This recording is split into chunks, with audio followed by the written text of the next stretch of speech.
Chapter 1775. Piloting a helicarrier on the plateau was already a challenge, and piloting in a snowstorm was even more of a challenge to the power of nature with one's life. However, ever since the Frontier Corps became the air patrol guards here, they couldn't remember how many times they had challenged the power of nature. Yi Qian was sitting second on the right. Therefore, from her point of view, except for the pilot's expression, she could see the expressions of all the other soldiers. In front, the crew and the pilot cooperated seamlessly. In the face of bad weather, they always remained calm and faced all the difficulties in front of them calmly. Exquisite flying skills, strong psychological qualities, and fearless performance in the face of danger undoubtedly gave all the comrades of the Storm Commandos and the Snowfield Brigade a deeper confidence. Because they believed in them, they never felt afraid. It'll be fine. They're just preparing for the worst. The plateau's climate is changeable, and winter patrols are like 3 meals a day for the soldiers. Li Jingyan, who had been calm from the beginning, looked calm. Although his tall and stalwart body was shaking violently, he still had the steadiness of a mountain. As the commander, the situation in front of him was just a small emergency. There was nothing to be afraid of. During the bumpy process, they couldn't move at any time. The Black 20 pilot looked calm and kept heading in the direction given by the three-dimensional navigation map. He flew the helicopter through the vast snowstorm and headed toward the military depot. Flying from a plateau 2,000 meters above sea level to a plateau 5,000 meters above sea level, Yi Qian didn't quite understand why they chose to fly with the wind and snow to a lower altitude, but why they chose to fly against the wind to a higher altitude. In the mind of a normal person, if they wanted to land safely, they would definitely choose a lower altitude. But neither the Black 20 nor the commander of the Frontier Corps chose a lower altitude. With this question in mind, Yi Qian thought that if she could ask for an explanation, she would definitely ask when she landed. Knowing that the Black 20 didn't successfully land and chose to continue flying, Xia Jinyuan looked at the snowy sky with blurred vision, and his thin lips were tightly pursed. Their wireless communication was completely interrupted, and there was no way to contact anywhere. The satellite of the snowy plateau had basically entered the final stage of testing. If the satellite connection was fully realized, it would probably be around June to July of the millennium. It was only January now, and there was still half a year to go. Xia Jinyuan's eyes darkened when he saw a figure walking out of the heavy snow. It was the Great Whale, leading the soldiers who were responsible for camouflaging the 3 helicopters back to the wind shelter. He strode into the cave. He didn't even have the time to pat off the snow on his body. With a dark expression, he said in a tense voice, "Q King, the Land Air Navigation Station has sent a message. More than 10 cultural soldiers, along with their leaders and soldiers from the military station, have disappeared. They are heading to Shanxian Bay to spend the spring festival with the station officials." At this time, there was a snowstorm in the northwest of Xinjiang, and the snow had sealed the mountains. They were a group of Special Forces soldiers, and they were here for training. However, wasn't it nonsense for them to come at this time? Do you still want to live? The whale thought to himself gloomily. Xia Jinyuan did not care about why the people from the art troupe chose this time to come over. He was more concerned about the purpose of the navigation channel. Who received the message? Tell him to come to me. With his thin lips pursed into a straight line, Xia Jinyuan turned around and strode towards the wind shelter. At the same time, he said to Z7 Han Zheng, "Give me the map of the northwest border and show me all the detailed topographic maps from the military station at the foot of the mountain to Shanxian Bay." Chapter 1776. Here, as the captain, Xia Jinyuan was the supreme commander. His every word was binding and carried out by every soldier. No one could defy him. Even if Han Zheng was Xia Jinyuan's childhood friend, he had to listen to Xia Jinyuan's orders at this time. He responded with a yes, and immediately carried out Xia Jinyuan's orders. The Jing called the soldiers of the Land Navigation Regiment over and asked Xia Jinyuan to inquire about the relevant matters. Losing contact with 20 people was not a small matter. If something really happened, the relevant personnel would be held accountable. Therefore, when the soldier of the Land Navigation Regiment came over, Xia Jinyuan did not even let him salute first. He directly said, "What did your regiment commander say?" Reporting to Chief, our station received 2 messages from the ground navigation station. The first time, "We need you to lead the soldiers over Kurila and enter the road where the Arts and Crafts Regiment went missing." The second time, we received another message. "As the Black 20 crew has already flown over Aruda Gorge, the regiment commander ordered the Black 20 crew and the 10 soldiers who have yet to land to search for the missing Arts and Crafts Regiment soldiers." Han Zheng had already pulled up the map he needed. Xia Jinyuan, who was about to take the laptop, narrowed his eyes slightly. The Black 20 was Yi Qian's patrol plane. Has the Black 20 completed its landing? The Black 20 is preparing to land at the military station. We don't know if it has completed its landing yet. The soldier of the Land Navigation Regiment answered truthfully. He was also quite worried about his brothers on the Black 20 patrol plane and hoped that they could land as soon as possible. De Jing, who was beside him, couldn't help but clench his fists when he heard this. There was still time until the snowstorm. Looking at his watch, De Jing couldn't help but secretly gasp. It had been more than 3 hours since the snowstorm. 3 hours and 21 minutes. Xia Jinyuan looked at the time displayed on the laptop and accurately calculated the time in his heart. With his gaze locked on the laptop, Xia Jinyuan's slender fingers quickly pressed the buttons and adjusted the satellite map to the detailed topographic map he wanted to see. Without looking up, he asked the soldier of the Land Navigation Regiment, which section of the road did the Arts and Crafts Regiment go missing? With 20 people missing, the Land Navigation Regiment was mainly responsible for air patrols. The ground search was left to the Army. The soldiers of the Military Aviation Regiment did not answer immediately. They stood there awkwardly.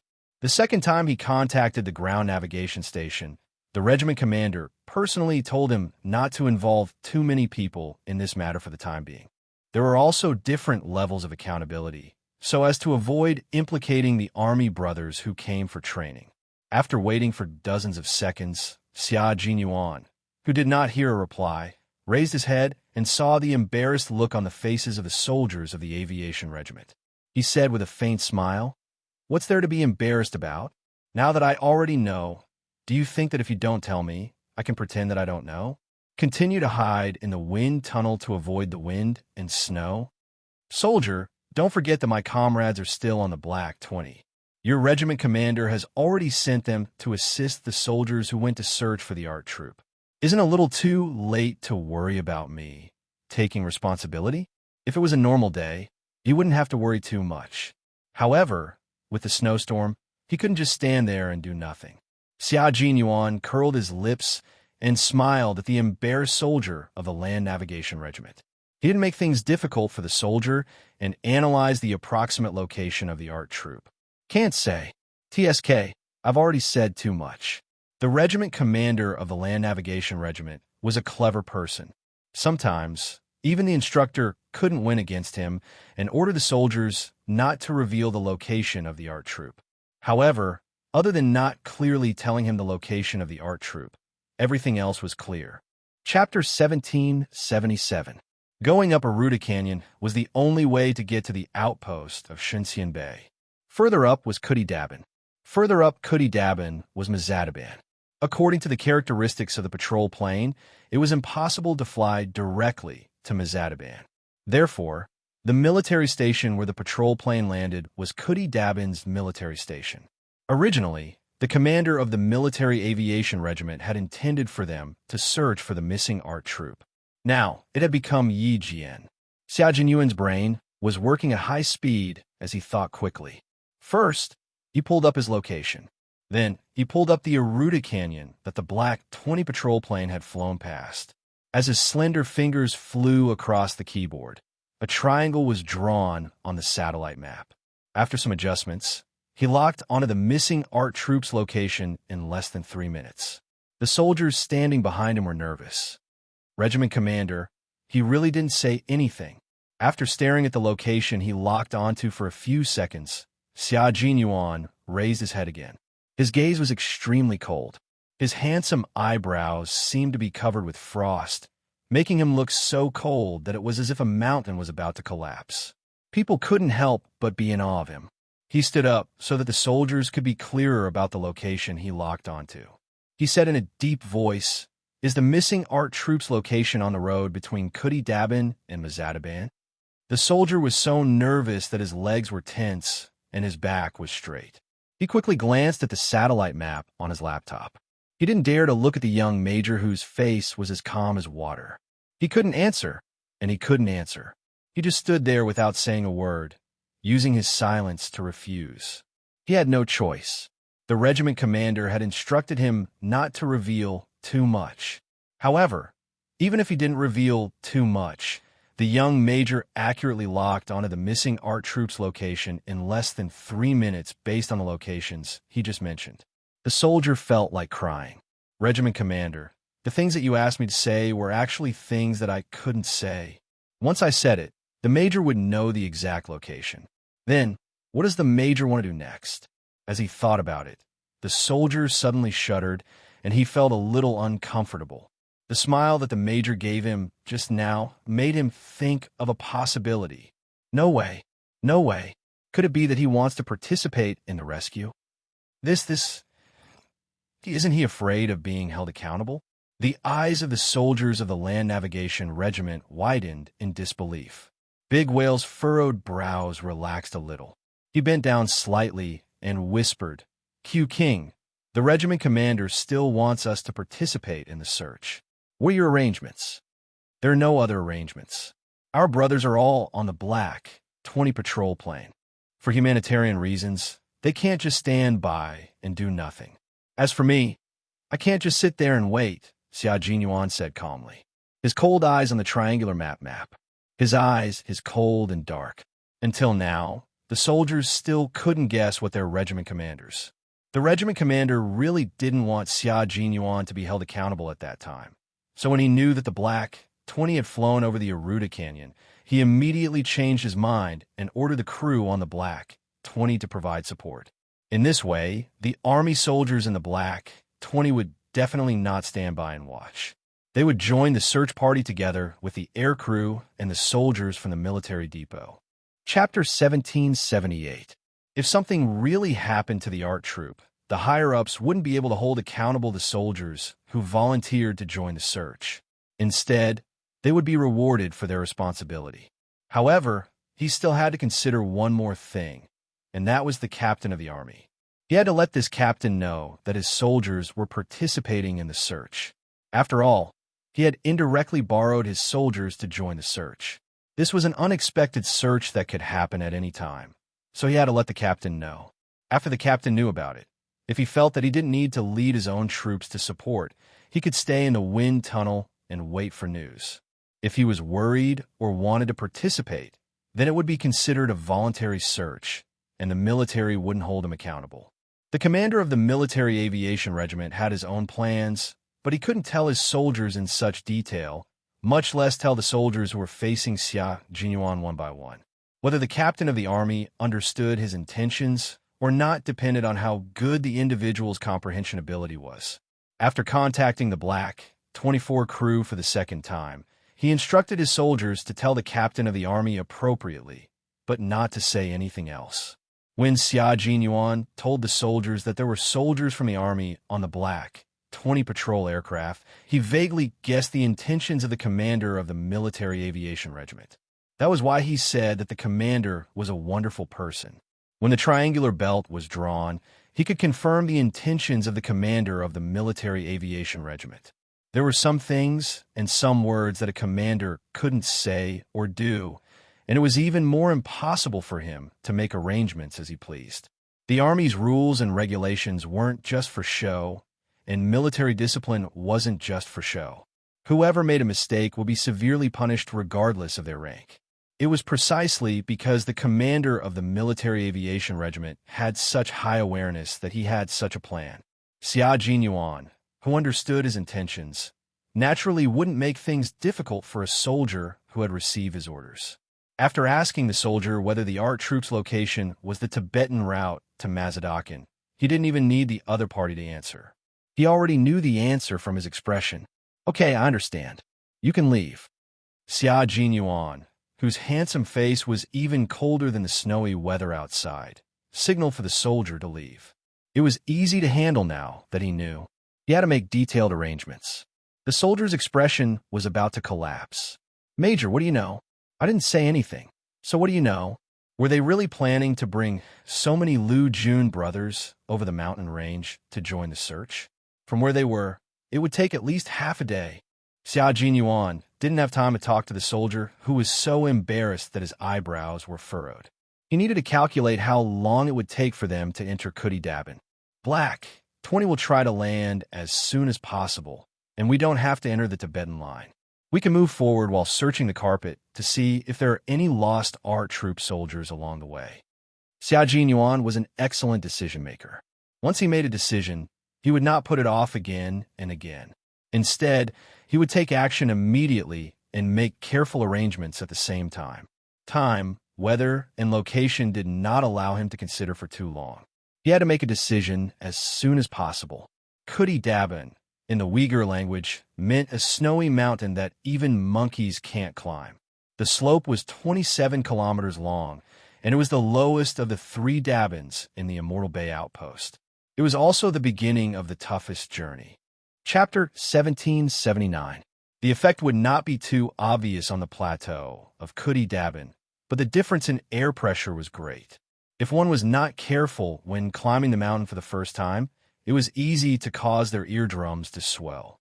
It was similar to the sound of eardrums on a plane. In serious cases, it could cause their eardrums to rupture. Mazadaban was even more dangerous than Kudi Dabin. It was the longest Dabin of the Tibetan line. The continuous slope was almost 40 kilometers long, and the mountain was steep. It was a place where not even a blade of grass grew, and the mountain was covered in brown gravel. Mazadaban meant grave in the Uyghur language. From this, one could see how dangerous it was. A group of greenhouse flowers in the army had come to the border due to the strong wind and heavy snow. They even went to the Xinxian Bay outpost, which was known as the Forbidden Zone for life, with only 48% oxygen in the plains. What kind of arrangement did the leaders of the rescue command have?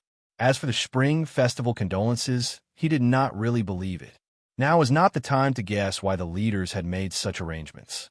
Xia Jinyuan carefully looked at the map and calculated the time they would arrive at Kudi Dabin before making further arrangements. There were no storm commandos in his arrangement. For safety reasons, they had even chosen to train at a low altitude. How could the storm commandos, who had just arrived, withstand the high-altitude test? Perhaps they could withstand it. However, this time they were going to rescue the storm commandos. Time was tight.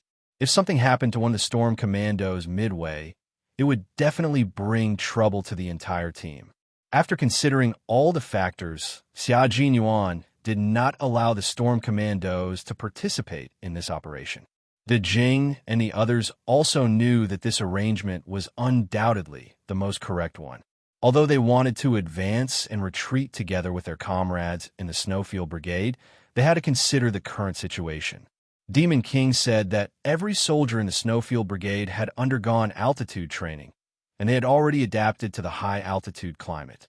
Watching their vigorous figures rush directly into the snow, De Jing once again realized how big the gap was between them and the special forces of the army. De Jing, compared to them, "We are really too far behind," Sea Anemone said softly. His voice was a little depressed. Too far behind, too far behind. After getting along for a month, they clearly saw the strength of the Army Special Warfare Special Forces. They could really soar into the sky and dive into the ground. When they went into the sea, they were like dragons returning to the sea. They were clearly a special special forces of the sea, land, and air. The great whales sighed as well. "Yes, training with them has helped me see my own shortcomings more clearly, and I'm more aware of the gap between myself and the strong. Speaking of which, our storm commandos have benefited greatly from this training." Together, they would work hard for next year's overseas competition. Along the way, other than being better than the Shuiyu team at sea, they had also taught the Shuiyu team many new ways of fighting at sea. When they reached the desert and highlands, the Shuiyu team would be the ones teaching them. The commander had once said, Being able to train with this Army Special Warfare Special Forces is equivalent to half a year's worth of training. He wasn't exaggerating at all. The blizzard howled all the way from the snowy mountains, and the blizzard seemed to be able to swallow the entire world. Yi Qian, who had alighted from the J-20 patrol plane, finally understood why they didn't go to the lower altitude. This place was a natural wind shelter that cut off most of the blizzard's power. After getting off the plane, they didn't rest. Instead, they immediately set off toward Mazadaban with the squad leader who had been waiting for them. Along with them, other than Li Jinyin, the rest of the storm commandos stayed at the military depot, which was more than 3,000 meters above sea level. Chapter 1780. Yi Qian didn't expect that his first mission after returning to the plateau would be a rescue mission. There weren't many soldiers stationed at the military depot. If there were, he wouldn't need their help. The regiment commander didn't ask them to join the search and rescue mission. Instead, he only ordered the Black 20 aircrew, including the pilot, to cooperate with the military depot to quickly search for the missing ART soldiers along the Tibetan line. J5 understood the military strength of each military depot. He frowned after doing some calculations. In addition, he knew that the main focus of the military was air patrol, so he immediately discussed with Li Jinyin to see if they could participate in the search and rescue mission first. It was fine if he didn't know, but now that he knew, he couldn't just stand by and watch. When the squad leader of the military depot learned that 6 soldiers could join the search and rescue mission, he was so happy that his eyes lit up. But when he learned that a female soldier would join the search and rescue mission, there was obvious hesitation on his face. He wanted to ask Yi Qian to stay, but J5 didn't give him a chance to speak and went straight to the point. When the squad leader saw this, he glanced at the female soldier who was already sitting in the front passenger seat. He was still a little worried and reminded her implicitly. There's a saying in the local area that Ku is dangerous, Ma Jia Chong, and Hei Cha is worrisome. We're going to Ma Jia Dabin. The entire Tibetan line is quite dangerous, so it might not be appropriate for a female soldier to sit in the front passenger seat.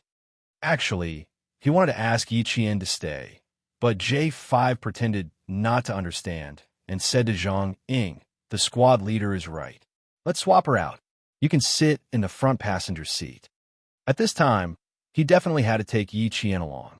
How could he let her stay when she was such a good courage training? Yi Qian was looking at some medicine prepared by the military depot for altitude sickness. He grabbed a large bag of medicine and got out of the car to swap seats with Zhang Ying.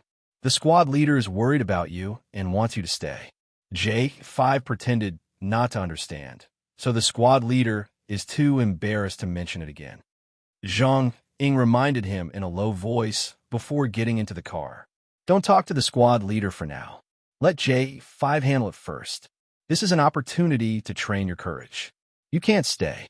After 30 days of training together, Zhang Ying, Yao Zi, and the other members of the Snowfield Brigade who hadn't interacted with Yi Qian before now got along very well and completely treated Yi Qian as their comrade. With his reminder, Yi Qian got into the car and pretended to be invisible. The platoon leader of the military station spoke to J5 in a low voice. We highly suspect that the ART troop has lost contact due to the avalanche. The place where they lost contact is on a steep slope about 47 kilometers away from our military station. It's 58 kilometers away from Sechela Rural Camp. Sechela Village Camp has already sent out soldiers to search along the way. In order to find the missing ART troop as soon as possible, we will send out more people to search and try to find everyone as soon as possible. The leader of the reinforcement command set off from the military depot with the ART troop this morning.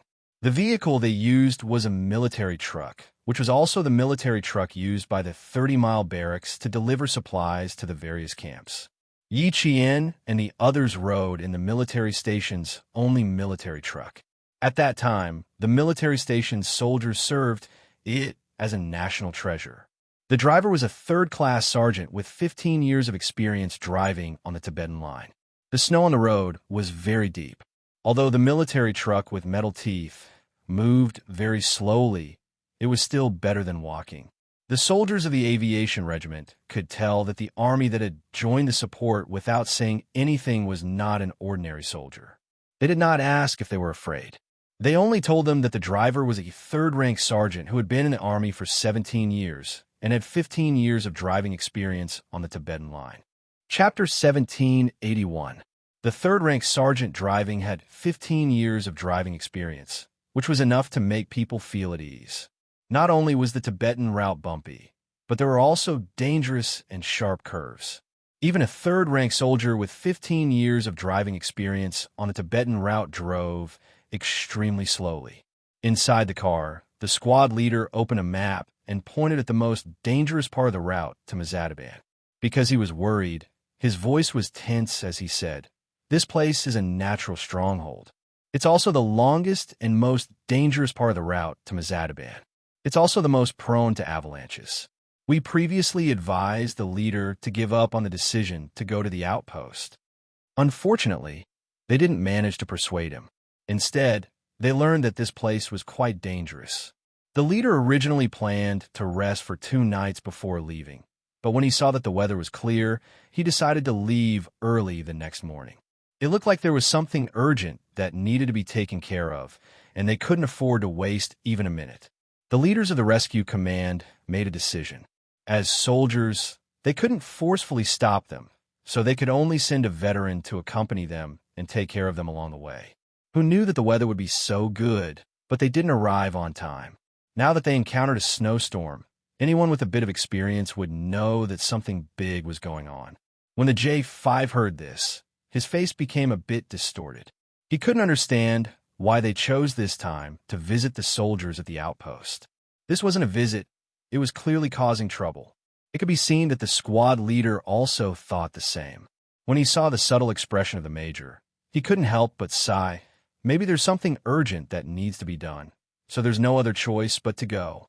If there really was something urgent, there's no way they would bring a group of delicate art and literature soldiers. The squad leader knew that his words had no effect, but he still had to say a few words. The J5 gave him face and said, "Maybe there really is something urgent." He looked at the squad leader, and both of them silently looked away. Everyone had the same thought, so there was no need to say anything else. The Tibetan route was sealed off by heavy snow, so at the end of November, the border station wouldn't let any vehicles pass. As a result, the only vehicle on the White Tibetan route was Yi Qian's group of 8 slowly driving up the Serpentine Road. The class leader, who was exposed to UV rays all year round, was the same as all the soldiers stationed at the border. Her hands and face were tanned to a dark purple color. Due to the lack of oxygen all year round, cracks appeared on her originally plump fingernails. Her fingernails were sunken, and even her joints were swollen. However, the 27-year-old class leader looked a decade older than her actual age. After his discussion with J5, he finally had some time to look at the soldiers in the same truck. He was sitting in the innermost part of the truck, so he had to lean forward slightly to see Yi Qian sitting in the middle. Looking at the only female soldier accompanying them, he couldn't help but feel nervous. There were quite a number of female soldiers in the Lost Arts troop. This brave female soldier, would she need to be taken care of when the time came? Female soldiers were definitely rare to the male soldiers at the military depot and the outpost. Other than the female soldiers at Camp 30 Li, even the military doctor stationed here were all male military doctors. If the male military doctors were too busy to handle the drips, the comrades had to remove the needles and change the drips themselves. There were no nurses to help them. Yi Qian, who was cleaning up the medical supplies in the military depot, sensed something and looked up to see a face with cracked lips and purplish-black skin. Chapter 1782. She did not avoid his gaze. She smiled gently at the squad leader, who looked a little embarrassed after being discovered by her. She lowered her head and continued to count the medical supplies. The squad leader blushed at the female soldier's flower-like smile. Female soldiers were rare to begin with. Now that there was a female soldier who was even prettier than the one they thought was the most beautiful, he did not dare to look her in the eye. They were already in the car. He did not leave the female soldier behind. He would pay more attention to the female soldier later. The squad leader thought so and stopped paying attention to Yi Qian. As a male soldier, it was rude of him to stare at a female soldier. However, this female soldier was indeed stronger than the missing female soldier. She did not say that she needed to take a breath of oxygen. Li Jinyan, who was resting with his eyes closed, did not speak. Although he had altitude training, he was definitely not as experienced as the J5. At this moment, he only needed to learn from the J5. The zigzag mountain road climbed along the mountain as if it was winding directly into heaven. No matter how slow the car was driving, the sharp bends and steep slopes still made everyone in the car sway greatly. Sometimes, they would even fall forward and backward. The whole process was like somersaulting. Even their stomachs would be disturbed. The world's highest, most difficult, and most dangerous Tibetan route was under the wheels of the car. Yi Qian, who had finished counting the medical supplies, also closed his eyes to concentrate. His body swayed with the car. Although he could not sleep, it would reduce the symptoms of motion sickness. After driving for about 30 kilometers, the truck slowly came to a stop. As soon as the car stopped, everyone in the car opened their eyes. Yi Qian turned his head to look outside. Judging from the dim light through the gap in the windshield curtain, he knew that the sky was already dark. At this moment, all the light that entered his eyes was the light of snow.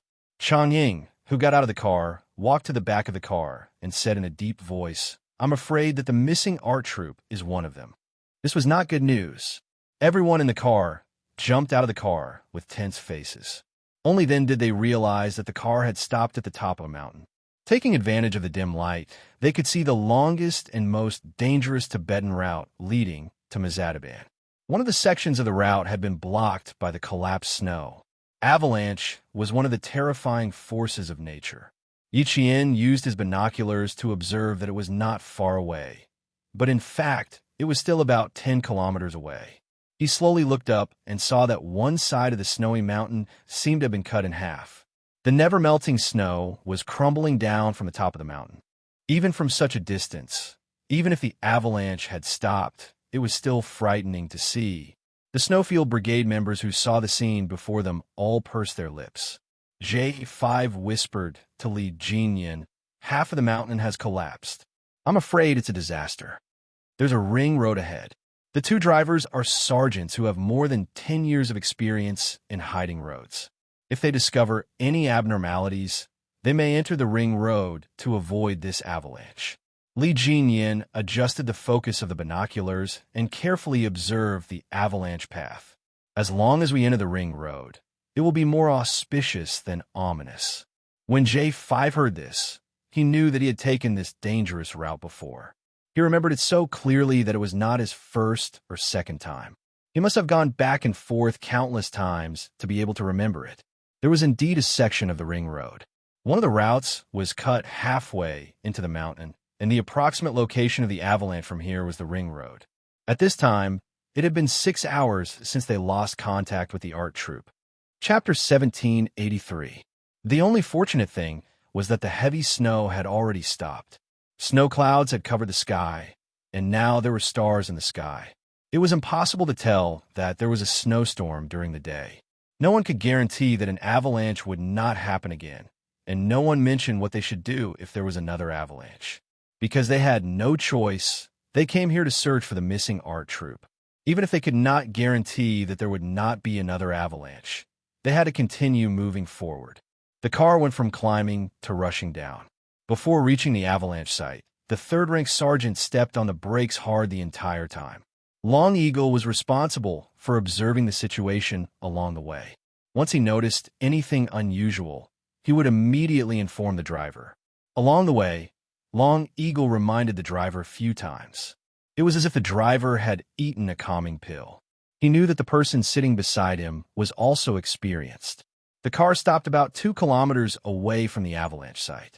Other than the driver who stayed in the car, the rest of the soldiers had to walk the rest of the way. Walk with the mountain.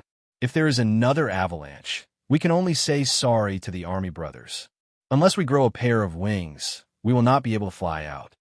The military station leader joked about the possible consequences in a serious manner so that everyone would be mentally prepared. The soldier from the army regiment replied with a smile, "Wait for our iron eagles to conquer this place. If there is any accident, we will directly surge from the air." This was a very serious answer, because the army regiment's goal was to implement the Border Defense Company's full air patrol. Then I have to congratulate Brother Liu Hang in advance for conquering the snow mountains as soon as possible so that it will be convenient for our brothers later. The military station leader walked in front without hesitation and led the way into the dangerous place. More than 3 kilometers away from them, a truck was parked in the ring road. Inside the truck, 7 female art troop soldiers wearing thick windproof and cold clothes huddled together, relying on each other's warmth to keep themselves warm. Occasionally, they would shiver and look out of the truck, then quickly lower their heads and hug each other for warmth and comfort. "They're not back yet. We won't really freeze to death here, right?" A female soldier said with a hoarse voice. She was very afraid. Just by listening to her trembling voice, one could tell that she was afraid. When she opened her mouth, there were soft sobs. "If we really freeze to death, it's our fate. But such a sacrifice is too meaningless. If not for." The sobbing female soldier didn't say it out loud. Although she didn't say it out loud, all the female soldiers in the car understood what she was talking about. "What can we do? Who asked her to have a high-ranking official as her father? If she wants to make a contribution, we have to obediently accompany her." Even the male soldiers on the Tibetan route did not dare to come to the snow-sealed northwest region. Yet, she was the one who was stupid and insisted on coming. And you still say that this is the time to show that our art troupe is not to be trifled with? Bah! Even if she wants to contribute, she doesn't need to use our lives to do so. As soon as someone opened his mouth, it was as if he had opened a chatterbox. Immediately, another person joined in the conversation. They were too scared. Their surroundings were so quiet that it was as if they had been completely forgotten.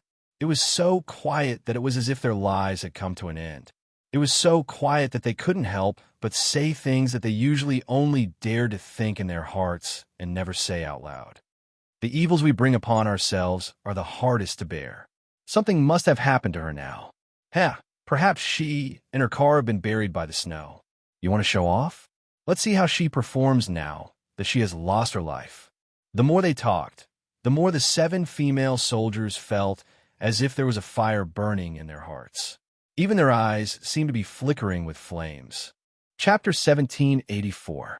As the 7 female soldiers spoke, they burst into tears due to their own words. What was the use of being angry at this moment? There was no use at all. They were going to lose their lives. Woohoo! I hate her to death. I hate her to death. I had already applied for annual leave and was going to spend the new year with my parents. In the end, she came to find me and instigated me to come with her. I hate her to death. I hate her to death. She came to find someone.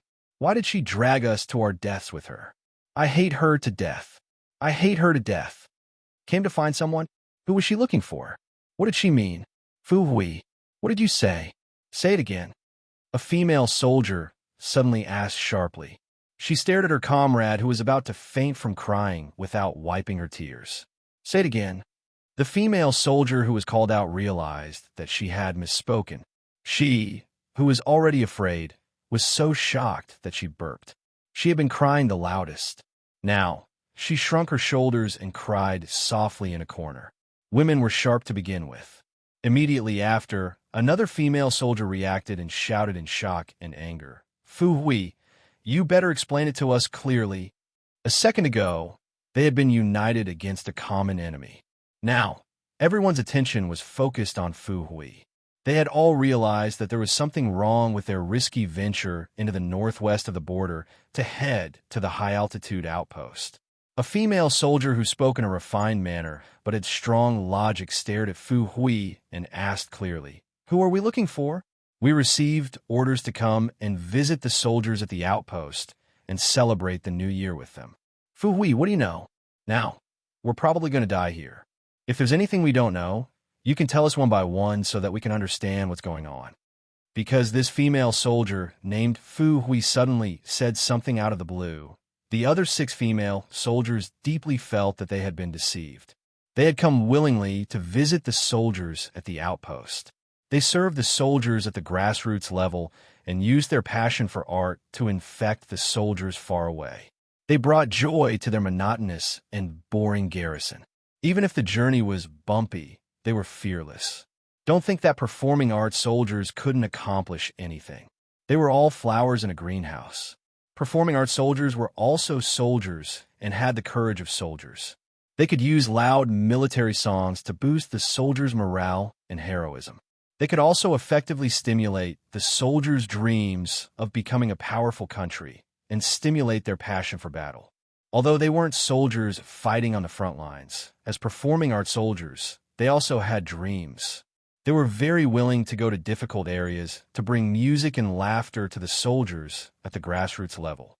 However, they definitely couldn't accept that someone would sacrifice everyone's precious time for their own selfish desires. In the face of her comrades' questioning, Fu Hui could only lower her head and cry softly. As the arm on her shoulder pulled away, Fu Hui, who had wanted to remain silent, panicked a little. She bit her lower lip and asked softly, "Will we all be sacrificed?" What kind of sacrifice is this if it's only for someone's own selfish interest? Do you know what sacrifice is? Of you. The sharp-tongued female soldier was also the first to discover the problem with Fu Hui's words. She was so cold that her lips turned purple. Due to her agitated emotions, she had no choice but to breathe in oxygen as she spoke. Chapter 1785. A female soldier sitting beside her gently stroked her back and said politely, "Lu Yuan, don't be too agitated. Let's talk things out. I believe Fu Hui will give us an explanation. We've been trapped for more than 6 hours, and no one has come to save us. We'll probably die in a few more hours. Before that, let's talk things out. Don't be agitated. Fu Hui, let's talk things out. We're all comrades in the same department. We've been working together for a year or two. Since we're all going to die, why don't you give us a quick death?" The last sentence of the female soldier who spoke politely was filled with despair. It made Fu Hui shudder violently. Although the female soldier spoke very politely, one could tell from her words that she was not a female soldier without her own opinions. Fu Hui's face turned pale from her comrade's words. Although she couldn't see their expressions clearly, she could feel that their eyes were filled with anger. The person in question wasn't here, so they transferred their anger to her. She stuttered until her teeth were chattering. Finally, she opened her mouth. I'll talk. Fine, I'll talk. I won't have a chance to talk in the future anyway." Fu Hui, who was already in despair, told them everything she knew in one breath. However, she didn't know much. She couldn't explain everything in 5 sentences. Although it was only a few sentences, it was enough to make the other 6 female soldiers grit their teeth in hatred. The art troupe sat in 2 cars. The 7 female soldiers, 2 soldiers from 30 Li Camp who accompanied them, and 2 young men who weren't from the art troupe sat in the same car. The other 2 female soldiers and 2 male soldiers accompanied the leader in the other car. The accident happened in the car with the leader. Before the snow collapsed, the driver noticed something was amiss. He reacted quickly and turned the steering wheel to the inner side of the hidden line at the critical moment. He wanted to rush into the ring road to avoid the disaster. However, the snow fell too quickly. It was so fast that even though the driver made the correct decision, the entire car was still blown off the cliff by the snow. Now, the suspension of the car was supported by the front of the car that was left on the hidden line. No one knew how long the front of the car could last, and no one knew if there would be another avalanche. Cover it tightly and put a stone behind the front wheel, the veteran from 30 Mile Barracks said very calmly.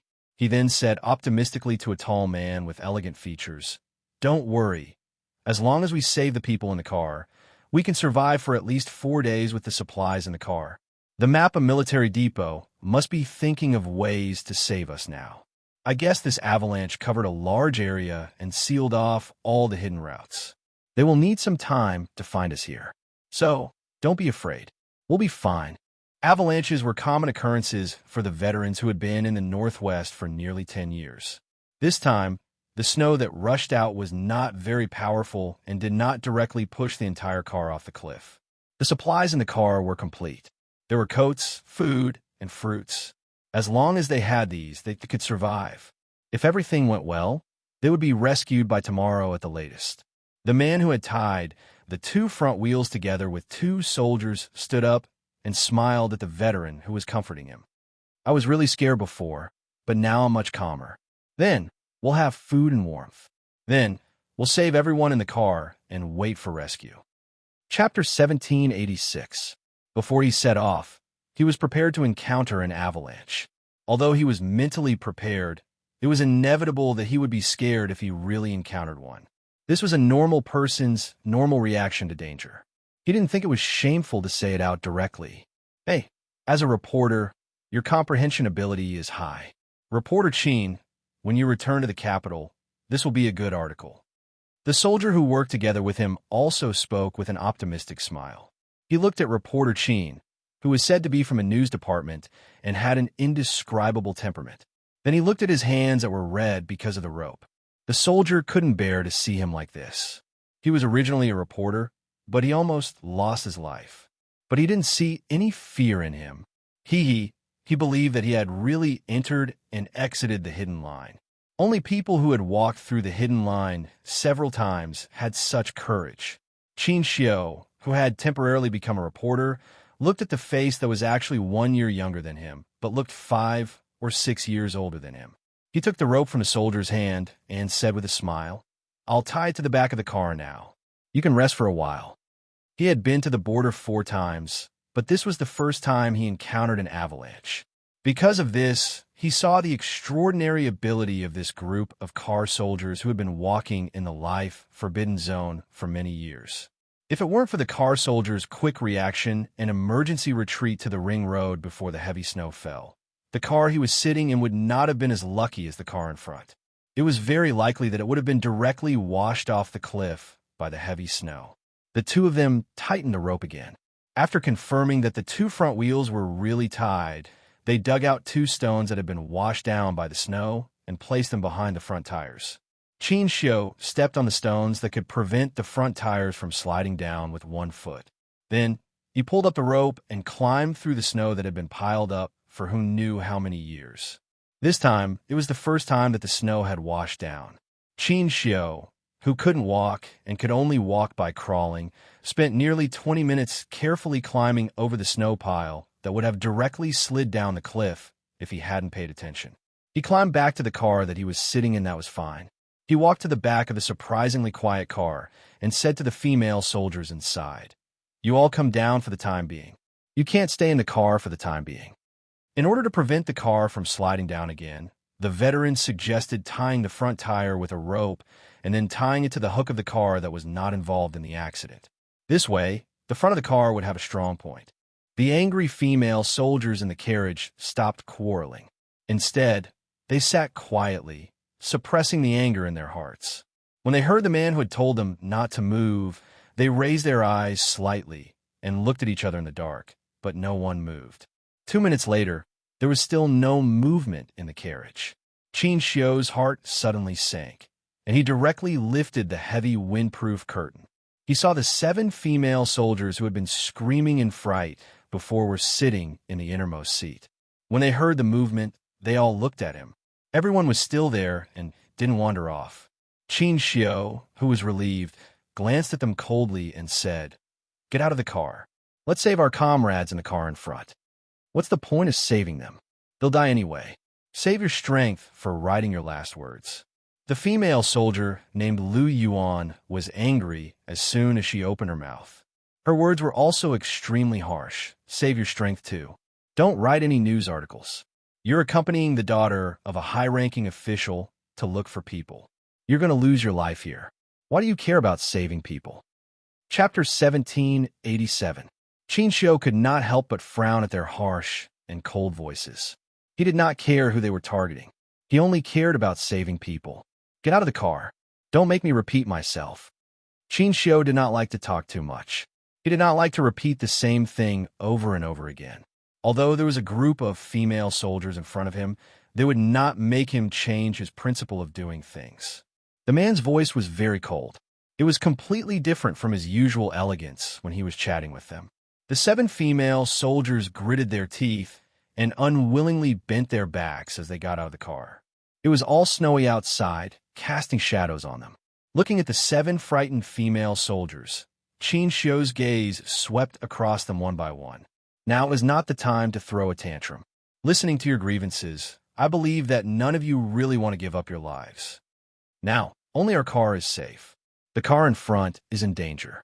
Your comrades, leaders, and the soldiers who accompanied you are in the car.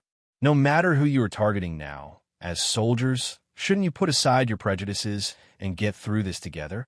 Although you are all soldiers of the arts, you have the courage to choose to go to the outpost to comfort the soldiers at the grassroots level. It shows that you are a group of courageous female soldiers. Since you always remember that you are a soldier, I believe that you will remember the responsibilities that a soldier should bear. There was no reprimand or criticism.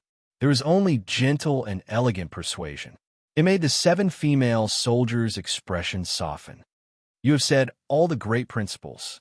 If we don't cooperate, we will be letting down the military uniform that we are wearing. You are indeed from the news department. You are so eloquent. There is no justice in this world. Someone almost harmed us. In the end, we still have to save the person who harmed us. Qin Xiu heard the soft mutterings of the female soldiers. He only heard them and did not say anything else. His gaze landed on one of the female soldiers named Wei Jiayue. After the incident, he jumped out of the car to ask about the female soldier situation. It was Wei Jiayue who stood out to answer him. Although she was trembling in fear at that time, she could still maintain a sense of calmness and communicate with him. It showed that she had her own opinions and was also the leader of this group of female soldiers. Wei Jia was a female soldier who spoke gently but hit the nail on the head.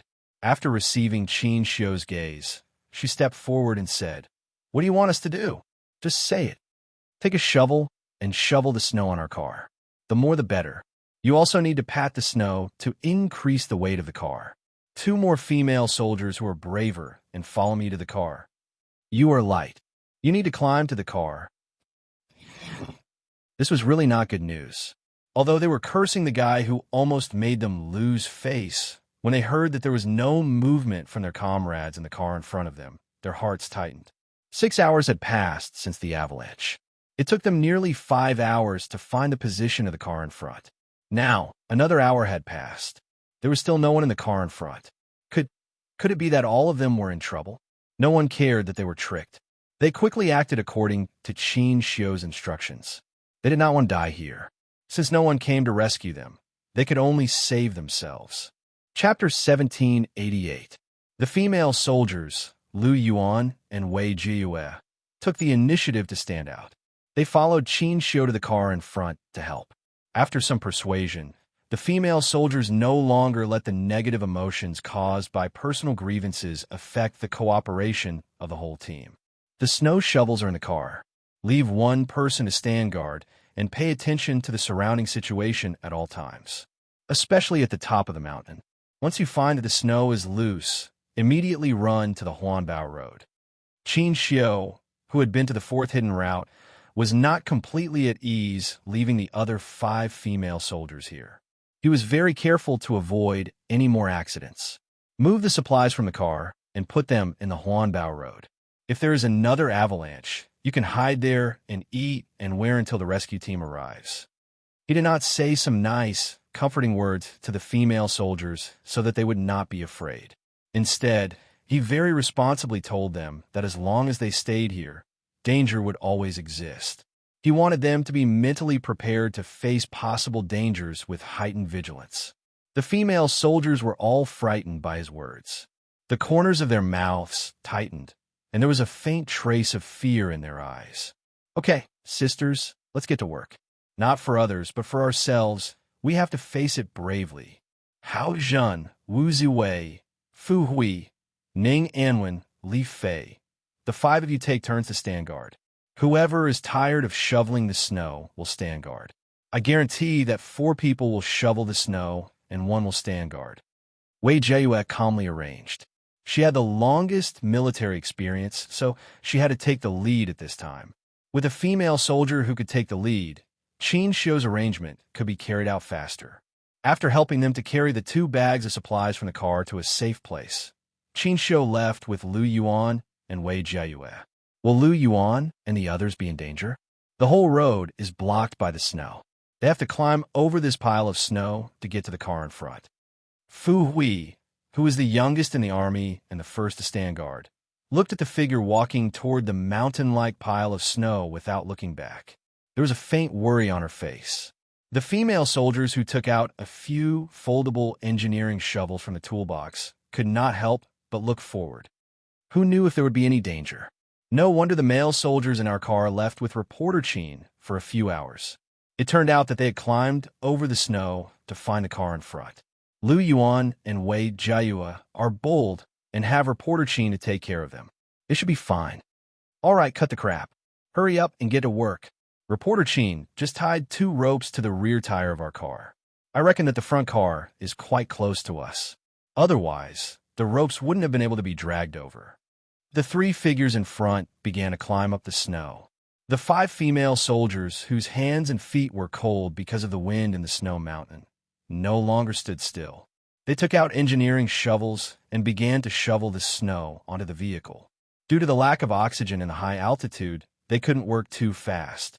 If they worked too fast, their heart rate would increase and they would suffer from altitude sickness. No one wanted anything to happen to their bodies at this time, so they had to shovel the snow rhythmically. In the front, Qin Xiu was the first one to climb up the mountain-like snow. When he got out of the car to look for the car in front of him, he was so scared that he broke out in a cold sweat, as it was his first time walking through the snow. The snow piled up into a mountain and was particularly steep. At that time, he followed the veteran in front of him and climbed less than 2 meters. When he glanced down at the small arc of snow, he was so frightened that his heart skipped a beat. By the time he had completely climbed down, even his knees were faintly weak. He only recovered after being supported by the veteran for a while. Chapter 1789. The third time he climbed the snow pile, he calmed down a lot. Walking in the front, he stopped every few steps and pulled the female soldier who was climbing with both hands and feet behind him. Step on my footprints. Relax your body.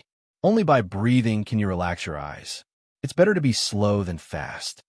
Qin Xiu, who often spoke, had a very elegant voice. Listening to him speak was like reading an ancient poem.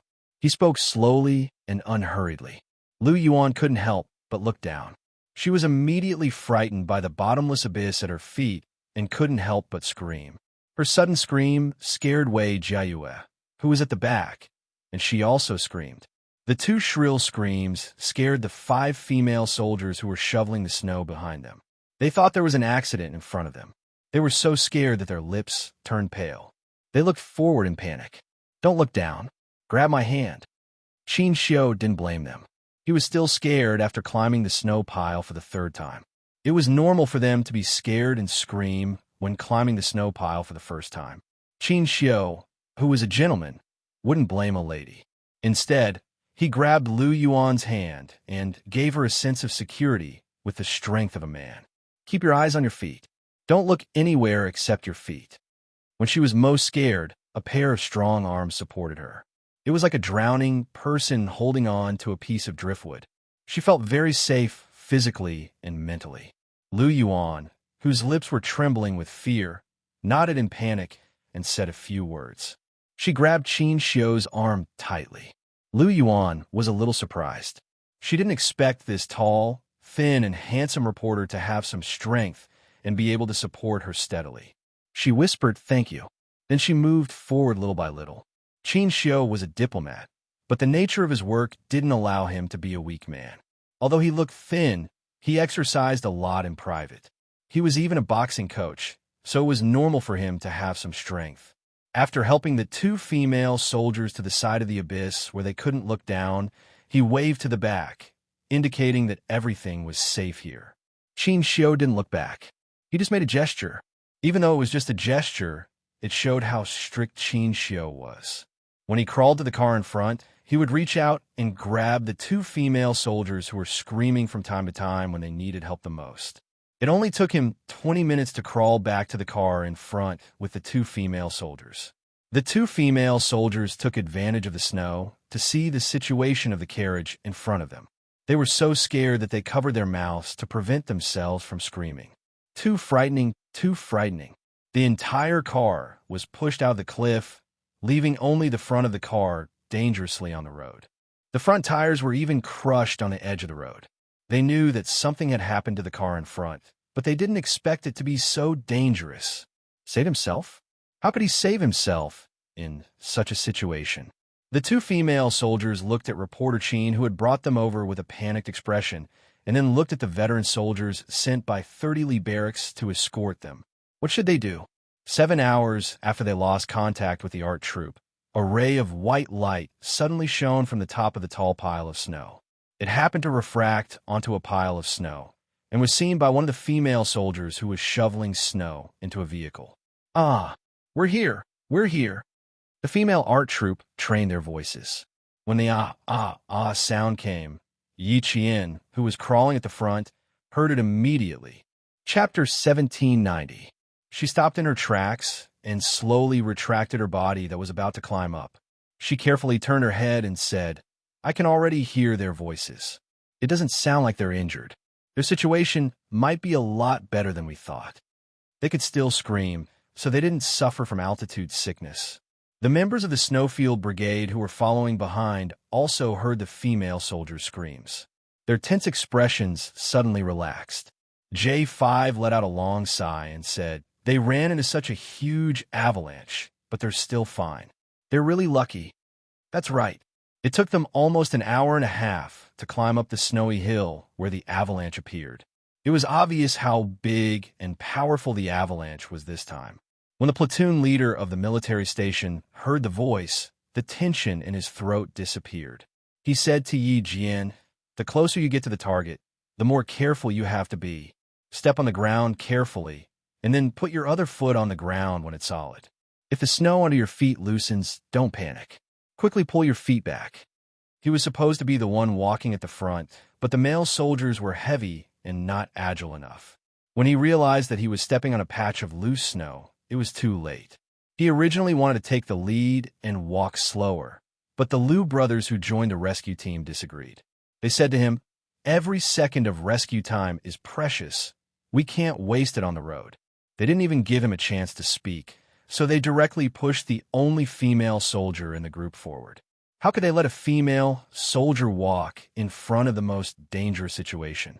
How could a group of male soldiers do that? The female soldier didn't give him a chance to object. She took the rope and walked to the front without saying a word. They walked for almost an hour and a half. Along the way, he asked for a change of people several times, but the man who spoke like the instructor in their regiment smiled and said, "It's fine, it's fine. Let her get some practice. This kind of opportunity is hard to come by."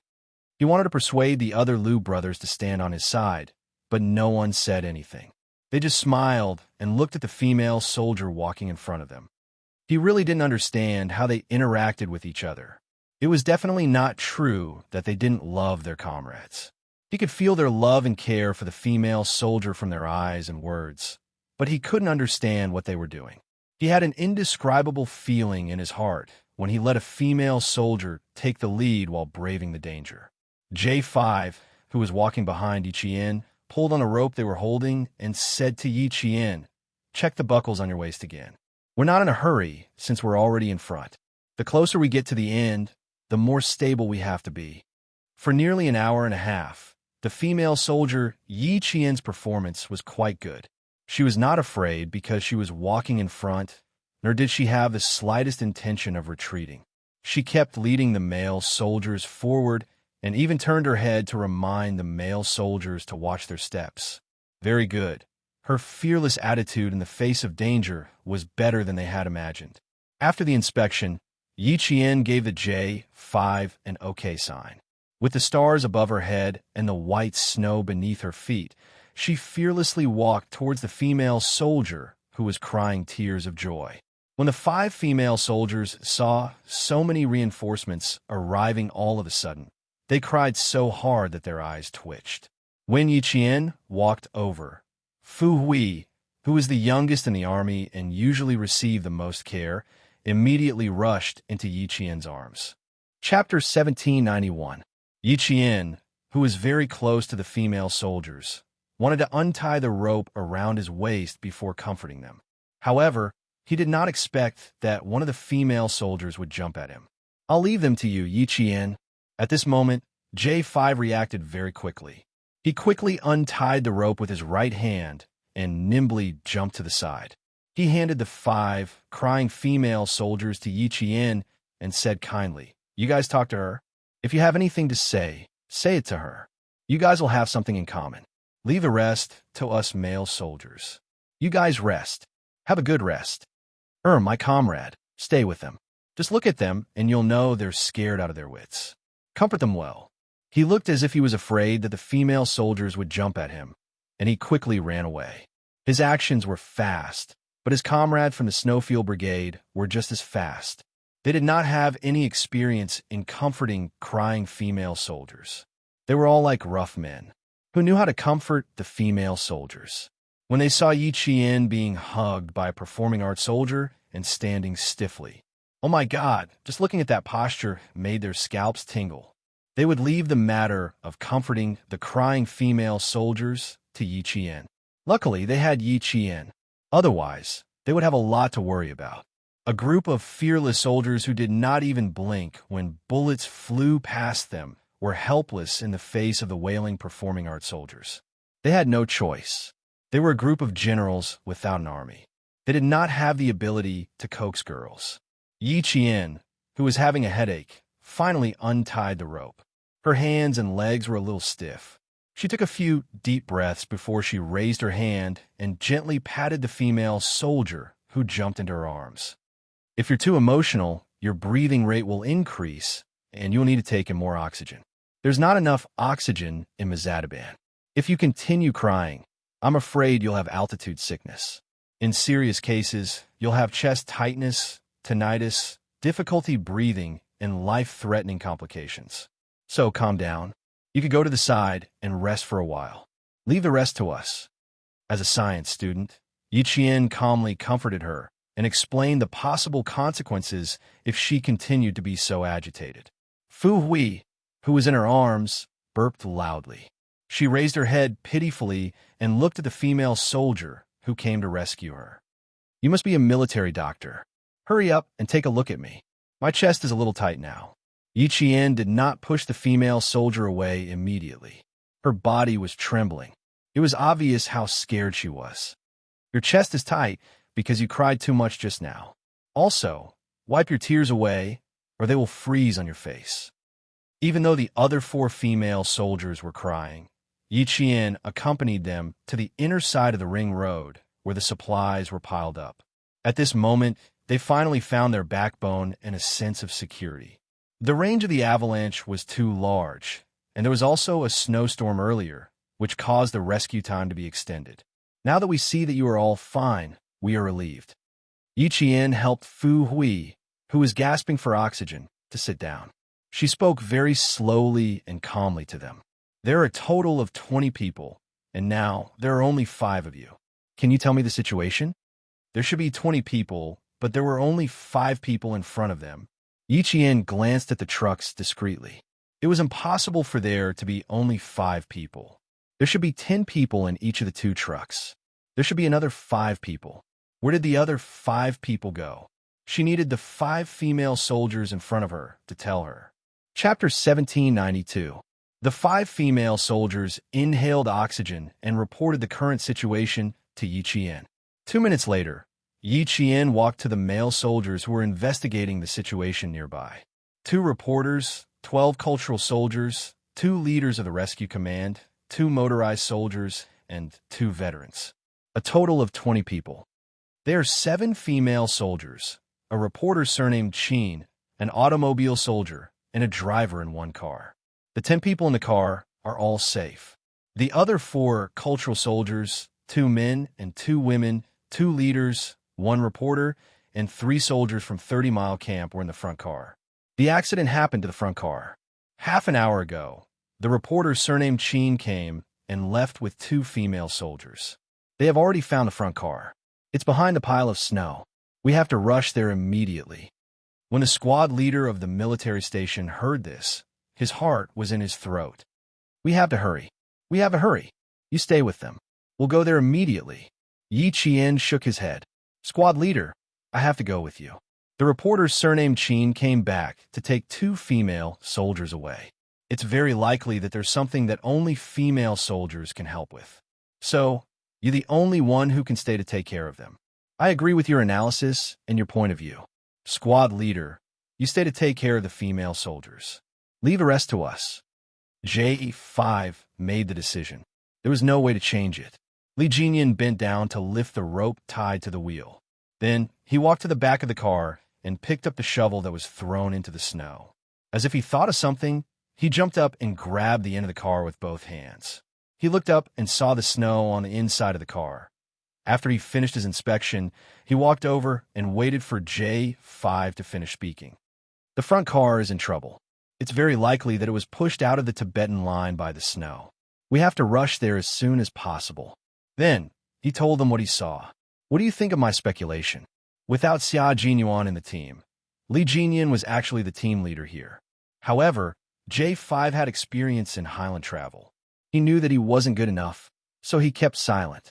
Keeping silent didn't mean that he didn't care about anything. As a commander, he would take control of the overall situation at the appropriate time. He wouldn't really become invisible. His words caused everyone's expression to change. No one thought that his analysis was just a conjecture or a guess, but it was very likely to be so. The 5 performing arts soldiers still needed to shovel the snow. This time, Li Jinyan, the class leader, the 3rd-rank soldier driving the car, and a soldier from the military station all stayed behind. They were the main force shoveling the snow to increase the weight of the car. Be careful. Before Yi-Chan left, Li Jinyan bowed slightly and reminded him softly, Listen to J5's arrangements, okay? Yes, you too. Yi-Qian nodded gently. She knew why he had reminded her so, because there were still 2 leaders of the rescue team in front of the car. If something happened, it would be a little troublesome. Climbing over the steep snow that prevented them from reaching the front car, Yi-Qian stepped on the footprints he left behind and steadily flipped over. A bright beam of light appeared on top of the accumulated snow without any warning, and Qin Xiu immediately caught it. His expression that was as heavy as water suddenly relaxed, and his line of sight looked towards the dangerous pile of snow. Then, the beam of light moved along with the figure. Then, another beam of light shone over and illuminated the figure in the first beam of light. Chapter 1793. Many years later, Qin Xiu could still remember that scene very clearly. Decades had passed, but every time he closed his eyes and recalled that day, that night, and that second, it seemed like it had happened yesterday. No matter how many years had passed, that figure stepping on the light still appeared so vividly in his mind. She walked out of the light and let him see her full of vitality. In the pitch-black surroundings, the huge, rugged, and ferocious mountain range, the slender figure with the light was like an ancient sword that broke out of the ground and rushed straight to the 9 heavens. With a snow-white light, it instantly split the darkness that surrounded them, allowing everyone to see the hope of survival. It was a slender figure, and at first glance, it was obvious that it belonged to a woman. She walked at the front of all the rescue soldiers. Her figure was strong and agile, like a fox gathering the spiritual energy of heaven and earth, and she charmingly entered everyone's eyes. They're here. Reporter Qin, our brothers are here. The veteran said to Qin Xiu, then waved his arms vigorously and shouted loudly, Hey, brothers here! All of you come here. We're here. He turned on the searchlight that he was reluctant to use so that the army that came to rescue them would know where they were. 2 female soldiers who were about to climb into the carriage to check the situation inside saw several figures stepping on the light, and in that second, their eyes were filled with tears. Yi Qian flashed the searchlight 3 times in a row at them, indicating that they had already seen them. Although they were stepping on the existing footprints, every step they took was especially careful. They were afraid that if the snow under their feet loosened, It would cause the whole area of snow to collapse again, and they would all slide into the depths of the cliff. The veteran said to Qin Xiu, "Reporter Qin, you go and help them. I'll shovel the snow here so that it'll be easier to rest later." He was used to the highland climate, so he still had to pay attention to Reporter Qin in the news department. He couldn't let his body take it. Qin Xiu motioned for the two female soldiers who were about to climb into the carriage to stand aside temporarily. Then he said to the driver who was sitting in the driver's seat and maintaining the weight of the carriage, "The rescue team is here. I'll go and help them first." The driver, who was awake and in good condition, nodded calmly and said, "Don't worry, we can still hold on for the time being." Although the carriage was suspended in the air, it did not tilt downwards. As long as the people in the carriage sat properly, there would not be any danger for the time being. Seeing the rescuers coming, Qin Xiu, who was relieved, quickly walked to the bottom of the snow slope and said to the figure who was about to go down, "Slow down. The snow below is a little loose. It's safer to step on the original footprints." Yi Qian raised her eyebrows slightly when she heard the familiar voice. She was quite familiar with this voice and even knew who it belonged to. Reporter Qin from the news department? When did Qin Xiu become a reporter? Wasn't he the youngest diplomat in the Ministry of Foreign Affairs? Ran to the northwest of the border and became a reporter? As a soldier, Yi Qian was keenly aware that Qin Xiu had used the identity of a reporter to hide his true identity. It must have been to make things easier for him. It took Yi Qian 10 minutes to climb over the slope formed by snow. She stepped out and jumped down lightly. At the same time, she firmly grabbed Qin Xiu's arm with one hand. When her feet touched the ground, she finally stopped feeling as if she was stepping on clouds. Even her heart calmed down a lot. "Thank you for your hard work." Qin Xiu used his other hand to grab Yi Qian's arm. This was a female soldier who was brave enough to join the rescue operation. "It's a little slippery under the ice. Be careful." Chapter 1794. He didn't immediately recognize Yi Qian. It wasn't until Yi Qian said, "Thank you. I'm sorry we're late." Qin Xiu couldn't hide the astonishment on his face. He could tell that the figure coming out of the light was a female soldier. Standing in the middle of the huge, craggy mountain, she gave him a unique and cold and arrogant visual impression. All of a sudden, the image fiercely crashed into his heart, making his mind tremble. They had never met before, but his heart trembled. This was something he had never experienced before. Then, her voice suddenly came. It was so familiar. It was so familiar that he knew who she was even before she finished speaking. Walking out of the light, splitting the darkness apart. It was so sudden that it knocked on his heart. "Yi Qian," he said in a low voice. His elegant voice had a touch of imperceptible gentleness. "Why are you here?" So was her. She was the girl he had first met in the southern province that year. Later, she was the one who had led him to his uncle's office with a poor sense of direction. Later on, she had accompanied the leader to Pakistan for a visit. Because of the staff's mistake, they had only prepared one set of uniform for her. We found out he had wanted to put in a few good words for the staff. At that time, he had told her, "Preparing an extra set is a responsibility for your work." The smart girl had immediately understood and stopped talking. Now that he had met her again when he needed help the most, even if his heart trembled, he accepted it calmly. Qin Xiu was an outstanding man who would not make things difficult for himself. Since he was young, there had never been anything that would make things difficult for him. Seeing her smiling at him, there was only tenacity between her eyebrows. There was no trace of timidness on her delicate face. The smile on his elegant and beautiful face deepened. The feeling of knocking on the door of his heart was so wonderful that he really couldn't bear to reject it. Especially Yi Qian, a girl he had an affinity with. The veteran who had shoveled snow all the way here walked over. He didn't hear Qin Xiu's low voice. He walked over and smiled brightly at Yi Qian. "Thank you for your hard work, brother. You came quickly. There weren't any delays on the way, right? I thought you'd arrive tomorrow at the earliest. Who knew that you'd arrive in less than 10 hours? Thank you for your hard work." Third grade sergeant, 17 years in the Army, hidden soldiers. "I'm Reporter Qin from the news department." Suppressing his surprise, Qin Xiu immediately introduced him to Yi Qian. At the same time, he told Yi Qian about his current identity so that Yi Qian, who knew his true identity, wouldn't reveal it. They were pressed for time. Once everyone was gathered, they would have to start the rescue operation immediately. Therefore, they had to speak quickly. When Yi Qian heard this, he lightly nodded in understanding. Earlier, she had guessed that Qin Xiu might be hiding his true identity to make it easier for him to do things. Now, she was even more certain. He was afraid that she would accidentally let it slip. So he took the initiative to introduce himself as a reporter. Seeing this, Qin Xiu couldn't help but smile. She was a very smart girl who could always make people smile involuntarily. This was an open-minded Tibetan soldier, and also a genuine Tibetan. His Mandarin was a little stiff, and there was also a mixture of different dialects, which made people feel happy listening to him. Looking at this Tibetan soldier who wasn't affected by the avalanche and was instead grateful, Yi Qian, who was in awe, saluted him.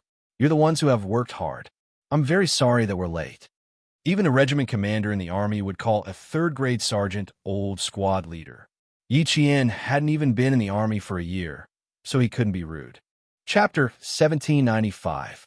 Only then did Song Bing realize that the person standing in front of him wasn't his brother, but a female soldier. "Oh, so it's a female comrade. Haha, not late, not late. But you're definitely not a military doctor from the military station. I haven't heard your voice before. Did you just get here?" The veteran who had been on the Tibetan line for more than 10 years could tell from her voice that she wasn't a military doctor from the military station. From 30 Miles Barracks to Shanxian Bay Outpost, there was no military doctor that he didn't know. As long as he opened his mouth, he would know who was in which military station. Yi Qian smiled and said, "I'm not a military doctor. I just joined a rescue team temporarily. Sorry to trouble you. 30 Miles Barracks is far from us. There aren't many people in the military station. You just happened to meet us, so I can only ask for your help." Song Bing was good at talking. Although his Mandarin wasn't very good, it didn't affect their communication at all. After a few words, J5 and the others got out of the car one by one. Under the light of the lights, Song Bing could tell that these brothers weren't from any military station. He didn't need to ask for confirmation. He could tell just by looking at their skin color. The situation in the car is temporarily unknown. It's been 7 hours since the accident happened. So far, we haven't heard any movement in the car. The driver sitting in the car said in a low voice. His dark purple face was full of worry. After so long, there was still no movement. He was really worried that the people in the car had been thrown out. Qin Xiu stood beside Yi Qian the whole time and said softly, "There's been no movement for 7 hours. I'm starting to suspect that they've all been thrown out of the car.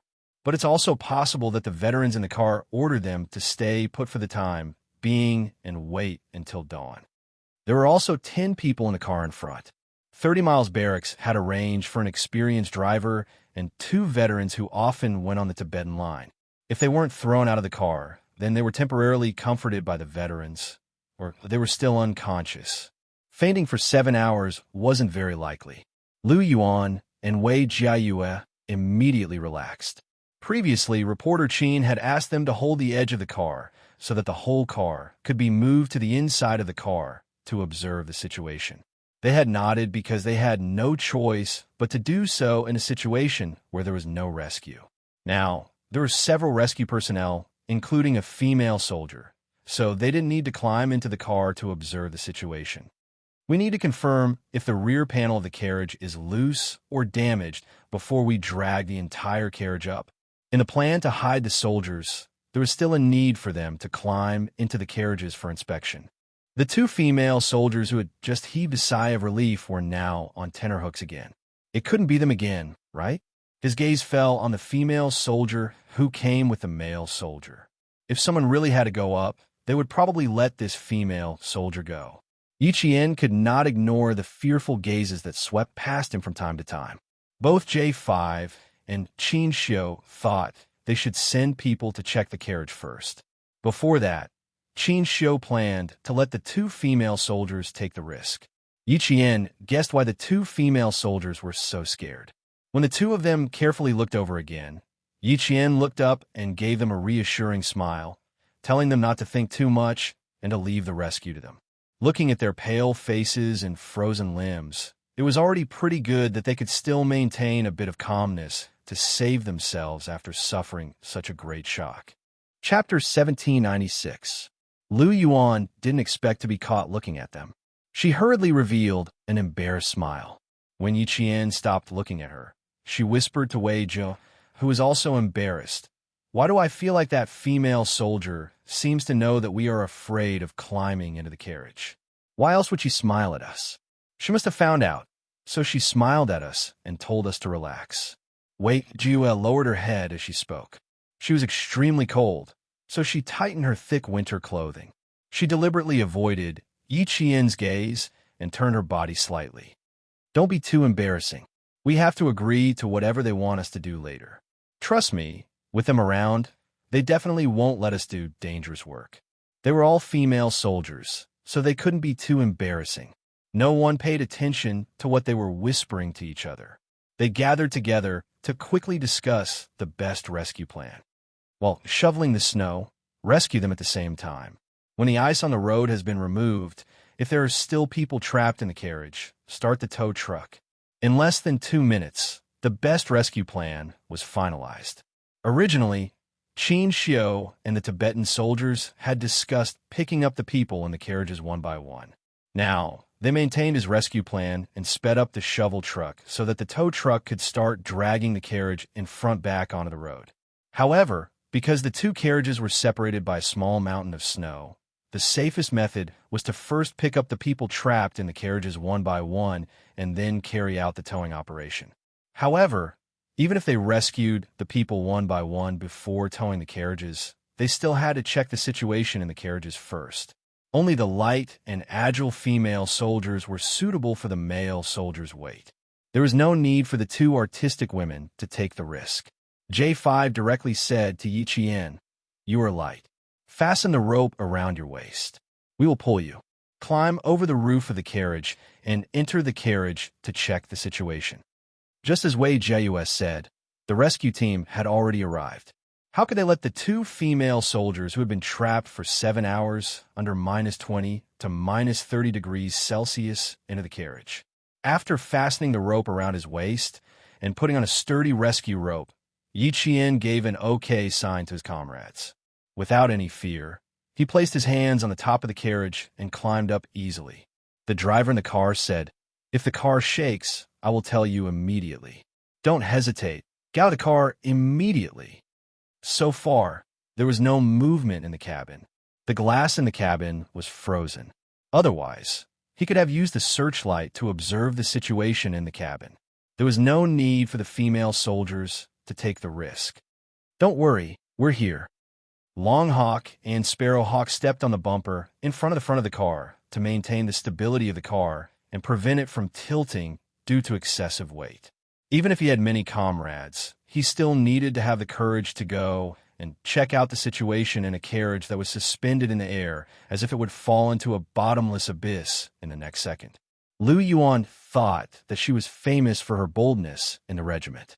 However, when she saw the female soldier, whose eyebrows and eyes were exceptionally exquisite, climb up, she immediately raised her hand to cover her eyes, not daring to look directly at her.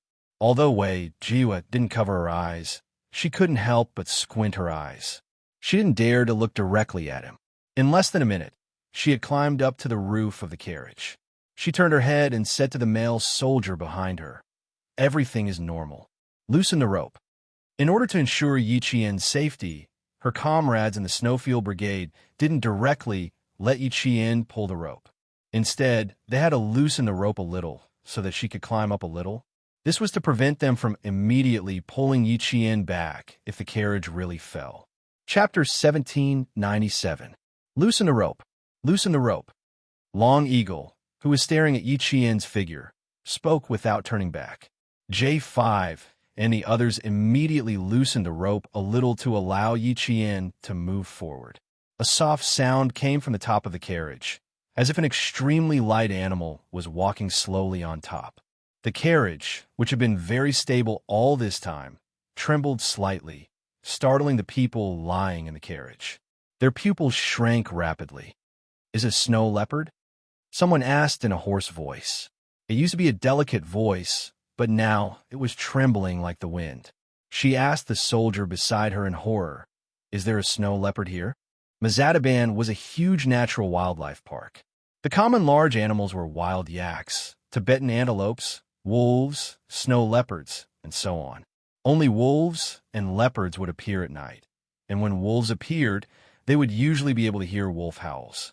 Now that the surroundings were extremely quiet and there were no wolf howls, they guessed that it might be a snow leopard. "It's possible. Don't move, continue to lie down. I'll knock on the glass again to see if the driver has woken up." The person sitting in the innermost part was the rescue team leader. They were all experienced in entering and exiting Tibet, so when they woke up and found the carriage hanging on the cliff, they would immediately remind them to maintain their original posture and not move to avoid affecting the balance of the carriage. The rescue team leader, who was in the innermost part, carefully raised his hand, picked up the dagger that he always carried, and gently knocked on the thick ice glass again. He did not dare to use too much force. Previously, when he used a little force, he could feel the carriage falling backward, which scared everyone in the carriage and made them break out in a cold sweat.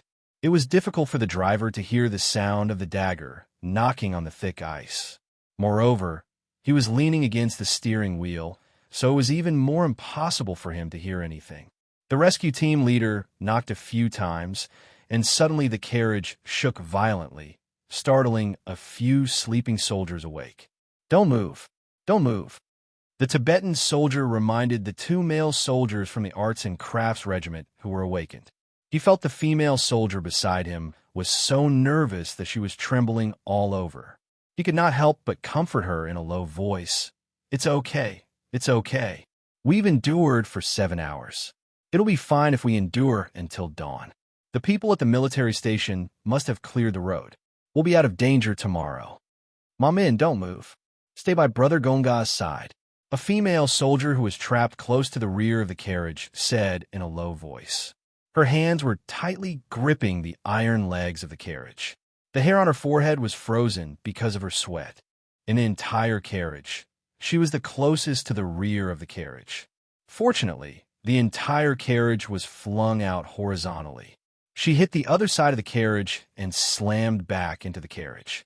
Only then did she avoid being flung out of the carriage. "Jai, don't say anything. Hold on tight." Ma Min's voice was hoarse from crying as she reminded her comrades. She, who was also lying in the cold carriage, felt so cold that there was no warmth in her heart. When she spoke, her tone was particularly stiff. "There's movement above. It might be the snow leopard." "Snow leopard?" Du Jai was shocked. Her pupils suddenly contracted, and her teeth couldn't help but chatter. "Not necessarily. It could also be the person who saved us. Leader, please don't knock on the glass first. Listen for any sounds. How are our instructors doing? Do you feel better?" "I'm fine. Jai, don't talk too much. Ma Min is right. You're in the most danger now." One of the rescue team's instructors spoke in a low voice. When he was flung out of the carriage, his right arm had slammed into the folding seat. Even now, it was still very painful. It was very likely that his arm was fractured. Chapter 1798. The wind in the cliff whistled. Yi Jian, who was crawling on all fours, didn't hear the voices in the carriage. She moved bit by bit. Everyone could only see her figure from the searchlights on both sides. Every time she crawled, the carriage would make a slight trembling sound, which made everyone who was standing on the spot nervous. "Crawl slowly. Focus on spreading out. You must be steady." Zhang Bing reminded her occasionally. He was naturally afraid that the carriage would lose balance and cause everyone to fall off the cliff. Yi Qian nodded gently. She took a deep breath and inched towards the edge of the carriage. The carriage's wheels made a creaking sound. Even though the sound was very soft, it was exceptionally clear to the ears. Hearing such a sound made one's heart skip a few beats. "I don't dare to look." Lu Yuan raised her hand and said in a trembling voice. She turned her back to the carriage and covered her ears, afraid that she would hear something bad. Wei Jiayue stood for a while longer. She watched as the female soldier, who was much stronger than them, approached the edge of the carriage. She pursed her lips and silently turned around. She's already moved to the edge. Half of her head is out of the carriage. As she spoke softly, she heard Lu Yuan take a deep breath. She was shocked by the female soldier's courage. It was the first time they had seen a female soldier who wasn't afraid of sacrificing herself. The sky was dotted with cold stars. The north wind whistled along the way. It blew from the mountains that had stood tall for countless years. It was as if thousands of soldiers and horses were passing through. It made the hearts of the people who were walking tremble. The members of the Snowfield Brigade were used to marching on a snowy night in the Highlands. Every year, they would have marching training. They would set off at dawn and walk until dawn the next day. They would only take a short break before setting off again. This time, the patrol plane even sent them to the Kuta military station. When the station found out that they were on a rescue mission, they were so happy that they immediately sent a truck. After waiting for 3 hours, they jumped onto the truck. They didn't need a car to guide them. Xia Jinyuan drove them directly to Mazadaban. Only our Q King would dare to drive at this speed, and only we would dare to sit in it. Han Zheng, whose body was so bumpy that he looked like he was sitting on a spring, shook his head as he spoke. He maintained an inexplicable smile as he communicated with his comrades. G3 glanced at him a few times. Every time he wanted to ask him why he was smiling so smugly, he would patiently endure it when he saw Z7's look of waiting for him to ask. The strange smile on Z7's face started when Q King found out about the name list of the members of the Arts and Craft Department. In that case, the reason for his infuriating smile was because of this name list. Could it be that there was a female soldier he liked in the Arts and Crafts Regiment? Was that why he was laughing the whole way? This was a possibility. As such, G3 simply stopped asking. He was the only one in the entire car who had confirmed their relationship and was planning to get married next year. The rest were all single. Q King did not choose anyone who was married or had a partner. Originally, he would not have chosen anyone. It was only because his driving skills were not bad that he was chosen. Not only was Han Zheng trying to hold back his laughter, he was even humming a song. The more he looked, the more he felt like he was meeting his beloved girl. G3 nudged V8's shoulder and lifted his chin in Han Zheng's direction. He whispered, "I'm afraid there's someone he knows in the Arts and Craft Department." The smile on his face never stopped. Chapter 1799. He's someone who has girlfriends everywhere. He's already dated more than 10 girls, so it's not strange that he knows someone in the art troupe. V8 did not really want to discuss such a sad topic.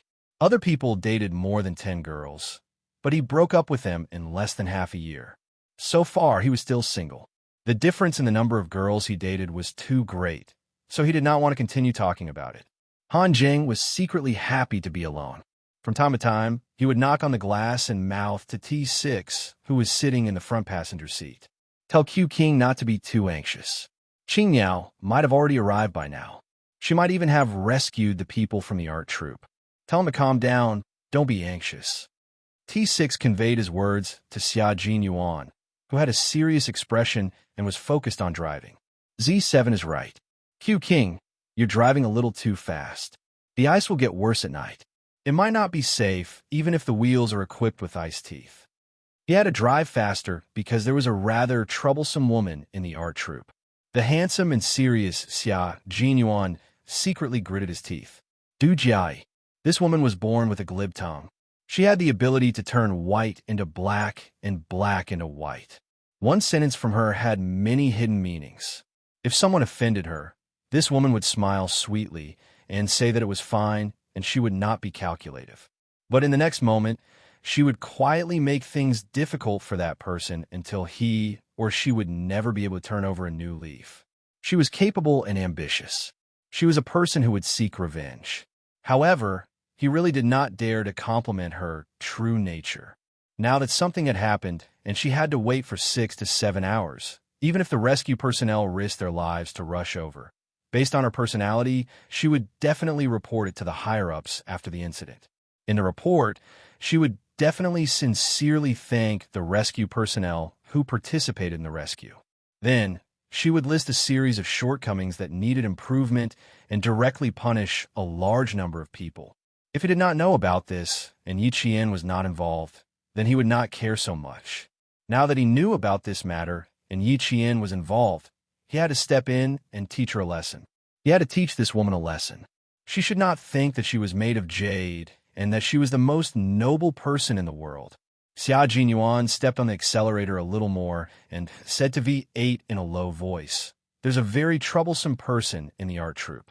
She doesn't care about the lives of others, but she's very protective of her own life. The rescuers risked their lives to save her, but in the end, they still have to take the risk of being punished by her. I have to go over and take care of the situation. I don't want to get Qing Miao involved." As soon as he said this, V8's eyes immediately turned cold. "Biting the hand that feeds you. That's right. That's the guy." Xia Jinyuan smirked coldly. This guy just happened to have the surname. Du. The Du family and family Xia had never been on good terms, but they had a close relationship with the former Mrs. Xia, who abandoned her husband and children in pursuit of love. Yi Qian did not expect to rescue a snake beauty. She climbed into the car and turned on the lights. When she lowered her head and looked into the car, the lights on the windbreaker had shone into the car first. Then, she heard countless voices coming from the car. The clearest sound was a woman's delicate voice coming from below her head. "Everyone is here. Our instructor's arm is fractured. Please think of a way to save our instructor first." This was the first time Yi Qian and Du Jiai met. Before they even met, Yi Qian could already tell that Du Jiai was a difficult person to get along with. Chapter 1800. Although her voice was delicate, there was a hint of questioning in it. She didn't even have the basic courtesy, as if everything that others did was natural. Having lived 2 lives, Yi Qian's mind was naturally sharper than others. In addition, she had lived carefully in the eyes of others in her previous life. She could distinguish what kind of words others said and what kind of tone they used. Even though this trapped female soldier had taken the initiative to ask to save the instructor who needed saving the most, Yi Qian could tell from her faint impatience that this was a female soldier who knew how to express herself. Is it true that other than the instructor who has a suspected fracture, the rest of the people don't have any obvious external injuries or pain? Yi Qian didn't answer her question, but confirmed it again. She needed to know the exact situation in the carriage, so much so that she needed to know everyone's condition. Du Jiai, who had lost all feeling in her hands, began to call out names on instinct. She said, "Instructor, when I call out a person's name, I ask him to tell the rescue team outside if he has any problems. This way, the people outside can confirm that we are fine, so that they can start the rescue as soon as possible." When Yi Qian heard this, her brows furrowed slightly. This female soldier's words were really unpleasant to hear. Her words were sarcastic, and there was a hidden meaning behind them. Her rough words didn't sound like there was a problem, but when you thought about it carefully, there was a big problem. The situation was urgent. The carriage was suspended in the air, there was no telling if there would be more avalanches, and the instructor was injured. Everyone desperately wanted to be rescued, but the rescue team didn't do it immediately. They had to call out names to confirm everyone's condition. What kind of rescue is this? This was called delaying. When she said this, everyone in the carriage, including the Tibetan soldiers, became serious. They already had some complaints about Yi Qian. If Yi Qian was really an ordinary female soldier, they might have to thank her for her thoughtfulness. As soon as she finished speaking, Yi Qian, whose eyes were cold, said loudly, "There's no need to go through so much trouble. I just need to know if anyone is in obvious pain, external injuries, or bleeding so that we can cooperate to rescue the injured first." This explanation made everyone in the carriage feel better. Naturally, they had to cooperate. "I'm sorry, I misunderstood. Other than our instructor, who was seriously injured, the rest of them didn't feel any severe pain or bleed. It was just that when the carriage was thrown out, everyone was knocked out for a few hours. I'm Du Jiai, a female soldier from the Arts and Crafts Regiment. Thank you for your hard work." Du Jiai immediately apologized and very cooperatively summarized the situation in the carriage in one sentence. The art troops instructor said, "That's right. Other than me, the rest are only lightly injured. I am Gao Hong, the instructor of the Arts and Crafts Regiment. Be careful and don't rush." The female soldier outside was right. They had to cooperate with each other. In the face of Du Jiai's apology, Yi Qian curled his lips, his eyes cold. J5 and the others knew that other than the instructor who was injured, the rest of the people in the carriage were fine. They all let out a sigh of relief. The next step was to get the people trapped in the carriage out one by one. The front wheel was blocked by rocks. Next, a sturdy climbing rope was tied to the wheel. The other end of the rope was tied to a construction shovel taken out from the toolbox. Next, the shovel was placed horizontally behind two huge rocks that had been blown out by the snow to create a resistance force. All the preparations were in progress. 5 minutes later, the instructor was slowly pulled out from the trembling carriage. Chapter 1801. The carriage was shaking so much that it made creaking noises. The entire carriage was shaking up and down. Yi Qian had been lying on the roof of the carriage the whole time. She pulled the rope tightly with both hands and slid the wheels so that the instructor could slowly pull her up to the roof of the carriage. "I'll slowly back up. You can slowly crawl forward like me." At this moment, the usually calm Yi Qian was slowly being pulled up by the rope as the instructor held onto the edge of the carriage with both hands. There were beads of sweat on her forehead. As she spoke to the instructor, she slowly moved backwards with her arms outstretched. The instructor's arm was fractured, so her movements were inevitably restricted. Fortunately, there were comrades from the Snowfield Brigade pulling the rope from the front of the carriage. The instructor only needed to maintain her posture like Yi Qian. There was a layer of ice on the carriage. As Yi Qian moved forward and backward, she smoothed the surface of the ice a little. The slippery ice reduced the resistance and sped up the instructor's progress. "Steady, steady. Just a little bit more. Just a little bit more." Yi Qian retreated to the junction between the carriage and the front of the carriage. She pulled her arms back and tightened the rope around the instructor. After working together with her comrades for about 15 minutes, they finally succeeded in rescuing the first trapped person. As long as they successfully rescued the first person, it meant that this method worked. The creaking noises stopped when the instructor got out of the carriage. The shaking of the carriage also returned to normal. The J5 quickly laid on the ice to check if the front wheels showed any signs of slipping. After looking carefully, she stood up and said happily to Yi Qian, "The wheels are not slipping. We can enter the second rescue round." What they feared the most was that the wheels would slide off the cliff during the rescue. Even if they used a rock to hold them back, they still couldn't be at ease. Now that they had rescued the injured and the wheels were still in their original state, it was undoubtedly good news. Yi Qian, who was lying on the ground, let out a sigh of relief. She didn't stand up, but she gave the J5 an OK sign, indicating that they could enter the second rescue round. "Good job." The old Tibetan soldier who was supporting the instructor gave Yi Qian a thumbs up and praised loudly. "You are a female soldier that we admire. You are amazing." "Very, very good." Qin Xiao, who was standing on top of a pile of snow, looked at the slender figure who had successfully rescued Instructor Gao from the Arts and Crafts Regiment. A faint smile appeared on his elegant and handsome face. Every time he saw her full of sunshine and fearless. She was very brave, but she always knew how to act according to her capabilities. A girl who knew how to act according to her capabilities would know how to move forward. He wouldn't go overboard either, just like how a glass of water wouldn't be filled to the brim. He had to grasp the scale just right. When the water was full, the moon would overflow, and when the moon was full, it would be a loss. This girl, who should be in her first year of university, seemed to understand this principle quite well. Therefore, she and Du Jia went back and forth, knowing when to stop. From the capital to the northwest of the border, Du Jia's way of dealing with things had surprised him. Madame Qin had said that she was a good wife for her husband and children, and had urged him to take good care of her and try to make some progress. He took Madame Qin's words to heart. For people like them, they didn't marry the person they loved, but a wife who would be helpful to the whole family. Along the way, her calm and collected demeanor had made those dissatisfied soldiers suffer losses again and again. It was as if they had to suffer in silence, unable to voice out their bitterness. She had only used a few tails to achieve 1,000 caddies, and the leaders of the rescue construction approved of her. They had criticized the few female soldiers who didn't get along with Du Jiayi several times. Chapter 1802. From this, he could see Du Jiayi's methods. Just like what Mrs. Qin said, the second daughter of the Du family was indeed suitable to be a wife.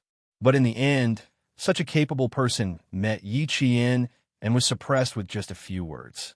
This was the first time he heard her take the initiative to apologize and admit her mistake in front of the leader. From this, it could be seen that not only was Yi Qian meticulous, but he was also very strict. He could immediately tell that Du Jiayi's words, which seemed to be helping her, were actually secretly trying to trip her up. When she heard Du Jiayi's apology, she didn't say anything like it's okay. Instead, she just smiled and remained silent. This was to tell Du Jiayi that she didn't want to make a fuss about it. So please behave yourself. Using silence to reply was far more effective in intimidating Du Jiayi than speaking. It couldn't be denied that this was a girl with a pure heart and knew how to protect herself. Du Jiayi wanted to take the opportunity to step on her and gain a good impression in front of the leader, but this move was useless. Pull it tight. Pull it up, pull it up. The J5's voice came from the front. They were now starting to rescue the second trapped ART troop soldier. Men were heavy to begin with, so when the ART troop soldier's hands grabbed onto the carriage, he could see the entire carriage sink. The J5 was so shocked that he repeatedly ordered the male soldier to pull the rope harder. Qin Xiu, whose heart sank along with the carriage, locked his gaze on Yi Qian even more tightly. His thin lips, which had always held a gentle smile, were pursed into a straight line, exuding a coldness comparable to frost. His gaze was locked on Yi Qian, but he didn't realize that the danger he was facing was no less than Yi Qian. The pile of snow that Qin Xiu was standing on was the pile of snow that everyone was trembling with fear when they walked past it. He was in charge of the front carriage. Once the carriage in front started to slide, he would immediately tell the carriage behind to retreat and pull the front carriage tightly. Standing here was equivalent to standing on the edge of a cliff.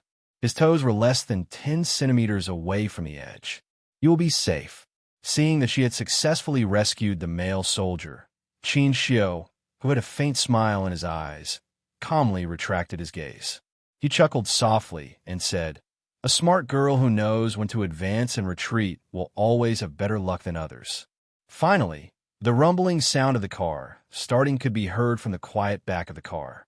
The temperature was so low that the hidden soldiers in the car had to start the car several times before it started. Listening to the sound of the motor in the wind, it inexplicably gave people a sense of security. The back of the car had already shoveled nearly half of the snow.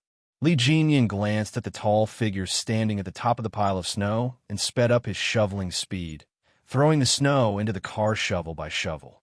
After 40 minutes of shoveling snow, he and a few soldiers from a military station had already shoveled out a path more than 3 meters long for the rear cars. As long as the front cars needed to be towed by the rear cars, they could immediately retreat. Time flew by. Xiao Jinyuan asked V8 again what time it was. Only then did he realize that he had already been driving for more than 2 hours. When the car climbed onto a high slope, V8 pointed ahead and shouted, "Q King, there's light up ahead. We're almost there." They were indeed almost there. After parting with Yi Qian for nearly 10 hours, they could finally meet up on the Tibetan route in Mazadaban.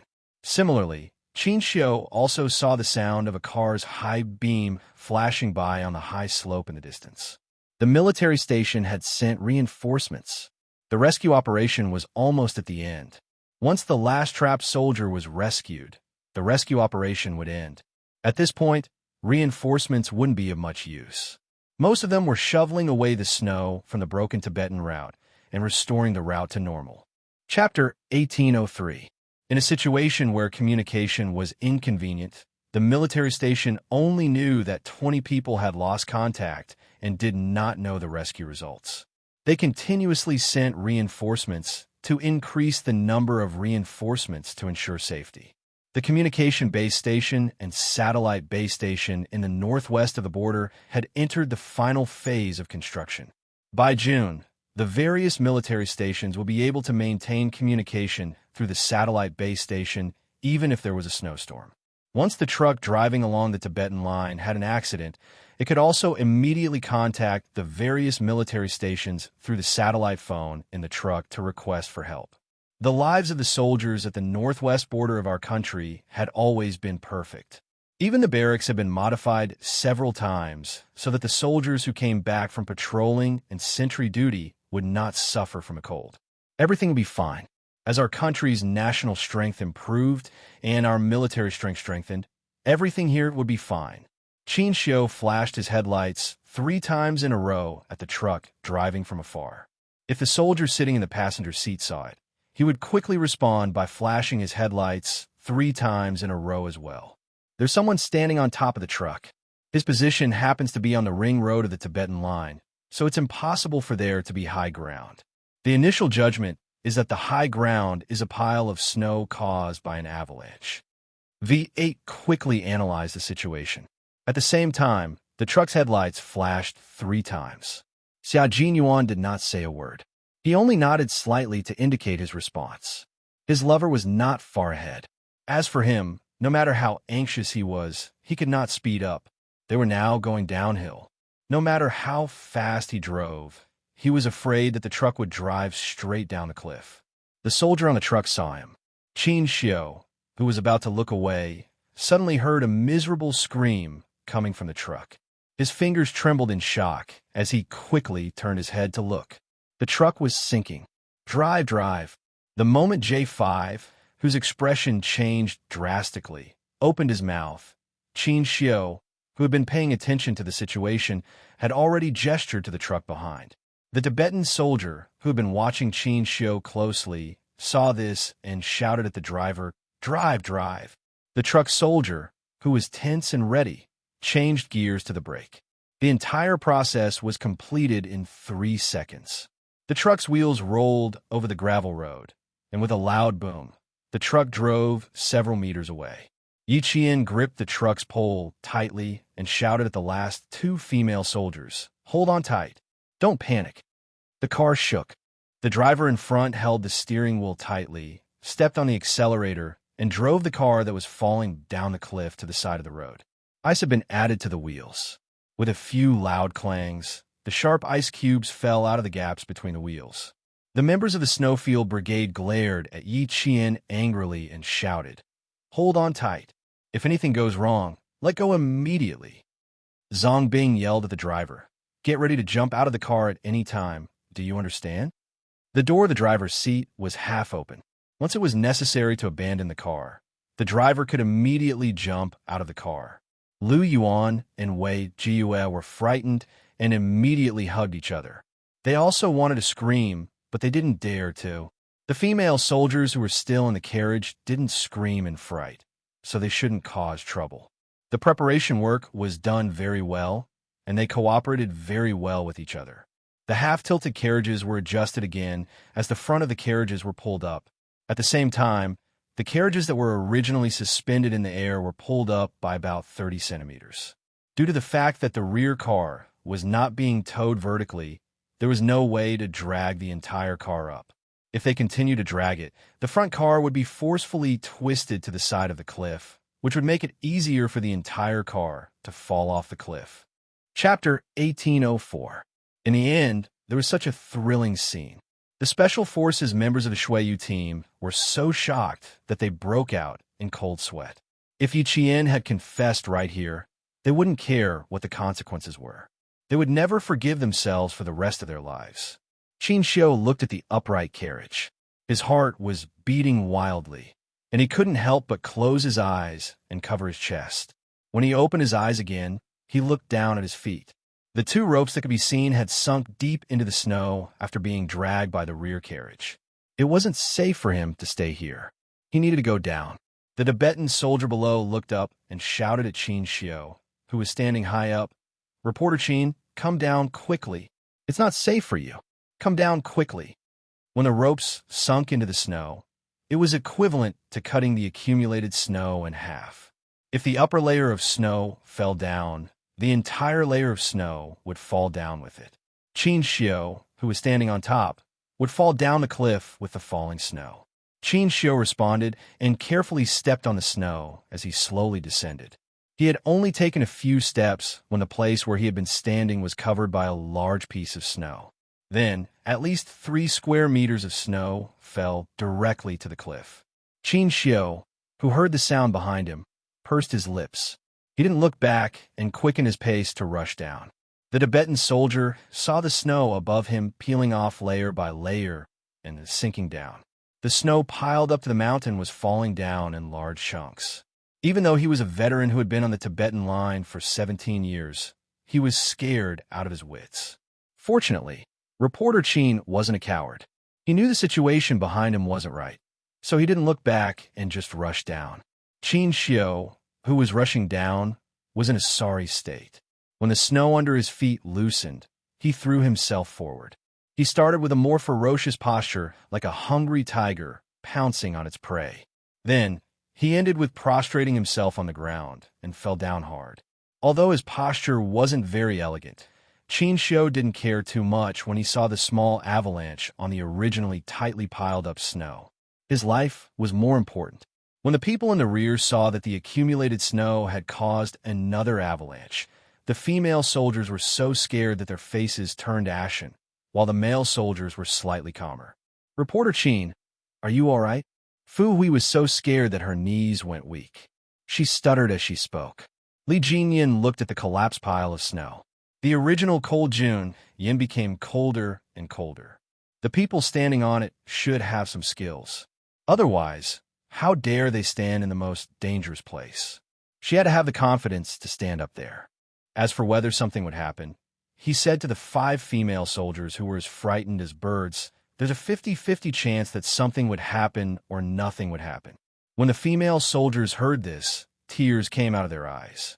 Li Jinyan glanced at him and then walked away. She had to see for herself to know whether or not something was wrong. What was the use of crying? Qin Xiu didn't know that he had caused the 5 female soldiers to cry for no reason. He pulled the rope tightly together with the male soldiers of the Snowfield Brigade. He had to pull it tighter.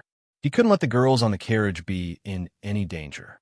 It was easy to save the female soldiers from the Arts and Crafts Regiment because they knew how to balance themselves. Yi Qian pulled the rope tightly and helped the last female soldier out of the carriage.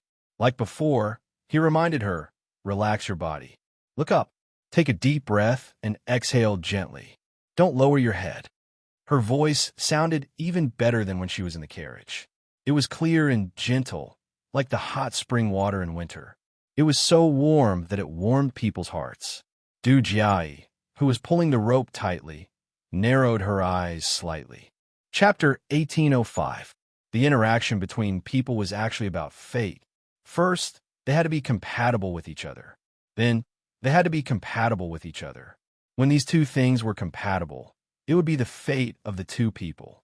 Listening to the gentle voice that was filled with strength, Du Jiai felt that she was not destined to be with this female soldier who had been lying on the carriage for almost 3 hours.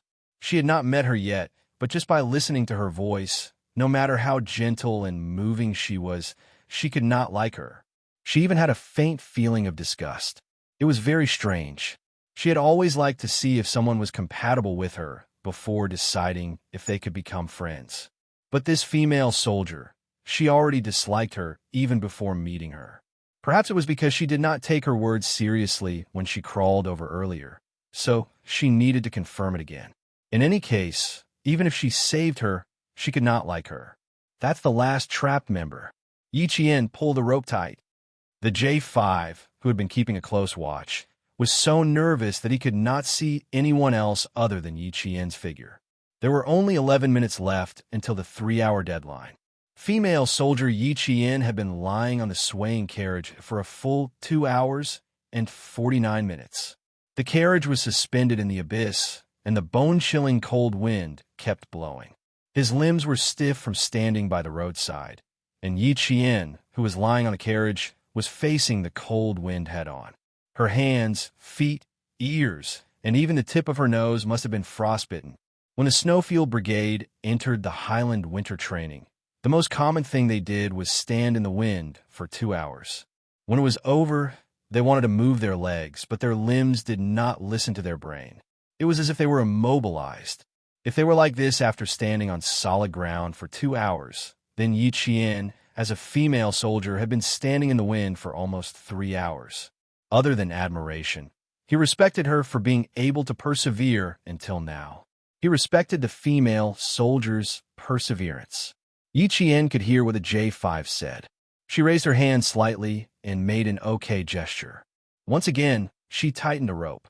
First, she slowly pulled Du Jia, who could not use any strength and could not hold onto the edge of the carriage.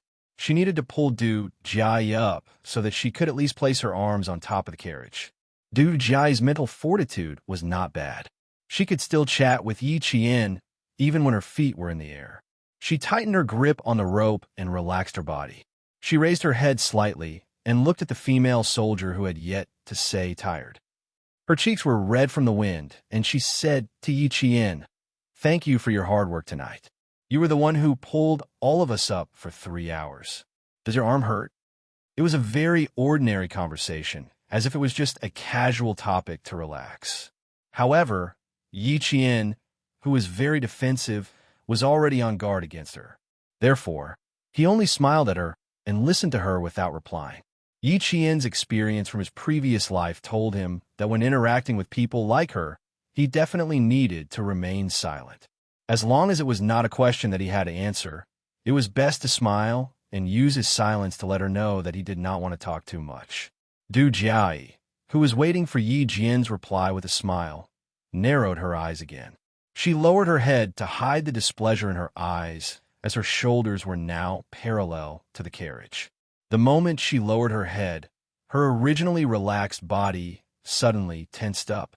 With a look of horror on her face, she quickly looked up, not daring to lower her head again. She was suspended in the air, and below her feet was a bottomless abyss. Just one look at it was enough to make all the cells in her body scream. Chapter 1806. Don't lower your head. Slowly extend your hands and place them on top of the carriage.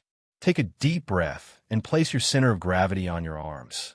Don't be afraid. The male soldiers are pulling on the ropes in front of the carriage. They will pull you all the way to the front of the carriage. Yi Qian naturally noticed the fear in her eyes and knew why she was frightened. The searchlight on the windbreaker hat emitted a snow-white light. Du Jia couldn't help but close her eyes and avert her gaze. Without a doubt, Du Jia was a very beautiful and elegant civilian soldier. She had a beautiful oval face and a pair of classical willow leaf eyebrows. Although her eyes were closed, her eyeliner was long, and it was obvious that she had a pair of bright eyes. At this moment, although her eyes were closed, the arrogance and confidence between her eyebrows were still soaring. This was a female soldier who liked to put herself at the center of everything. No wonder when they first met, she spoke as if she was giving orders. Yi Qian moved back. When the J5 saw that the last female soldier had half of her body pulled up, he immediately ordered Yi Qian to move back. After he finished speaking, he immediately stared at the wheels. The muscles on his face were tense, as if he had entered a battle. Every part of his face exuded a fierce aura. Du Jia, who had finally climbed up, slowly opened her eyes. She saw that the female soldier was slowly moving back with her arms and legs spread out.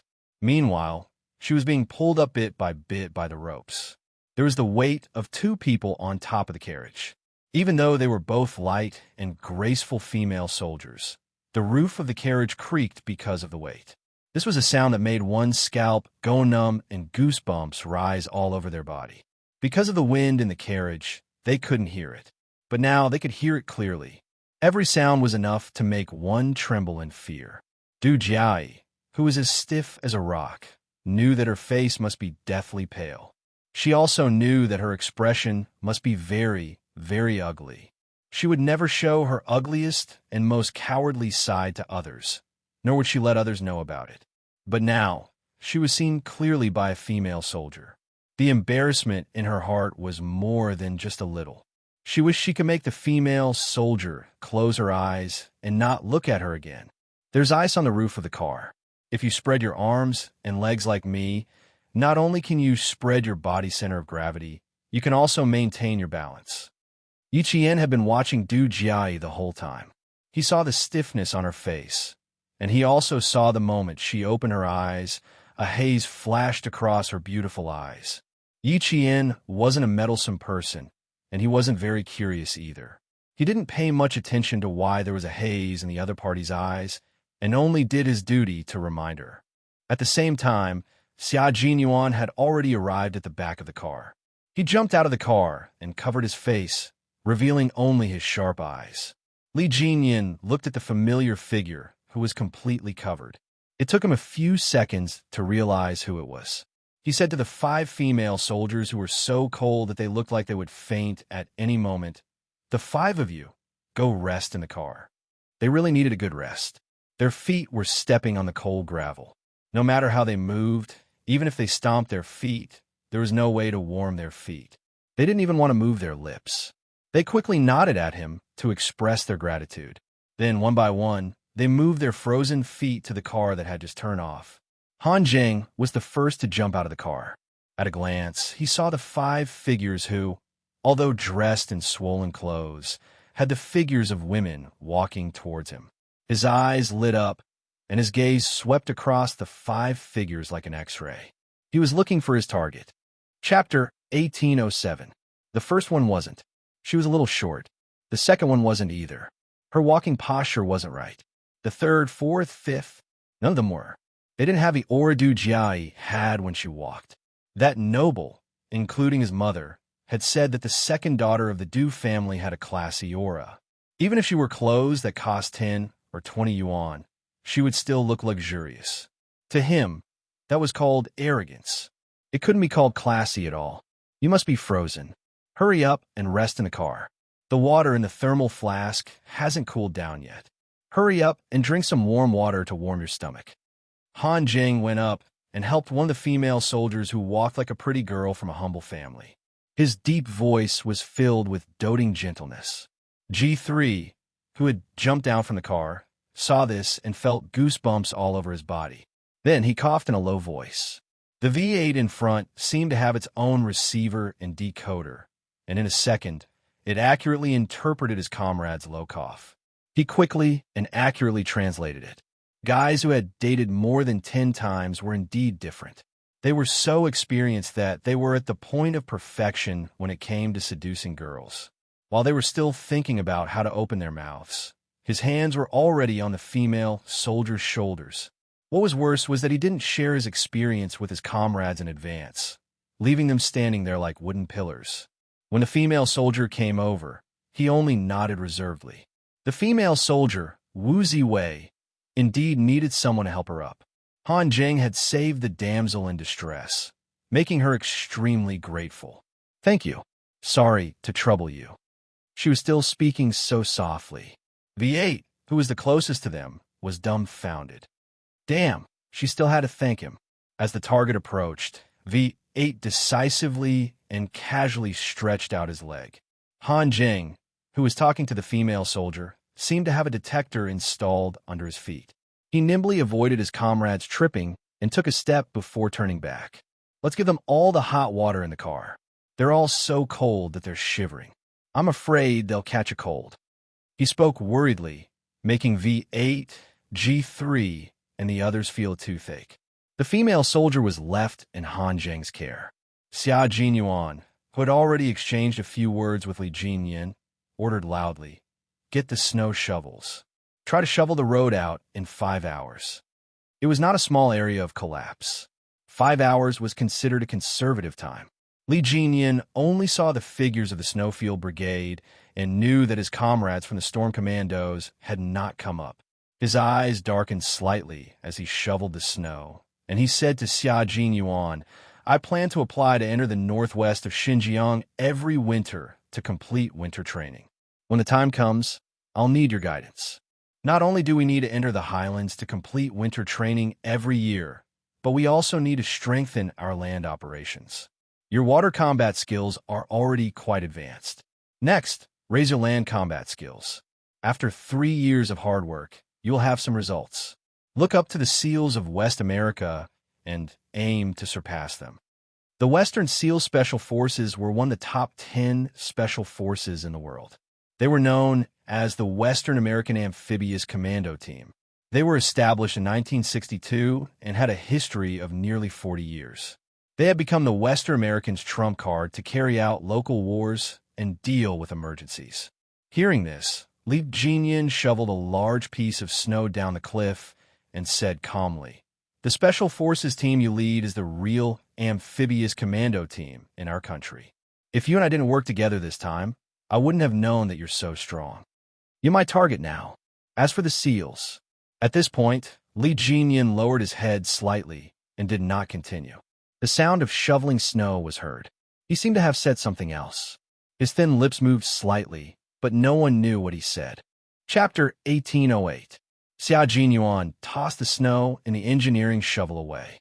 Wearing gloves, he raised his hand and patted Li Jinyan, whose eyebrows were tightly knitted.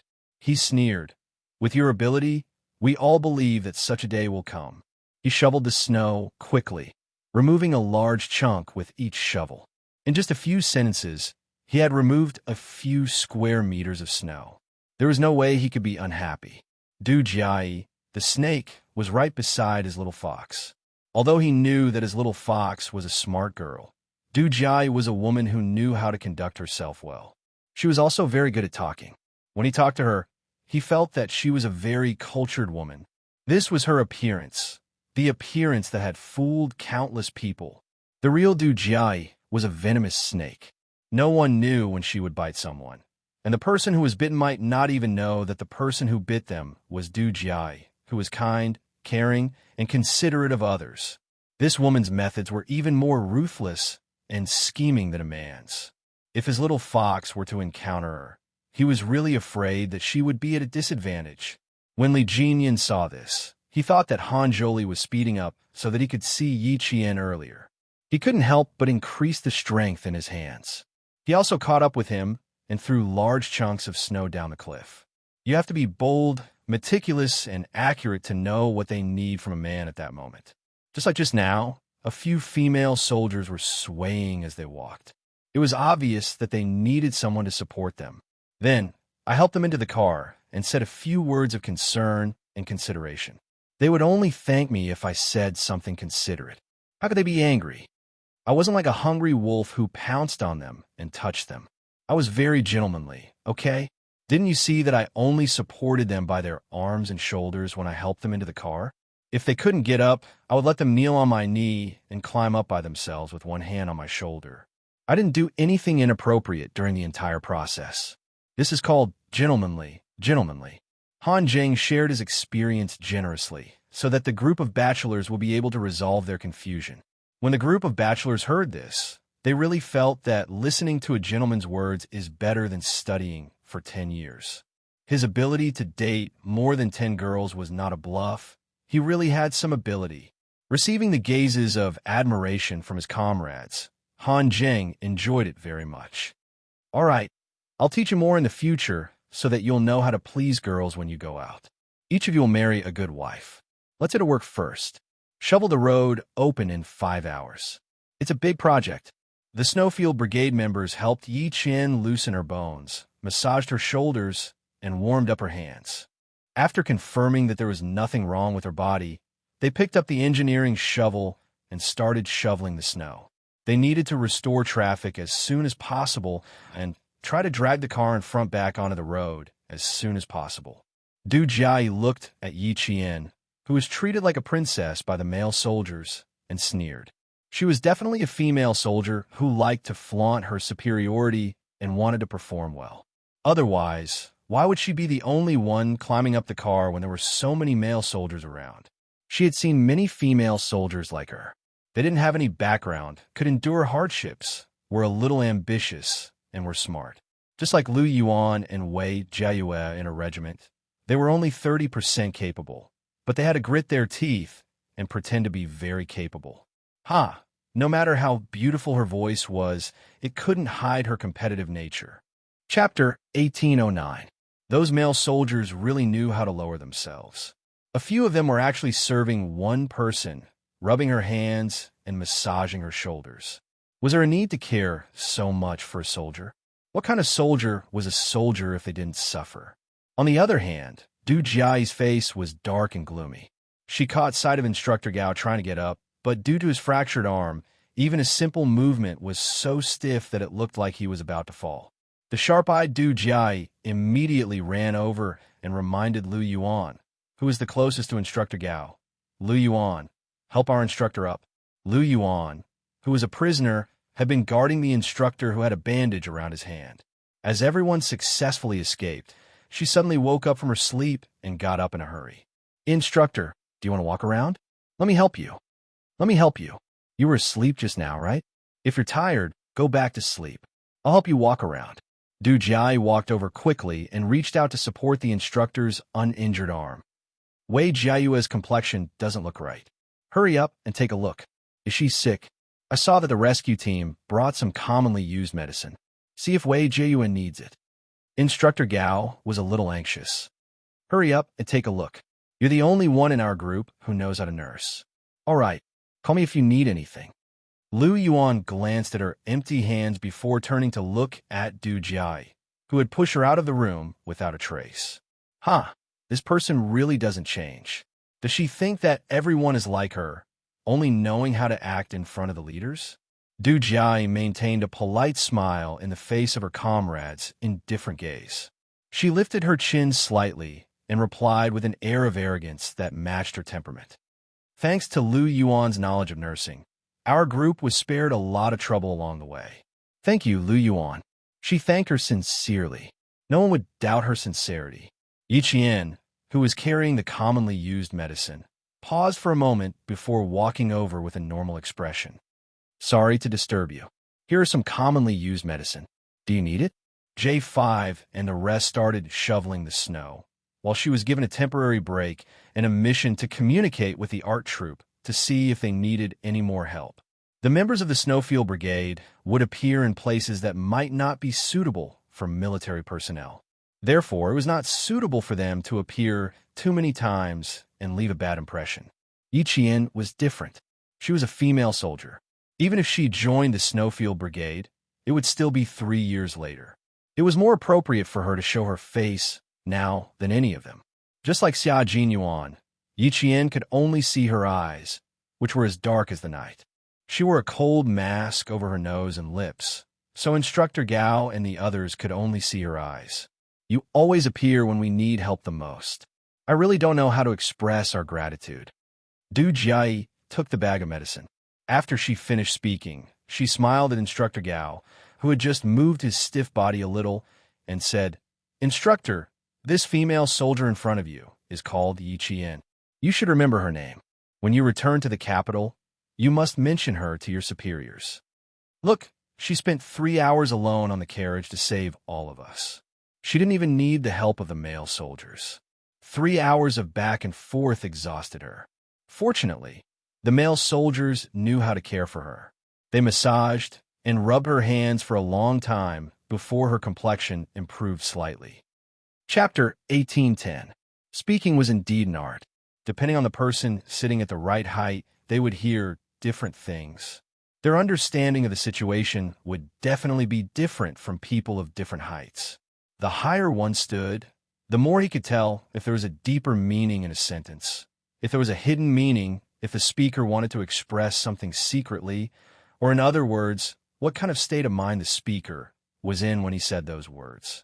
Instructor Gao was an instructor in the arts regiment and had a high level of political training.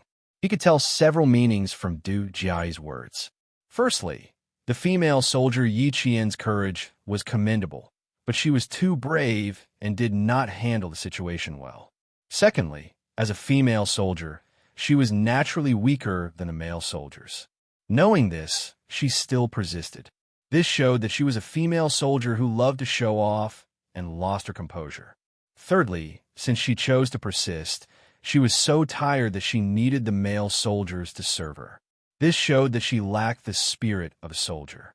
Fourthly, the male soldiers were not strict enough and cared too much about the female soldier. This showed that their relationship was messy. This was what Instructor Gao understood from Du Jiayi's words. But it was undeniable that if not for this female soldier who loved to show off persisting for 3 hours and gritting her teeth to save them, they might still be stuck in the carriage, frightened and frightened. Therefore, Instructor Gao smiled and said, "You're right. We must report this to the higher-ups and reward the soldiers who risked their lives to save us. Yi Qian, you've worked hard tonight. If it weren't for you, we would probably still be in the carriage." As he said this, his words became more sincere. However, you need to think twice before you do something like this. Don't tire yourself out too much. After all, Instructor Gao was not a soldier in the arts regiment. He could only give a few pointers in a very reserved manner. If he said too much, it would make people dislike him. Lu Yuan gently weighed the plastic bag with the medicine. The soft hua-hua sound seemed to have interrupted Instructor Gao's words. Then, she smiled at Yi Qian, full of kindness and gratitude. Hearing this, Yi Qian, who already knew how to deal with this, said politely, "You're right. My comrades were also very worried when I went up like this. They were afraid that I would increase the weight on the carriage and cause the entire carriage to fall off the cliff. Fortunately, my body is light. Although it made my comrades sweat in their hearts, I could be considered to have successfully completed the mission given to me by my comrades." Yi Qian was never a pushover. Facing Du Jiayi's gratitude on the surface and all kinds of words to trip him up, he humbly accepted Instructor Gao's advice and politely used a different method to explain why she, a female soldier, had to climb up the carriage. "You've considered everything thoroughly. It's because of this that we're all safe. Yi, our unit needs female soldiers like you." As he said this, his gaze landed on Du Jiayi. He then turned his head to look at the other soldiers who were still breathing. Then he sighed. "Jiayi, you all need to learn from her. Just now, the carriage only shook a little, but you all were so scared that you screamed." Yi Qian, on the other hand, was able to remain calm and continue to rescue us. You all need to learn from him. Chapter 1811. Du Jiayi was someone who could keep her composure, especially when it came to dealing with matters in front of her superior. Upon hearing those words, she reined in her emotions and replied humbly, "You're right. We're indeed lacking in courage. Even though we're performing arts troops, we're still soldiers. A soldier's courage and bravery mustn't be lacking." She was really something. She even gave her a soft rebuff. With just a few words, she changed the instructor's impression of her.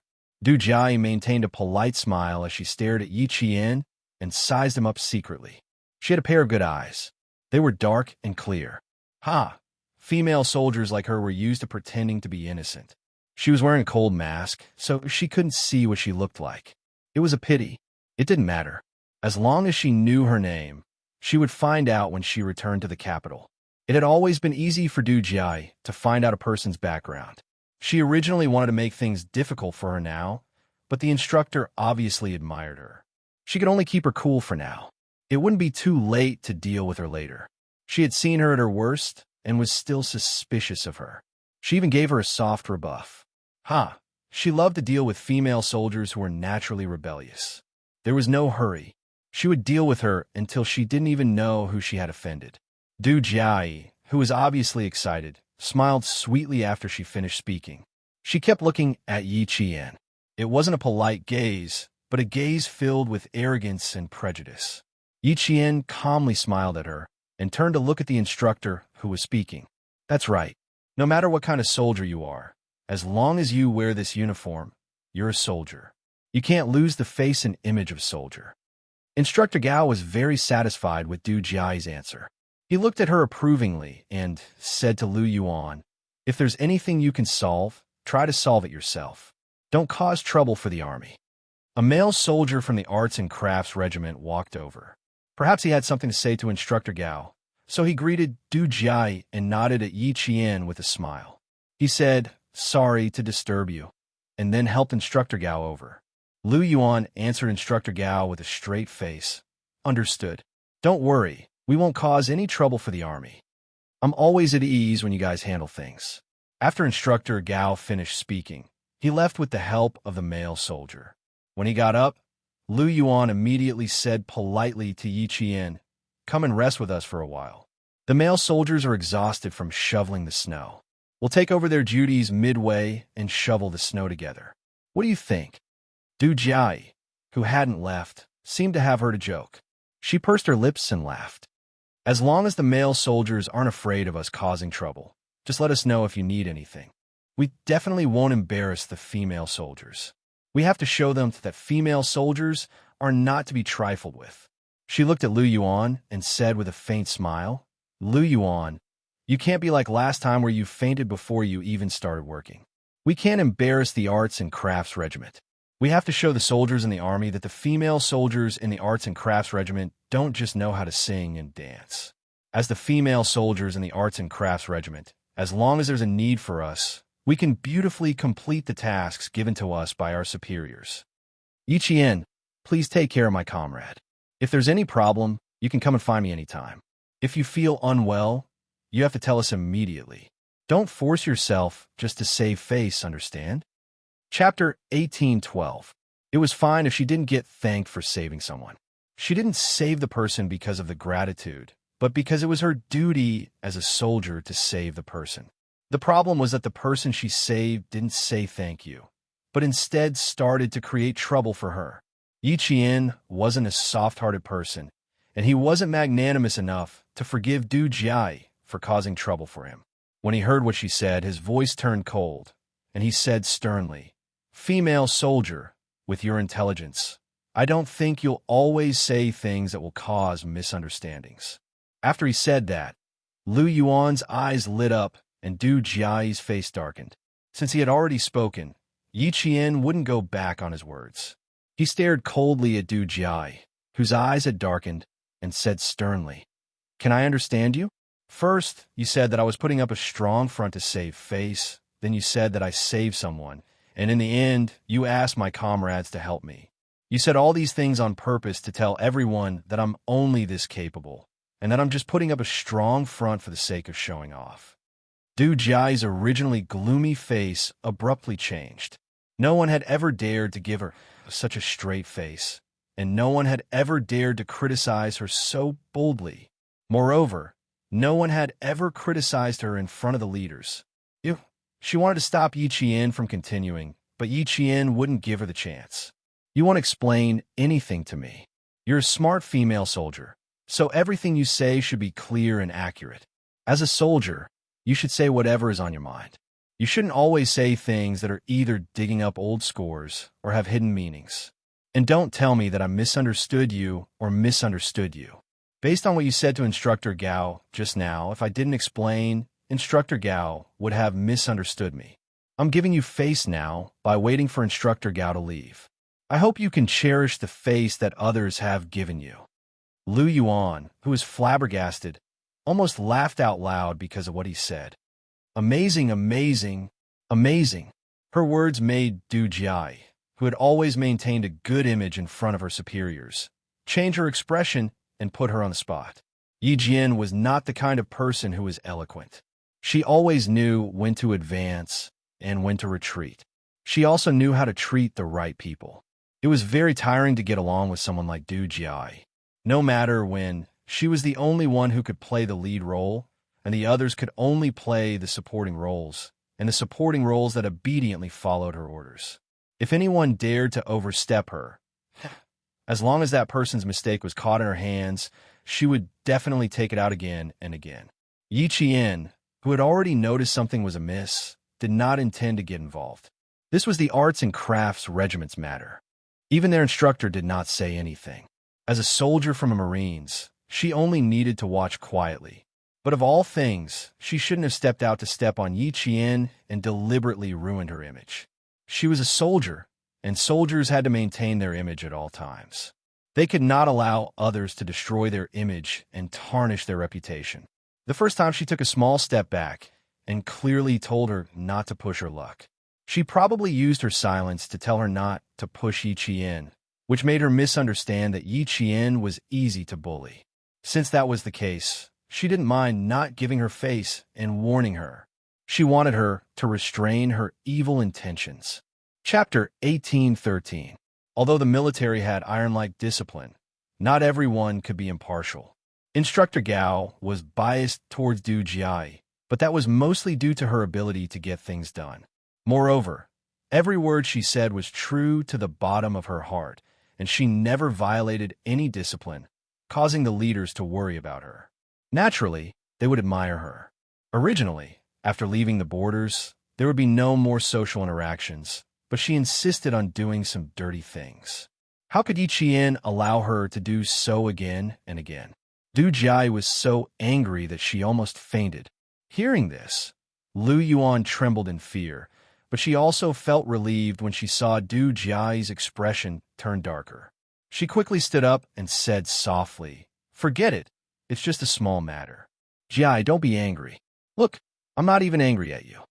Lu Yuan was shocked and angry at the mention of that old incident that she still couldn't let go of. That was the only time she made a fool of herself, and it became a topic that Du Jiai would use to make fun of her. No one liked others to talk about their mistakes, and Lu Yuan didn't like it either. But what could she do?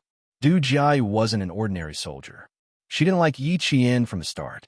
Now that she heard what he said, her uncertain expression made her even more afraid.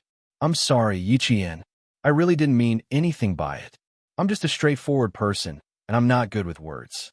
If I've offended you, please forgive me." Du Jiai's uncertain expression only took a few seconds to adjust. Her bright eyes under the hood were filled with sincerity. "I'm very, very sorry. Please forgive me." Lu Yuan originally felt that her anger had been vented, but now, following Du Jiai's apology, she felt an extremely cold chill run up from the bottom of her feet. Based on her understanding of Du Jiai, the more amiable she was, the more it meant that she had set her sights on someone and would make that person suffer.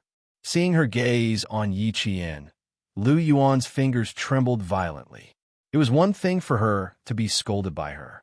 That incident was indeed her fault. But what about Yi Qian? Not only did she not thank Yi Qian, she even hinted to Instructor Gao that Yi Qian was just a stubborn female soldier and made things difficult for him. How could she do this? It was one thing to trample on those new recruits from time to time, but how could she make things difficult for Yi Qian, who had saved her life? Now that Yi Qian was angry, she still thought that Yi Qian was wrong. He even targeted Yi Qian. "Du Jiai, do you really think you're a big shot?" Instructor Gao, who had said something to the male soldier, walked over again. Du Jiai was used to destroying peace. She held Lu Yuan's arm and said to Yi Qian, "I'm very, very sorry, and I'm very, very grateful." Instructor Gao wanted to go over to see how much snow needed to be shoveled. He did not give Du Jiai a chance to continue speaking. He came over and said, "Come with us to see how the snow is being shoveled and discuss the situation with the army." He reminded Lu Yuan to take good care of Wei Jiayue and left. Finally, Instructor Gao showed concern for Yi Qian. "You have to be careful too. You've been exposed to the cold wind for a few hours. We brought some winter coats with us. Put on a few more and sit next to Lu Yuan and the rest. You can keep each other warm." Lu Yuan noticed that Du Jiai's eyes narrowed slightly. She gave Yi Qian a faint smile before leaving with Instructor Gao and the male soldiers from the Arts and Crafts Regiment. "Yi Qian, just you wait. I wanted to punish you lightly, but now... just you wait. I'll deal with you slowly." Chapter 1814. The smile in her eyes did not shock Yi Qian. Instead, it made Lu Yuan clench her fists. She did not know if it was because she was too agitated, but her chest felt stuffy. Even after taking a few deep breaths, she did not feel better. From the moment Du Jiai apologized to the moment she left, Yi Qian remained indifferent. Even his aura did not change. Therefore, Instructor Gao did not notice anything strange when he walked over. Du Jiai was not the only one who knew how to destroy peace. Yi Qian, who had lived 2 lives, knew how to do it too. Du Jiai saw Yi Jinli's familiar shift between smiling and Yi Jinli's mood a second ago, so she apologized again and again.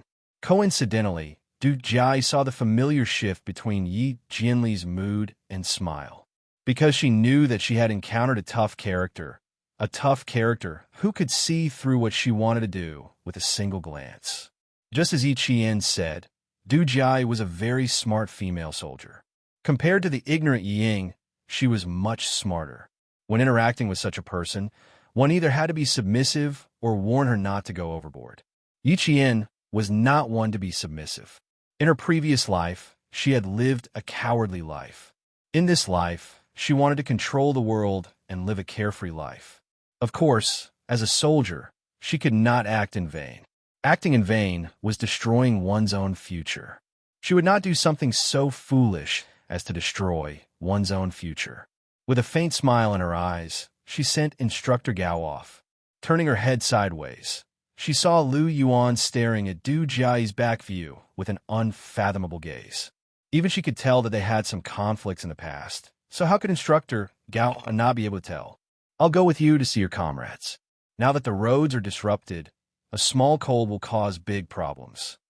The smiling voice pulled Lu Yuan's attention back. Yi Qian looked at the female soldier who was looking at her with a complicated expression.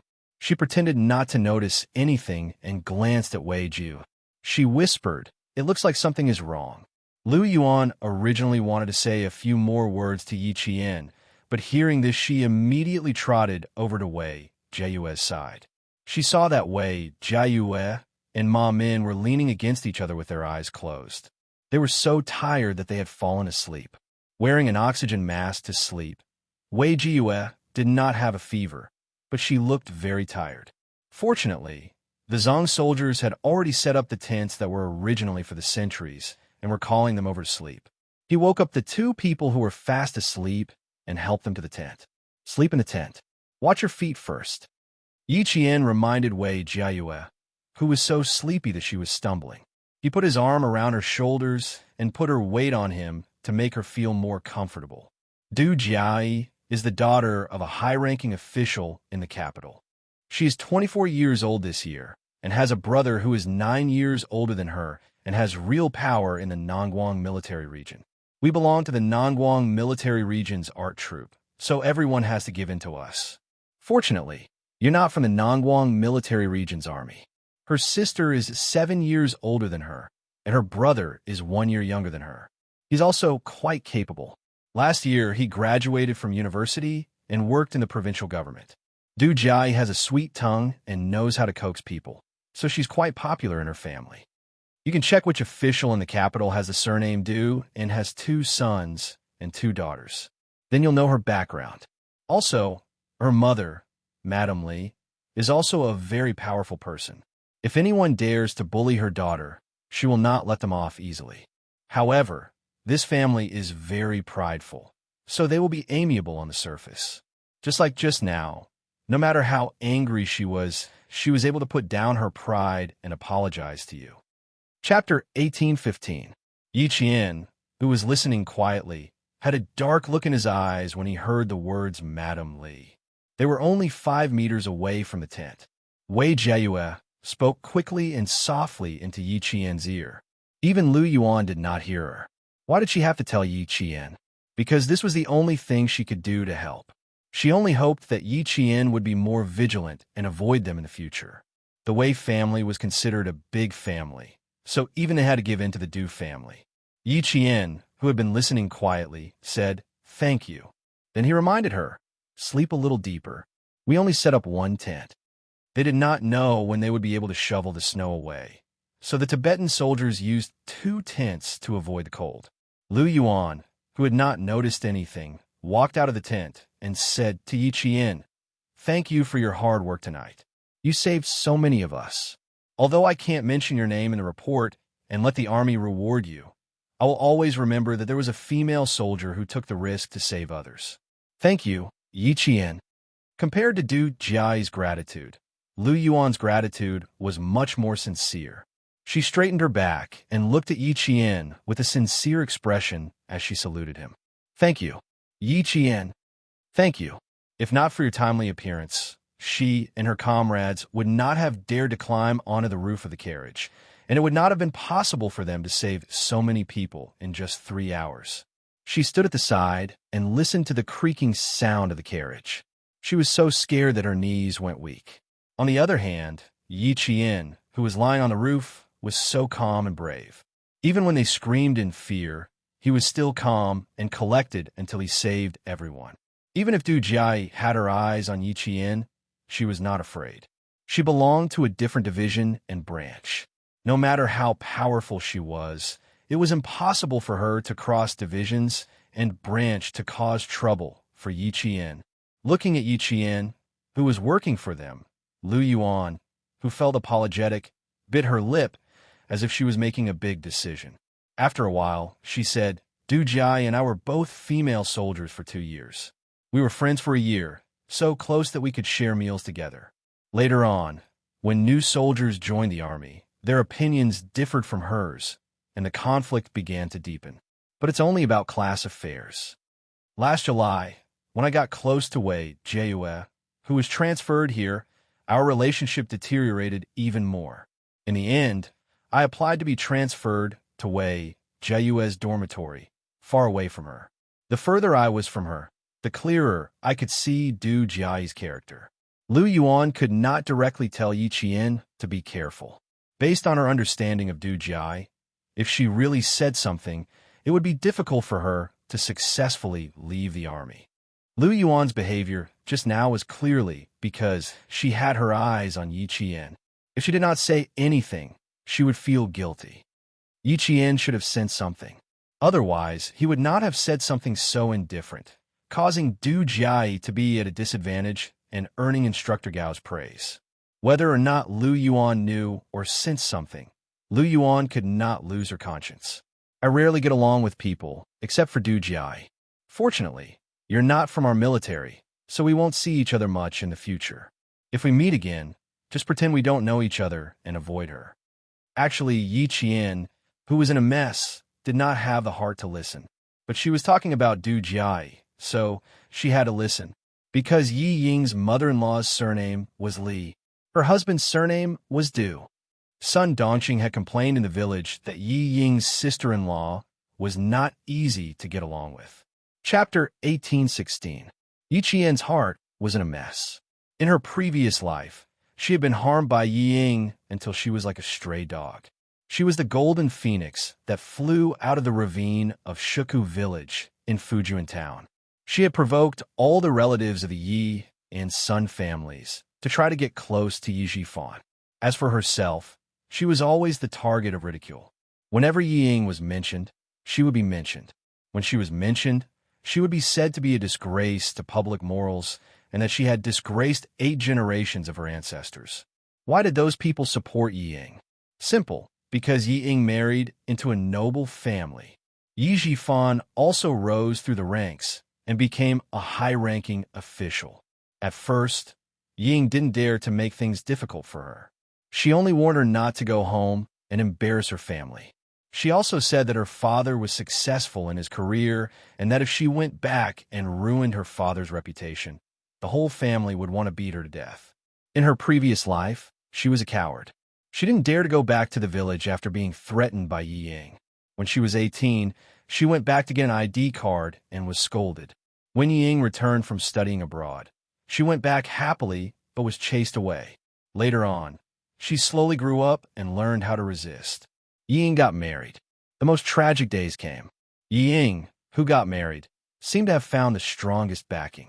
She started to use all her power to make things difficult for her. She made things difficult for her and wanted to take her life at all times. She knew that it was Yi Ying who had caused her to lose her job, be evicted, blocked her way, and even set her house on fire. Only then did she realize that Yi Ying did not make things difficult for her before she got married. Most of the time, it was just that her words were a little harsh. She got a job, but couldn't get paid. She was chased after getting off work in the middle of the night. Her door was broken into when she slept at night. These are the real difficulties. She used to be ruthless. If she had the chance, she would make Yi Ying's life a living hell. She would make her lose everything. She used to beg the heavens to give her a chance. She even went to Buddha and made a wish that Yi Ying would lose everything in the future. And now, thinking of all the things from his previous life, Yi Qian suddenly laughed. It was not a hearty laugh, but a low, deep and oppressive laugh. It seemed to be a joyous laugh, but it also seemed to be filled with hatred. Lu Yuan, who had not yet left, stared blankly at Yi Qian, unable to react for a moment. Du family. If this Du family was Yi Ying's in-laws in her previous life, then could she directly cut off Yi Ying's path to climb up the social ladder? Would he be able to solve all the worries in one go and make Yi Ying in this life truly have nothing? In her previous life, she had so much hope, but in the end, her wish did not come true. In this life, since the heavens had allowed her to return to the starting point, to the source of all tragedies, how could she let them down? How could she let them down?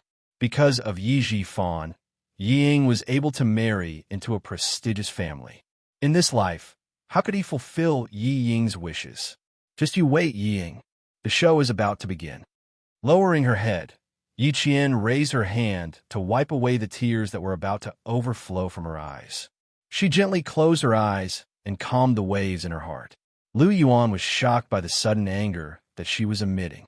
She could not help but take a small step back and carefully asked, Are you okay?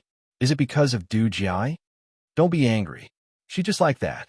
You're not even in the same unit as her. She doesn't have the ability to cross the military to make things difficult for you. Lu Yuan was just an ordinary military soldier. She did not know about Du Jia's family background. Chapter 1817. She didn't know, so she had nothing to worry about, unlike Wei Jiu, who was worried and fearful because she knew. Yi Qian knew that her emotions had fluctuated just now, and there was even a hint of murderous intent. She had already calmed down and looked up. Even though the windshield mask covered the smile on her face, her clear eyes were still smiling. Thank you for your concern. I just thought of something, not because of Du Jia. Oh, that's good. For some reason, Lu Yuan suddenly felt a little afraid of this female soldier in front of her. She felt inexplicably afraid and said uneasily, Then I'm relieved. You go to your work, I'll go back to my tent to rest. Without waiting for Yi Qian to speak, she turned around and went back to her tent in a panic. Her heart was beating a little fast, and she couldn't continue talking to her. She had a feeling that she would throw a knife at her at any time. It was better to leave quickly. She couldn't afford to offend Yi Qian and Du Jia. Yi Qian didn't take Lu Yuan's strange behavior to heart. He turned around and saw her enter her tent, then stand by the roadside and look up at the male soldiers on the snowy mountain. There were 4 engineering shovels in the car, and together with the 2 that Yi Qian brought over, there were enough shovels for 6 people to shovel the snow together. J5 and the other members of the Snowfield Brigade were the first to shovel the snow, while Qin Xiu, the Tibetan soldiers, and the 2 male soldiers from the Arts and Crafts Regiment were on guard. They stared at the snowy mountain in the dark like a hibernating monster. Once they noticed that the snow was loose, they would immediately inform the male soldiers who were shoveling the snow. Qin Xiu's gaze would always inadvertently fall on Yi Qian. The usually sharp Yi Qian was walking directly towards him. The 2 leaders of the Arts and Crafts Regiment were instructing their soldiers to unconditionally cooperate with the soldiers from the army to clear the road together. As Yi Qian walked closer, he heard a male soldier from the Arts and Crafts Regiment say worriedly, The Matza army hasn't arrived yet. I suspect that there might be an avalanche ahead. Maybe they're also trying to save people. The Tibetan route through Mazadaban was a very big S-curve. If the curve ahead was blocked, they would not be able to see anything. There's no need to be suspicious. Since we haven't arrived yet, there's definitely an avalanche ahead of us. Let's clear the path for the 2 vehicles first. The rescue commander frowned as he looked at the huge pile of snow. At this rate, it would be difficult for him to complete the task within 5 hours. Qin Xiu, who had already noticed Yi Qian walking out, lowered his head and said something to Instructor Gao, then strode over. Yi Qian looked at Qin Xiu, who was not affected by the cold at all, just like the J5 and the others. He could not help muttering in his heart. He looks like a gentleman who is painting by the window, but why does he look like a marching soldier now? The other 2 male soldiers from the Arts and Crafts Regiment were so cold that they wrapped themselves in thick winter clothing. Fortunately, their backs were straight enough. Otherwise, They would look like brown bears in the mountains. They were very clumsy. Are you looking for me? Qin Xiu came over and asked, Are you worried about when the road will open? Yi Qian raised his eyebrows. You kept looking at me just now. I thought you were looking for me. If he was looking for her for no reason, then why was he looking at her? He only looked at her occasionally, and it was not on purpose. He only looked at her from the corner of his eyes. How did she notice him like that? Qin Xiu wanted to laugh. He was indeed a soldier. His sensitivity was indeed shocking. Chapter 1818. It seemed like he could not sneak a few glances at her in the future. He might as well look at her openly. If he was caught, he could still smile. Qin Xiu, who had always had a clear goal, was already thinking about how to get along with Yi Qian. There is indeed something. It's about my identity. Since she was already here, he could not let her come for nothing. Qin Xiu gestured for her to speak further away. I have something to do here. Originally, I came here with another interpreter. When I arrived at 30 Miles Camp, I heard that the Nongguang military's art troupe was here, so I followed them as a reporter. The people in the art troupe have always thought that I'm a reporter. That's why I need your cooperation. Yi Qian's face was serious. I will definitely cooperate. I regret coming here to look for you now. Actually, I could have pretended not to know you. It would have made things easier for you. If she pretended not to know Qin Xiu, she would not be watched by Du Jiai. Speaking of Du Jiai, she thought of her background. Yi Qian could not help but purse her lips. Qin Xiu was also a person of status. She often appeared on television. It was impossible that Du Jiai did not know Qin Xiu. Are you sure that everyone in the art troupe thinks that you're a reporter? Since they had worked together before and knew Principal Chao, Yi Jian, who had always been quiet, could not help but ask. Qin Xiu pointed at his windshield. There was a deep smile in his eyes. Although Qin Xiu couldn't see his handsome face clearly, he could tell from his elegant eyes that he was a handsome and elegant man. He chuckled and said, With me like this, if I hadn't spoken first, would you have recognized me? I didn't take it off on the way here. It was too cold. No one wanted to get frostbite from the cold. If everyone was like that, then there was no weirdness. That was indeed the case. Yi Jian could not help but smile. That was also the reason why she directly confronted Du Jiai. Du Jiai had been staring at Yi Qian for a long time. Who would have thought that this Yi guy would know a reporter from the National News Department? Looks like he's not a simple person. That's right. Only someone with a powerful family would dare to go against me. Thinking of this, Du Jiai's eyes darkened. She was thinking about Yi Qian's family background based on his style of speech, aura, and posture. The more she thought about it, the colder Du Jiai's eyes became.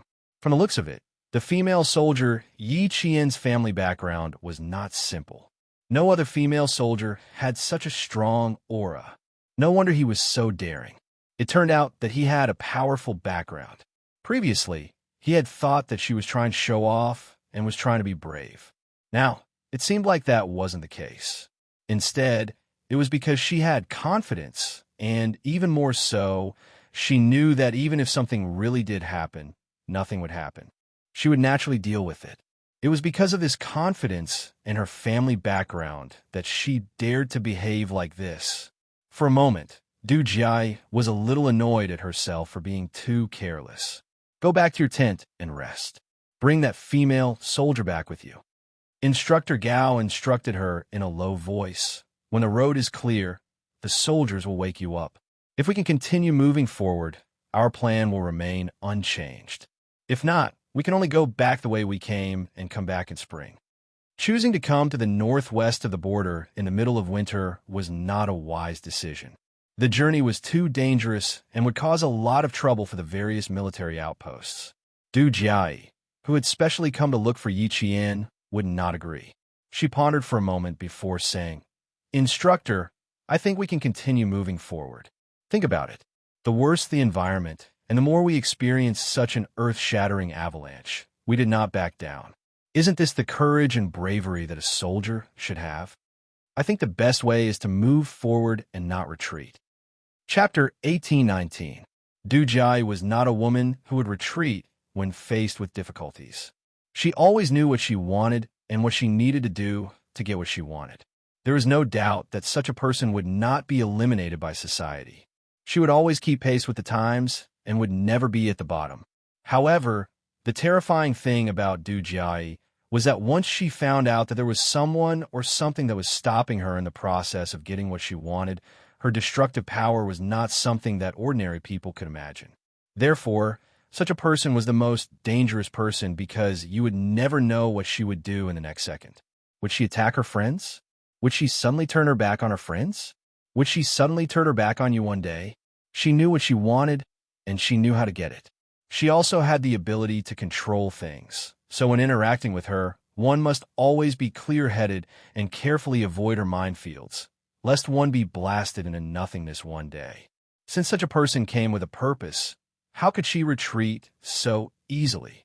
In addition, she was already out of danger. If she continued to move forward, she could deepen the leader's impression of her. As smart as Du Jiayi was, she would choose a beneficial path for herself. Obviously, the instructor was also moved by her words. He looked around, and his gaze fell slightly on Qin Xiao, who was talking to Yi Qian. He said in a low voice, "What you said makes sense. There are also 2 reporters from the news department, especially the reporter surnamed Qin. Although he doesn't like to talk much and doesn't walk around much, there were several officers who accompanied him to join us. It can be seen that this reporter Qin has some status in the news department. Your brother asked me to give you a slap. Since you're not afraid, then go ahead. It's not easy to get credit for the military arts, but since there's an opportunity now, there's no harm in fighting for it." Instructor Gao was acquainted with the Du family and had a good relationship with Du Jiayi's brother. With such a relationship, Du Jiayi's days in the regiment were much better than others. After speaking in a low voice, Instructor Gao frowned slightly. His voice was even softer than before. "The person you're looking for is only known to be serving at the border. He might not be here now. If you want to find him, I'm afraid it will be a little difficult." He didn't know who she was looking for. Her brother didn't tell him, so he wasn't afraid to ask too much. "I'm sorry to have made you worry. This person is indeed not easy to find. However, I was entrusted by someone to do my job. It doesn't matter if I can find it or not. I'm only responsible for looking for it, not that I have to find it." Du Jiayi said disapprovingly. Aunt Xiao was a sentimental person. This time, she asked her to find her son by the way. Maybe she would forget what she asked for. But since he had already promised, he had to put in some effort and not be careless. Besides, family Xia and the Du family had different political views. Auntie Xiao had asked her to look for her son, so she wasn't a good choice. It had been 10 years since she last saw Xia Jinyuan. Who knew if he still recognized her?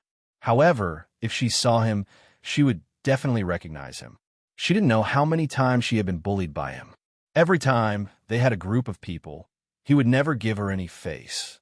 He would always gang up with the Han family to bully her. She had been bullied so much when she was young that the memory was still fresh. She always wanted to get back the face she had lost back then.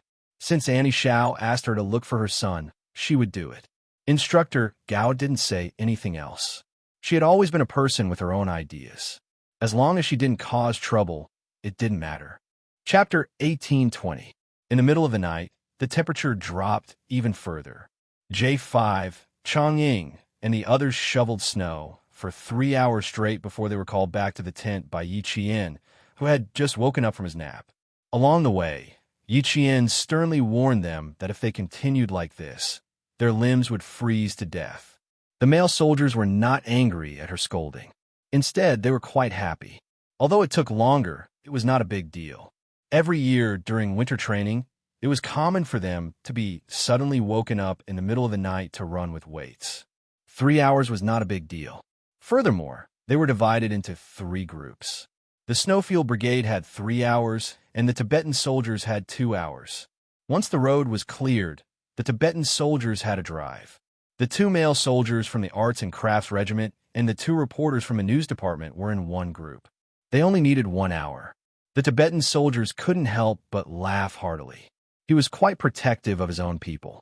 It was good to have female soldiers in the team. They knew how to protect their comrades. As they walked towards the tent, J5 joked, "Oh no, Q King is going to have a lot to worry about in the future. He wants us to talk less and work more." Shoveling snow increases lung exercise. He likes to make us work and train at the same time. Yi Qian said, "That's not the same. That's a compulsory training in the team. We can divide the work and work together to recover the energy we expended. I don't think we should do everything just because we're soldiers. It's better if we work together." "All right, we'll listen to you. Let's rest now. You should go back to the tent and rest too." J5 agreed readily and reminded him, "Don't call us by our code names. You don't know our names either. If you have anything to say, just come over and talk. You can't say your code name either. Our reports only have code names, not names. Remember, don't reveal each other's code names." So, when he reminded him, he called out Yi Qian's name. There was Yi Qian's information in the military system, but it was as good as nothing. Even if someone knew his surname, they would not be able to find anything. The code names of the Snowfield Brigade members were much more important than their names. The commander of the rescue team and the injured instructor Gao were still in the tent. Yi Qian could not go in with them, so he left amidst the chuckles of his comrades. He took 2 steps and said, "I'll watch you guys enter the tent." His comrades were stunned. Then they laughed louder. "Young Sparrow, I suddenly feel like I'm being controlled by my girlfriend." As soon as he said that, his comrades' laughter stopped. Of course. Of the tiger, of the tiger, of the day. Whose girlfriend was Yi Jian? Of Yi. Hey, of course it's Q King. How dare he say something like that to Q King's girlfriend? He was asking for a beating. Young Sparrow did not know. He continued, "I've always been bold. Didn't they say that a gentleman's wife is a fair lady? I can't even say that. Which tiger is so domineering? I want to meet him." "Yi Qian, go back to the tent and rest." The reason we don't let young Sparrow talk is because sometimes he doesn't know how to talk. It's easy for him to offend people. He was just talking nonsense. Don't take it to heart. J5 dragged young Sparrow, who was not afraid of death, back into the tent. Damn, he did not want to be taught a lesson by Q King. Chapter 1821. Young Sparrow Hawk was baffled by his actions, but his mouth was covered. He wanted to ask for an explanation, but all he could do was whimper in his throat. "Why are you still struggling? I'm trying to save you, you know? Behave yourself. Don't start a dye shop just because I gave you some color," J5 warned in a low voice. There was an indescribable seriousness in his voice. "Is Yi Qian your girlfriend? Can you woo her?" With his mouth covered, young Sparrow Hawk's eyes widened, and the whimpers in his throat grew louder. He had no intention of doing that at all. J5 slapped his head again. "Shut up. If you have something to say it later." Chang Ying, who was chasing after him, also said, "You never say anything nice when you open your mouth. Although you said what was on our minds, do you think we were as direct as you were? Think about it.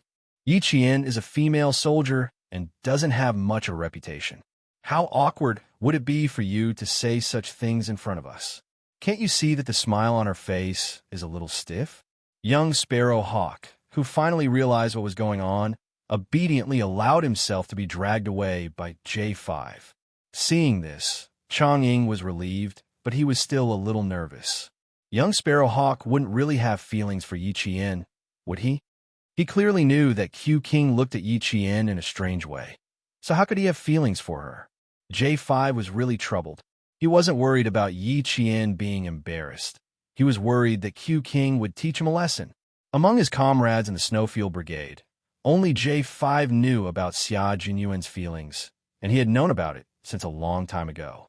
He had been worried for a long time, afraid that Major Xia would fall in love with the underage girl Yi Qian and ruin his bright future. Later on, because the Shuiyu Battalion was newly appointed as the Soldier King, their training became more difficult day by day. The two of them only saw each other once or twice a year. Only then did J5 remove the little sharp knife in his heart and gradually let go of his worries. Now, he couldn't be more relieved. Yi Jian was already an adult and had become a military academy student.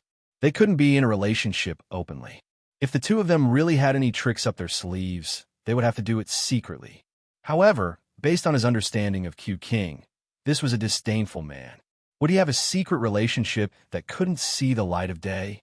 With his arrogance, it was impossible. Therefore, he was reassured that Yi Qian would be able to continue his 4 years at the military academy. Then, he would graduate and join the army. According to the regulations, there was an age limit for both male and female soldiers to get married, and the Snowfield Brigade's age limit was even higher. Even after Yi Qian graduates, J5 would laugh every time he thought of this. Even if Yi Qian graduated, the two of them could only date and not get married. This was because Yi Qian had not reached the age required by the Snowfield Brigade. The girl he fancied would have to wait more than 10 years before she could bear fruit. If someone stupid jumped out and said that he wanted to pursue Yi Qian, J5's forehead would break out in cold sweat just thinking about the scene. That scene would definitely be brutal. No, he had to teach the bachelors in the unit a lesson. He had to tell them not to have any ideas about Yi Qian. If anyone dared to have any ideas, the consequences would be unimaginable. When they were only a few steps away from the tent, J5 finally let go of young Sparrowhawk. Although he was dragging the shorter scout in the unit, it was still very tiring. Young Sparrowhawk, who could finally speak, took off his cold mask and pulled J5 to the side. "I'm not thinking about that. You're thinking too much." Pursuing Yi Qian? He knew his own limits. He was a scout. He was a scout. He had a pair of eyes that were good at scouting. He was not blind. Chapter 1822. Yi Qian, who had rested for 3 hours, didn't feel sleepy. Seeing that her comrades had obediently returned to their tents, she walked over to the pile of snow that still looked like a small hill. After shoveling for more than 3 hours, it didn't seem to be working. There's too much snow piled up there, and the snow on a mountain slid down several times during the shoveling, covering up the road that we worked so hard to clear. Qin Xiu shook his sore wrists and looked at Yi Qian with a gentle gaze. "I'm afraid it's going to take 5 hours. Although they're shoveling snow over there, I'm afraid they're in the same situation as us." The snow was connected to the mountain. As they shoveled, the snow on top of the mountain would sink down. As long as the snow on the mountain was separated from the avalanche, the snow wouldn't slide down and affect their progress. Close to her, the white light shone on the side of her face. Qin Xiu could clearly see her delicate and full forehead. Her skin was as delicate as jade, and further down, he could see her long and black eyelashes. When she blinked, they were like a small feather that lightly tickled his heart. He wanted to look at her more carefully so that he could engrave her face deeper in his heart, but the girl who had been looking up suddenly changed her expression. "Retreat." Seeing this, the Tibetan soldiers didn't hesitate and quickly retreated. Yi Qian pulled Qin Xiu's sleeve and ran away. On the other side, Xia Jinyuan, who didn't know that the scouts in the team were so good, suddenly put away the snow shovel. He suddenly grabbed his comrades on both sides and shouted, "Retreat!" G3 and Li Jinyan reacted quickly and quickly retreated. They saw that the snow connected to the mountain was stacking up under the layer of snow. After a minute, the large amount of snow connected to the mountain was stacked up like a pile of sand with a boom. Boom! Boom! Boom! Snow and dust flew everywhere. White fog suddenly appeared in front of them, and thin snowflakes instantly covered their faces. This was the largest area of skiing. When the snow and fog dissipated, the mountain was separated from the snow. Several searchlights shone towards the mountain. Xia Jinyuan signaled his comrades behind him to turn off the searchlights. Then, he turned off his own searchlights and continued to flash. They could see the light on the other side. It seemed like the J5 and the others hadn't rested either. They intended to clear the path tonight. Very soon, the searchlights on the other side went off as well. Yi Qian also flashed his searchlights repeatedly in response. This was the contact information of the Snowfield Brigade, and it was asking if they were safe. Everything was fine, and he could rest assured. J5 and the others who were preparing to rest ran out when they heard the commotion. Even the female soldiers in the tent ran out. The commotion caused by the collapse of the snow was a bit loud. Even the ground seemed to be shaking. "I've just contacted my comrades on the other side. They're all fine. The Tibetan soldiers said that we don't have to worry about the snow on the mountain sinking down again. We just need to shovel the snow to clear the way." Yi Jian explained to J5. She also told Du Jiai and the others who were running over and panting heavily as if they were about to pass out. Du Jiai directly asked Qin Xiu, "Reporter Qin, how long will it take to restore the channel?" "I'm not too sure." Qin Xiu didn't want to talk to Du Jiai. He lowered his voice and said in a hoarse voice, "According to the original estimate of 5 hours. So Reporter Qin knows Yi Qian, the female soldier who saved us. Please give me your contact information. I want to thank her properly." Du Jiai had a motive for coming over to talk to Qin Xiu. Because she had just woken up, her voice was a bit drowsy and cute. Being polite and cute really made people have a good impression of her. Chapter 1823. But Qin Xiu acted as if he heard a joke. He looked at her indifferently and replied, "I don't know her. I was rejected when I wanted to interview her." "Really?" Du Jiai didn't quite believe it because she trusted her intuition more. "I see. Sorry to bother you." If he didn't want to talk about it, she would investigate it herself.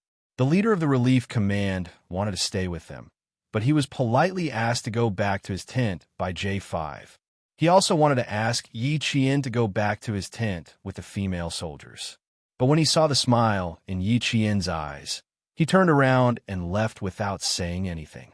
Obviously, he couldn't persuade her. Qin Xiu also wanted to persuade her, but he stopped when he saw the faint smile in her eyes.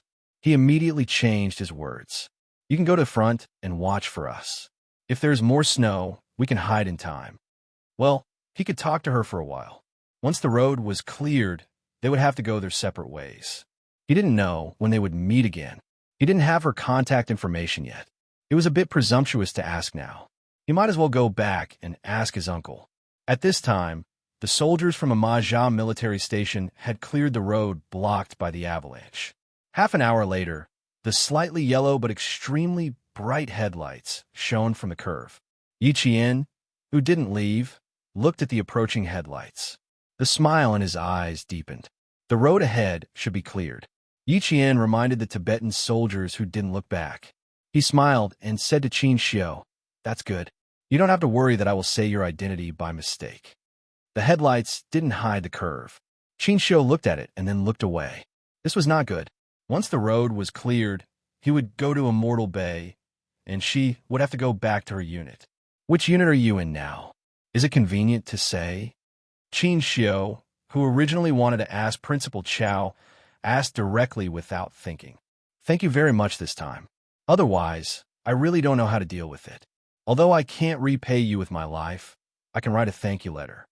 Du Jiai reminded him that he could use the same excuse to ask for Yi Qian's contact information. "I was sent to the village, and I'm still a student." It was normal for cadets from military academies to be assigned to the army. There would be cadets from the 3rd and 4th years, but it was not normal for a freshman to be assigned to the army. Yi Jian smiled bitterly and said, "Something happened and I was reprimanded.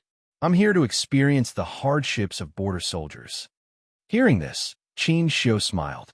"My uncle has been full of praises for you, saying that you are the most obedient and best student in Nan Nan Middle School. It seems that it is not true. How can you be sent to school?" It turned out that she was a military school student. Qin Xiu smiled from the bottom of his heart. Mrs. Qin liked girls who studied the most. They did not chat for long before Yi Qian stopped.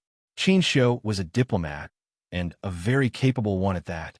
If she spoke too much, she was afraid that there would be loopholes, so it was better to remain silent. With the arrival of the soldiers from the Mahjong military station, it was even more inconvenient for the group to talk to Qin Xiu after they rested in their tents.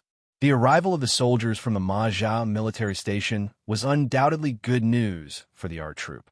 Du Jiai, who had just closed her eyes, heard the commotion and was the first to walk out of her tent. Wei Jiue, Lu Yuan, and Ma Min came out one after another. When they saw the truck, they secretly clapped their hands. "You're finally here. I thought that I would be stuck here for a few days." The leader is talking to the instructor. "Keep a low profile." Du Jiai warned Ma Min in a low voice. Her gaze inadvertently fell on Yi Qian again, and then on Qin Xiu, who was standing in front of her. Did they really not know each other? Chapter 1824. Without giving Du Jiai a chance to stand quietly and speculate, Instructor Gao asked her to take the lead to pack up the tents of the female soldiers, while the soldiers of the Matsa military station picked up the ice shovels and began to shovel away the last layer of snow that was blocking the path from Kadadaban to Matsa. The snow pile became smaller and smaller, and gradually, the sound of shoveling could be heard. G3 threw away a piece of snow that was frozen at the bottom and whispered to Xia Jinyuan, "There are more sounds of shoveling snow from the opposite side. It's highly likely that people from the military station are here. We can withdraw now." It was better for them not to show up too much for the secret training. At most, they would be able to clear the path in another hour. Han Jing said softly, "If I remember correctly, we are all soldiers serving in the border area. If they really see us, they will only think that we're doing winter training." The military would always make careful arrangements for the training of a group of special forces with the country's hidden strength. They would also list out all the possible problems that might arise. Even if other troops knew about it, they would think that it was just a group of special forces in the military region undergoing winter training. G3 did not agree. They had also patrolled the secretly built satellite base with the soldiers of the Matsa military station. It was better to be cautious. "Withdraw." Xia Jinyuan agreed with G3's words. It was indeed time to withdraw. Previously, he was worried because of Du Jiai. Now that a few hours had passed, if anything had really happened, it would have happened long ago. If he appeared and confronted this hypocritical woman who he had not seen for almost 10 years, with her narrow-mindedness, it would be more troublesome. When he met with Little Fox, he would ask her alone. Han Jing felt that it was a pity and silently said in his heart, "I still want to meet Du Jiai and talk about what happened between us back then. I really want to see her clearly angry, but she has to pretend to be magnanimous. Sigh. I really miss it." Muttering silently did not escape Xia Jinyuan's eyes. He turned around and glanced at him coldly. Han Jing immediately stood at attention and made a shut-up gesture. Yi Qian saw Xia Jinyuan at 4:17 in the morning. The snow blocking their vision was shoveled away, and their searchlights shone directly at each other. Their eyes met, and they saw each other immediately. The soldiers at the Matsa Military Depot, Kudi Military Depot, and Samli Military Barracks were the first to speak. Then, the commander of the construction team stepped forward. Yi Qian moved to Xia Jinyuan's side and stood quietly by the side as he watched the J5's eloquent speech. Upon receiving Xia Jinyuan's signal, J5 took on the role of leader. Well, it wasn't really a role since he was the instructor of the Snowfield Brigade. Du Jiai is a difficult person to deal with. Did you suffer any losses? That was the first thing Major Xia asked. Yi Qian sensed something and raised his eyebrows slightly. An old acquaintance? There was something wrong with the intonation of these 3 words. It seemed to have some other meaning. Major Xia, who was keenly aware of it, turned his head and glanced at her. Within a few seconds, he reacted. No wonder it sounded a little strange. It turned out to be jealousy. There was a smile in his handsome eyes. "You can say that I'm an old acquaintance. About 10 years ago, when I was still a prince, I caused a ruckus.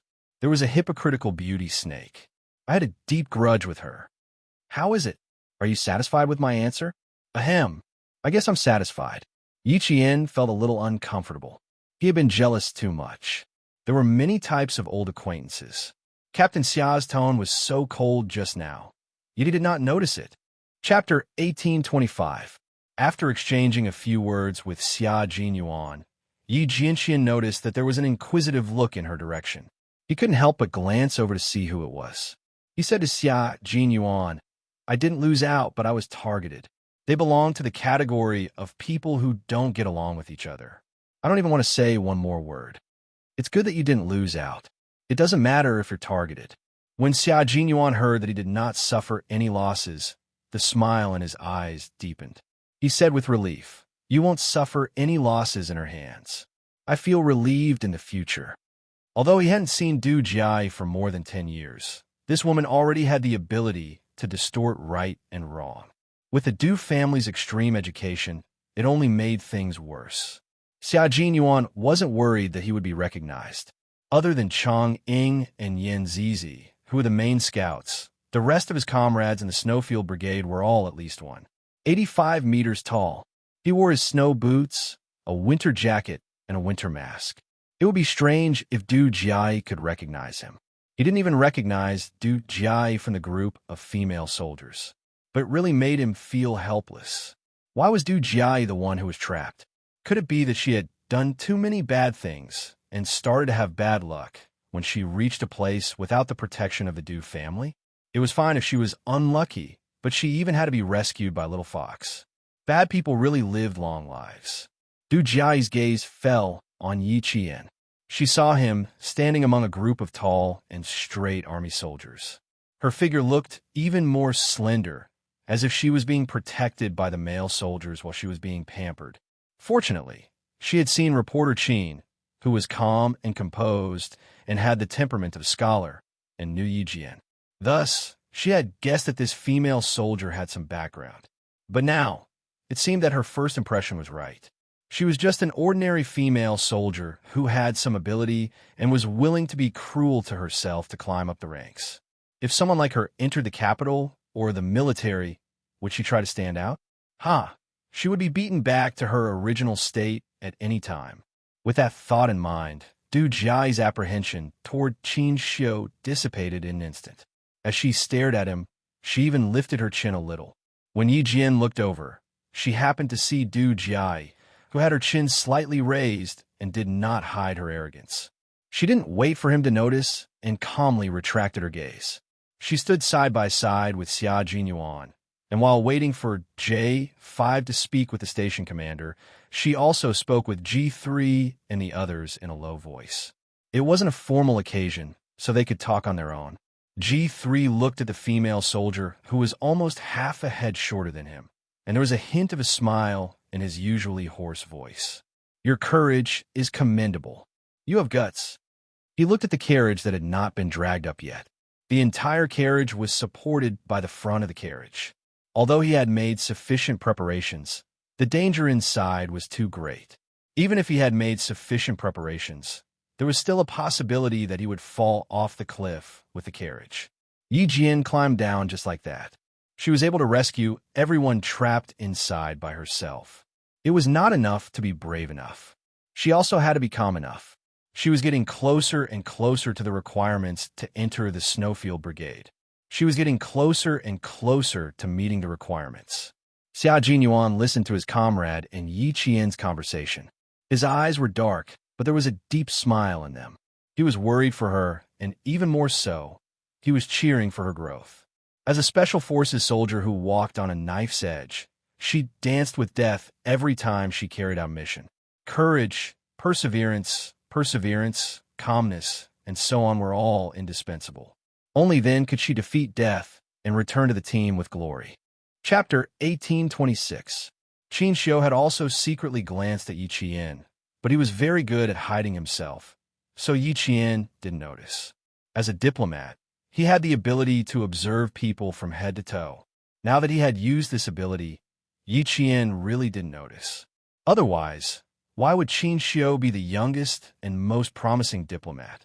Qin Xiu couldn't get Yi Qian's attention even after glancing at him several times. Qin Xiu couldn't help but rub his forehead and smile helplessly. Seeing that the meeting had ended, Yi Qian only focused on the tall and imposing soldiers after returning to his team. He didn't even look at Qin Xiu from the corner of his eyes. It seemed like she thought that he was just a stranger she was familiar with. Qin Xiu didn't notice that Xia Jinyuan's gaze had swept over him the moment he lowered his head. Major Xia had only glanced at him for a moment before looking away. Why did this guy who looked at Yi Qian 6 times look a little like Qin Xiu? Why was he with the arts team? Also, there was something wrong with the way he looked at Qin Xiu. It was as if he was hoping for something. Major Xia, the Soldier King, was not someone to be trifled with. He had only taken a few more glances at Yi Jian, and he immediately caught her. Perhaps because Yi Qian didn't give any response, Qin Xiu didn't look at him anymore. Major Xia didn't think too much about it since he didn't see him clearly. In front of them, the station master thanked J5. Then, Instructor Gao and the leaders of the rescue team thanked them one by one. After about 10 minutes, the meeting finally ended. The The female soldiers of the arts team were shivering from the cold. They hugged their winter clothes tightly and had to maintain their image, so they could only stomp their feet occasionally. When they were finally allowed to board the car, Yi Qian saw that they all heaved a sigh of relief. Wei Jiyue, who was standing by the side, looked back at Yi Qian before getting into the car. She only stepped into the car after being urged by her comrades. If Du Jiayi really did something, how should she contact Yi Qian? Should she ask her family to help her check? Come in, I'm freezing. If I stand any longer, I'm really afraid that I'll fall straight down in front of the leaders. I really want to drink some hot water, even if it's 70 degrees Celsius. Right now, I feel like my heart is cold and there's no warmth at all. I'm afraid I'll be skinned alive when I get back to the outpost. As the vehicle swayed as it drove, the female soldiers who were too cold to sleep started chatting with each other. The sky seemed to be brightening. Wei Jiyue, who was sitting at the outermost part of the carriage, pulled the curtain to a gap. There was a truck in front of them, driving in the opposite direction. The female soldier whom she admired was getting further and further away from them. She could hear her comrades discussing her. They all thought that Yi Qian was the most outstanding and the bravest female soldier they had ever met. Wu Ziwei, who came from a liberal arts background, suddenly sighed. After Yi Qian, there will be no Yi Qian. After Yi Qian, there will be no Yi Qian. After some time, Lu Yuan said softly, after Yi Qian, there will be no Yi Qian. But I don't know if there will be any Yi Qian in the future. Du Jiayi's gaze towards Yi Qian was like a brand in her heart. After Yi Qian, there will be no Yi Qian. If Du Jiayi really wanted to make things difficult for Yi Qian, then there will be no Yi Qian. I'll retire the year after next. I don't know if I'll be able to see Yi Qian again. A female soldier like her is really admirable and worthy of respect. Don't talk about retiring. It makes me uncomfortable. Chapter 1827. Translator. Henyi Translations Editor. Henyi Translations being discharged from the military was always a topic that soldiers didn't want to talk about. Even Wei Jiyue, who hadn't joined the conversation, couldn't help but frown. When she heard them speculating that Yi Qian was a female soldier from the border troops, Wei Jiyue interrupted them. Her comrades were chatting excitedly and said calmly, "Let bygones be bygones. Let bygones be bygones." You all know why I'm saying this. The atmosphere in the car was originally quite good. Everyone had survived the disaster and met a powerful female soldier, so they were in a good mood to chat. But now the atmosphere was cold. They looked at each other and no longer had the interest to chat. After a soft sigh, the car returned to silence. Only the heavy sound of the wheels grinding on the snow could be heard. Let's not talk about it anymore.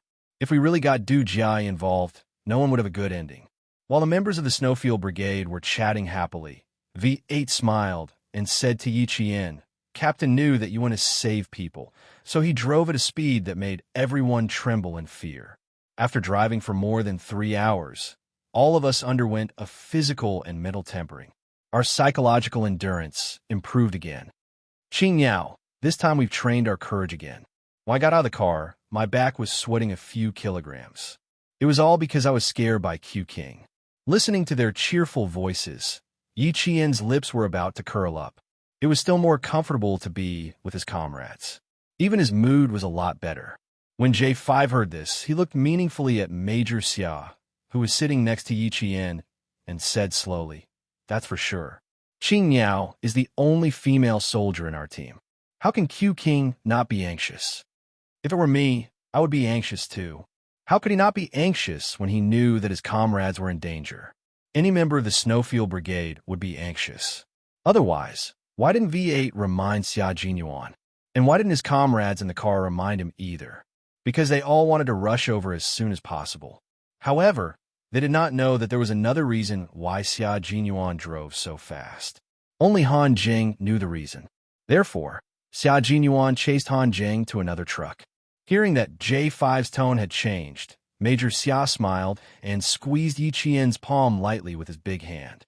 He leaned over to her ear and said in a low voice, "Now you know how anxious I was at that time. I was afraid that you would be at a disadvantage in the hands of that woman. Stay away." His breath was right next to her ears. It turned out that this part of her body was sensitive. Furthermore, she had been frozen earlier. Now that her skin was warm in the car and her sense of self-awareness had recovered, he was talking so close to her. Her ears were tingling. They were sitting very close to each other.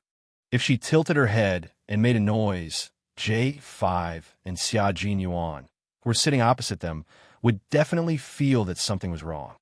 To put it bluntly, she was actually feeling guilty. She was feeling guilty that she was talking to Xia Jinyuan, and they were unaware of it. Xia Jinyuan was a man who was both fun and a little evil. Seeing this, he raised his brows slightly. Instead of keeping a distance, he leaned closer and grabbed Yi Qian's right hand with both hands. His voice was as low as the strings of a zither. "You heartless little fox. I was so worried about you. How could you bear to reject me? You should at least give me some benefits. For example, come closer and talk to me like I'm doing right now." If she really leaned over, he would take advantage of the bumpy ride to tilt his head and let her kiss his cheek. He was prepared. Otherwise, why would he take off his windbreaker and windbreaker hat when he got into the car? His intentions were indeed good. Chapter 1828. Today, Yi Qian was no longer the prickly Yi Qian who kept everyone at a distance and was always vigilant. He was also no longer the young girl who was so flustered that she didn't know what to do when Major Xia pressed her under his body. After interacting with him for so many years and being intimate with him for so long, Yi Qian now had his own way of dealing with Major Xia's thick skin. In the past, he would have blushed and sat on pins and needles whenever he heard such words. Now that he heard this, Yi Qian only raised his eyebrows and glanced at him from the corner of his eyes. He said with interest, "Captain Xia, I'm afraid you won't be satisfied with the sweetness you want to taste. But if you're not satisfied with it, I'm afraid there will be more to discuss. However, at the end of the day, Captain Xia, you're worried about whether I will be taken advantage of because of an old friend. You know Du Jai first, so you know her well. Because you know her well, you're worried that she will get into a fight with me and cause me to be taken advantage of." Hearing this, Major Xia's eyelids twitched slightly. He suddenly had a bad feeling. Then, he heard Yi Jian's faint smile. "Actually, if Captain Xia didn't know my old friend, he wouldn't have thought that I would be at a disadvantage and wouldn't have rushed over so anxiously." Major Xia immediately sat up straight. Even if the car bumped, he still straightened his back and didn't dare to act rashly. If Commander-in-Chief Xia was here, he would definitely clap his hands and laugh heartily. He would also say to the daughter-in-law he approved of, "This is the right way to teach him a lesson. We can't let him have the chance to take advantage of us." Why did Commander-in-Chief Xia recognize Yi Qian as Family Xia's daughter-in-law after only meeting a few times? The reason was simple. Yi Qian could subdue the former devil incarnate in the family. Xia Jinyuan didn't dare to say anything now. He needed to listen to what Yi Jian had to say and ponder over it before he opened his mouth. Family Xia was a little strange. There was one type of person in the family that a Family Xia man didn't dare to offend, and that was his own wife. The men of the Xia family could do whatever they wanted outside, but when they were at home, they were all filial men who loved and coaxed their wives. They had no choice. They were in the army all year round. It wasn't easy for them to come home and get together with their wives. If they didn't behave well and dote on their wives, if their wives ran off with someone else, they would suffer a huge loss. Major Xia had inherited the Xia family's excellent family style very well. At this moment, he was also listening to whatever Yi Jian said seriously and did not dare to suddenly open his mouth and interrupt. It was also because he loved and respected Yi Jian from the bottom of his heart that he was willing to put down his pride. In the end, you're worried. Because you're worried. If you're not, of course, you're because I don't teat. If I didn't know him, based on my understanding of the Major, he would have definitely sat high up in the stands. No matter how worried or nervous he was, he would have let me face it alone instead of rushing over in such a hurry. Major, am I right? Xia Jinyuan didn't dare to talk about giving him a taste of the sweetness and changed the topic. If he continued to talk about the sweetness, he would only have to suffer. You're absolutely right. If he didn't say yes now, when would he? If he didn't go along with his girlfriend's wishes, he would be an idiot. Without any hesitation, Xia Jinyuan immediately expressed his absolute approval. I know her first, that's why I'm worried. If I didn't know her and didn't know her, I would have waited for you at the military depot. This was the truth. There was no lie. Chapter 1829. The smile on Yi Jian's face deepened. She believed him because he would tell her the truth when it came to serious business. We're not afraid of anything. Missions of life and death are nothing. These are things we have to face. I won't step in because this is something you have to face as a Special Forces soldier. Xia Jinyuan was Xia Jinyuan after all. With just a few words, the smile on Yi Qian's face gradually disappeared, and she listened to him attentively. You're a soldier brought up by Uncle Chun and Uncle General. They brought you out with the hope that you can go further in the military and stand at a higher position. I, on the other hand, am taking you on a more arduous and dangerous path filled with thorns. Little fox, your life is my life. I cherish it very, very much. I can't bear to see you in any danger. The more it's like this, the more I have to let go. The more ruthless I have to be. As long as I'm not resting, I'm only your superior and not your boyfriend. I don't want to hurt you. I just want to be with you for the rest of our lives. Sweet nothings didn't need to go back and forth like, you can't leave me. I can't leave you. I love you. You love me. You're the wind. I'm the sand. And so on. Sentimental but easily forgettable sweet nothings. Words of love could be like Xia Jinyuan's, full of bloodthirst, ruthlessness, and ferocity. However, this was just the surface. Once this surface was peeled off, you would see his sincerity. He only wanted to be with you for the rest of his life, to be with you through trials and hardships, and to be able to survive through the smoke of war. If you could withstand the smoke of war, withstand the rain of bullets, and temper it with blood, then your love would be stronger than gold, and you would have no regrets in life. Yi Qian was a female soldier who didn't like to hear overly emotional confessions. After living 2 lives, she had seen too much hypocrisy. Instead, she preferred the truth. Therefore, Xia Jinyuan's words were always able to move her. Major Xia, who originally had some ulterior motives, saw her solemn expression and became even more serious. We will meet many different kinds of people in our lives. Today, let's talk about villains. I'm worried about you because the most dangerous kind of villains have appeared. You have to be careful when villains appear. Otherwise, you will become a stepping stone for them. Especially people like Du Jiai, who is kind on the outside, but cruel on the inside. She looks kind and generous on the outside, but secretly stabs you in the back. You have to be even more careful. I've known her for a long time. I used to be a gangster. Not many people dared to offend me because of my family background. I had a few friends who didn't want to study. One of my friend's sister was good friends with Du Jiai.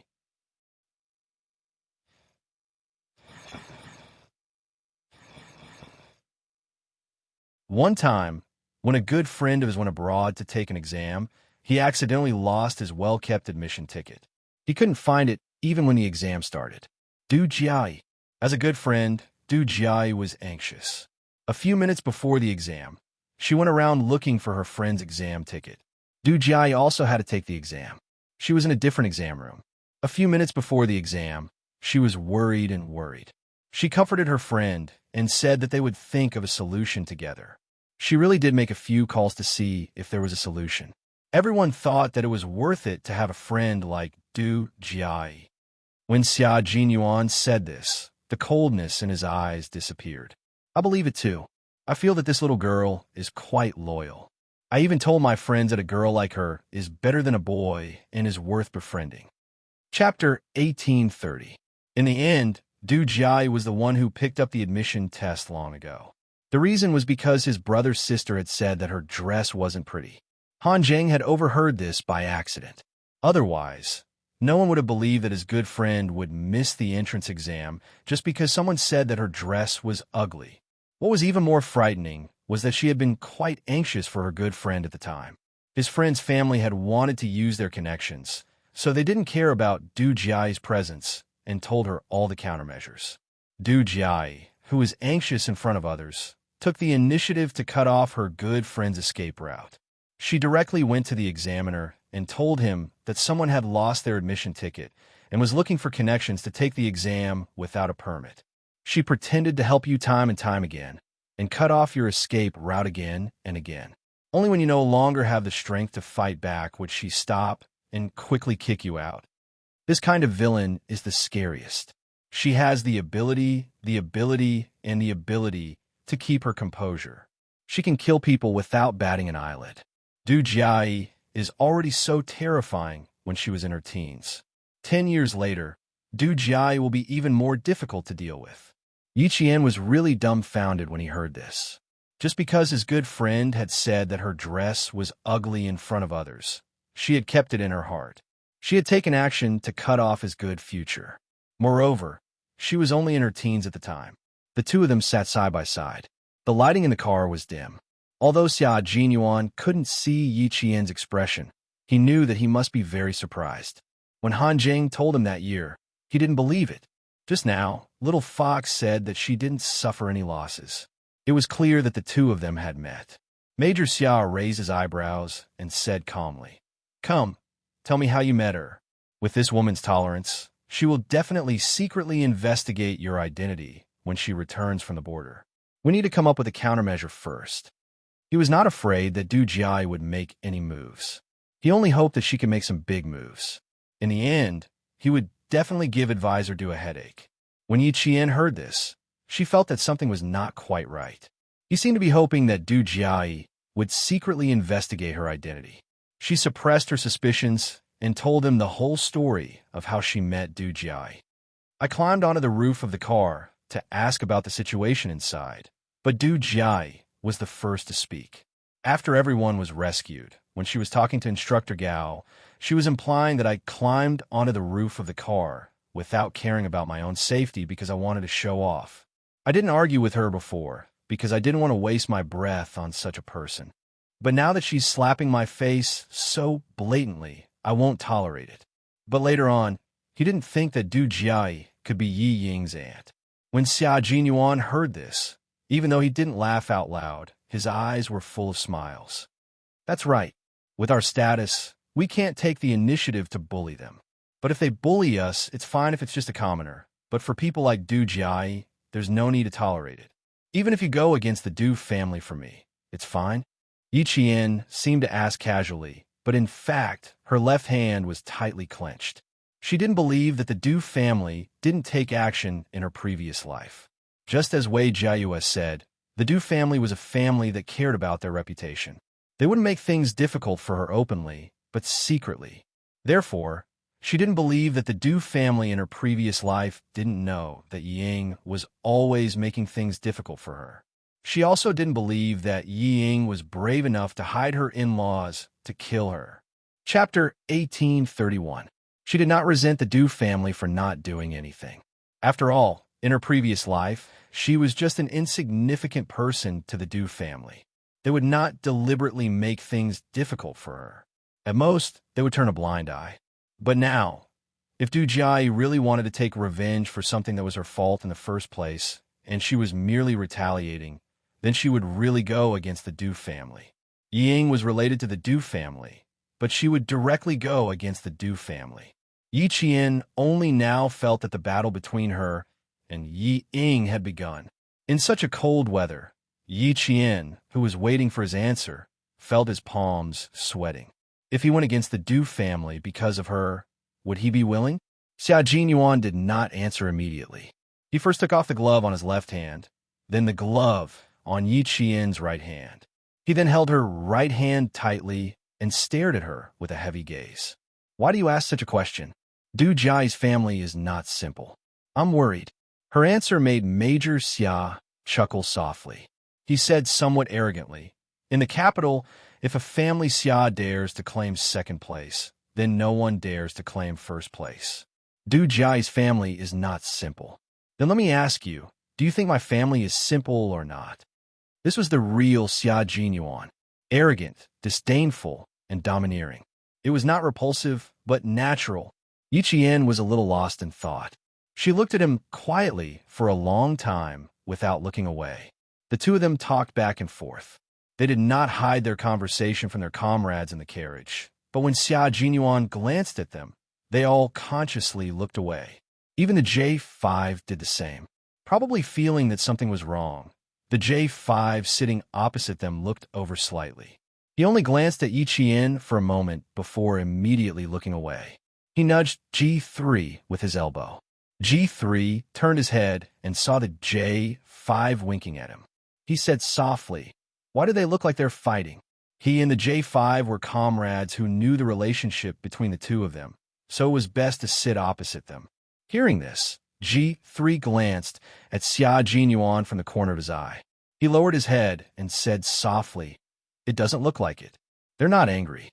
If a couple quarreled, their faces would be dark. If he quarreled with his teacher's girlfriend, it would not be like the two of them sitting opposite them."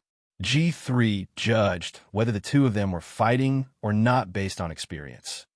"They're not fighting? Why do I feel like they're different?" J5 was a little worried. In the past, he was worried that Xia Jinyuan would ruin his future by dating an underage girl. Now, he was worried that Xia Jinyuan would give Yi Jian to other troops if he was not careful. As an instructor, J5 felt that he had been worrying too much. "Between the two of us, there's no need to talk about it with outsiders. You don't have to worry. Hu King is a calm person. He knows what to do." G3 said a few words and stopped talking. He was a man of few words, so he only spoke a little more than K7. The J5 thought for a while. He listened to his comrades' words and did not pay attention to them. Yi Qian, who had been silent for a long time, sighed softly and said, "I'm just afraid that I'll drag you and Commander-in-Chief Xia down. Little fox, if my old man Xia heard what you said, he would scold me until I was black and blue. He would definitely say that I'm not very capable, that I'm usually very good at causing trouble, that I'm very arrogant outside. Since I'm so capable and arrogant, why can't I get my own wife? Why can't my wife treat my family Xia as her own?" Chapter 1832. Fortunately, the venue was small and there were many people around. Otherwise, with Major Xia's thick skin, he would have hugged Yi Qian and cried about how difficult it had been for him. Major Xia's thick skin was just as thick as his skills. As long as there was a chance, he would show Yi Qian just how thick his skin had grown. Yi Qian thought of Commander-in-Chief Xia's past and couldn't help but chuckle. "There's no such thing as dragging you down. You're my girlfriend, the love of my life. Commander-in-Chief Xia only recognizes you as his daughter-in-law. If the Du family dares to plot against you, the first person who won't let the Du family off is Old Man Xia. By the way, let me tell you something that Old Man Xia doesn't want to be mentioned. Don't say it. I don't want to hear it." Yi Qian immediately interrupted. She was just short of covering her ears. She was just a military school student. She really didn't have the guts to listen to the Commander-in-Chief's private matters. Xia Jinyuan said disapprovingly, "Old Man Xia has many private matters that he doesn't want to be mentioned. Du Jiai's mother had a lot to do with the divorce between him and his ex-wife. Back then, his ex-wife was hesitating whether to divorce or not. Old Man Xia was still trying to salvage the marriage. Mrs. Du introduced a talented man who could write a good love poem to Old Man Xia's ex-wife. Then, in order to pursue true love, his ex-wife resolutely divorced Old Man Xia and left the country." "Can you stop talking?" Yi Qian was already scared out of her wits. As a daughter-in-law, this was definitely not something she could listen to. No, it was something she could listen to as a military school student. "No, I have to say it." Major Xia decisively refused, and the more he spoke, the brighter the light in his deep dark eyes became. Old Man Xia originally wanted to pursue her again after the divorce, but who knew that once his ex-wife went abroad, as a soldier who couldn't go abroad for personal matters, he was stunned. Mr. Xia acted like a great general and didn't blame Mrs. Du, however. Advisor Du, who was also a regiment commander at that time, reported Mr. Xia's behavior in order to compete with his ex-wife. After his ex-wife found out, she resolutely divorced him. Yi Qian really didn't want to listen, but the man beside him was talking excitedly. He was just sure of clapping and talking at the same time. She didn't understand why he was so happy when his mother was gone. In short, Advisor Du Jiai and Old Xia have been at odds with each other for decades. So if Du Jia dares to plot against you, well, don't blame old Xia for taking action. Major Xia said with a smile. He saw that his little fox was holding her forehead with her left hand. So he added, and I am really grateful to Madame Du. It was all thanks to her that I have a good life today. Old man Xia really didn't have a good eye for choosing a wife back then. No wonder my old madam was against it. If that ex-wife of his is still in the family, Xia, I doubt if I can walk the right path. After living for 2 lifetimes, Yi Qian really heard a son talk about his own mother like that for the first time. What did Commander-in-Chief Xia's ex-wife do to make her own son treat her so coldly? About me and Commander-in-Chief Xia's ex-wife, I'll tell you next time. I'm afraid you'll be disgusted. As for the Du family, Xia Jinyuan stopped smiling and his eyes suddenly turned cold. He said coldly, as for the Du family, you don't have to worry about them. I'll protect them. If Du Jia dares to touch them, well, her military career will come to an end. If I can't even protect you, I don't deserve to be your boyfriend. Chapter 1833. If I can't even protect you, then I don't deserve to be your boyfriend. There was no need for him to be so affectionate. Just from his calm tone, it was clear that Xia Jinyuan valued Yi Qian greatly. Xia Jinyuan would never say who he would protect. His status and family background made him a reserved and steady man. He wouldn't make promises easily, much less agree to anything easily. He said, before he met Yi Qian, he had never said that he would protect anyone. No one had the honor of receiving a promise from this noble man. But now, he was clearly telling Yi Qian that he would protect her. Not just for a while, but for a lifetime. Because he was her boyfriend, her lover. Yi Jian felt tears welling up in her eyes when she heard this. No one had ever said such words to her in her previous life. Not even words that were similar to this. In her previous life, no matter what she did, she ended up with nothing because of Yi Ying's interference. Not only did she end up with nothing, but because of Yi Ying's instructions, those who didn't dare to offend her were full of malice towards her. Thinking back to her previous life, only the security company gave her a sense of security, and the medical school gave her a temporary peace. After a long time, she gently shook his strong hand and said softly, "Thank you, Captain Xia. Thank you. Thank you for saving me from being homeless in this life. Thank you. Thank you for letting me know what it's like to be pampered. Thank you. Thank you for letting me not be afraid anymore. Thank you even more. I only know what it means to be complete with you in this life." Yi Qian was a girl who was easily satisfied. Xia Jinyuan had always known that she had never made excessive demands of him. She had never thought of relying on him to solve those troublesome matters. Even when it came to the matter with Yi Jifan, she had never said that she wanted to use him to explain. She was a girl who had always relied on her own efforts to move forward. Even though she had suffered a lot in her previous life, she still maintained a sincere heart. She was kind and grateful. How could such a girl not move Xia Jinyuan? Xia Jinyuan's meeting with Yi Qian was the beginning of his happiness, and also the beginning of Yi Qian's happiness. Her sadness did not escape Xia Jinyuan's eyes. It could be said that Yi Qian's every move could be instantly detected by Xia Jinyuan as long as there was a slight change in her emotions. Gently holding her hand, he said in a low voice, "The Du family has always disliked our family, Xia. Ever since old man Xia became the regiment commander, they have been making things difficult for us. Therefore, Du Jia dared to do something to you. To the family Xia, it was a piece of evidence that they could use against you. Your thank you is in vain. Family Xia and Du family are not on good terms?" Yi Qian was still a little worried that she was trying to coax him. He frowned slightly and asked carefully, "Are you saying this because you're afraid that I'll feel guilty?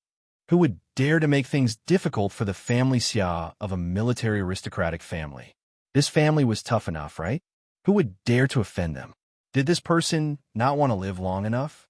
If he wanted to make an enemy out of the Xia family, he would have to weigh his own abilities first." Chapter 1834. You're just a silly fox.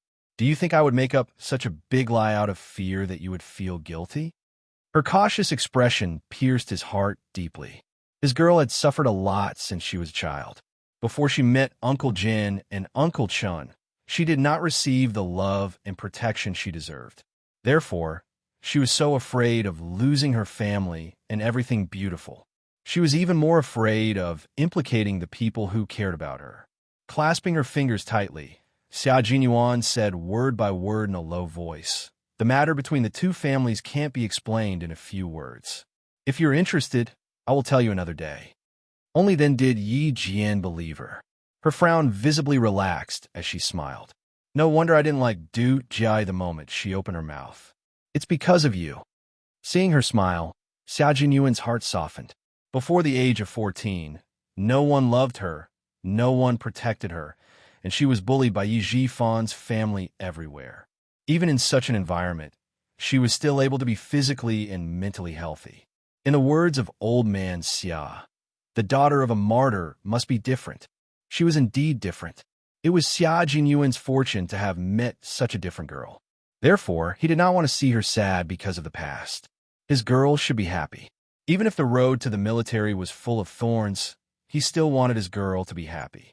If she was not happy, he would use his own way to help her walk out of her sadness and regain her happiness. Major Xia, who prioritized Yi Jian, gently squeezed the slender little hand in his big hand. His thin lips curled up slightly, revealing a hint of a mischievous smile. "I actually don't want to accept your thank you. If I accept it, I won't be able to make any other requests.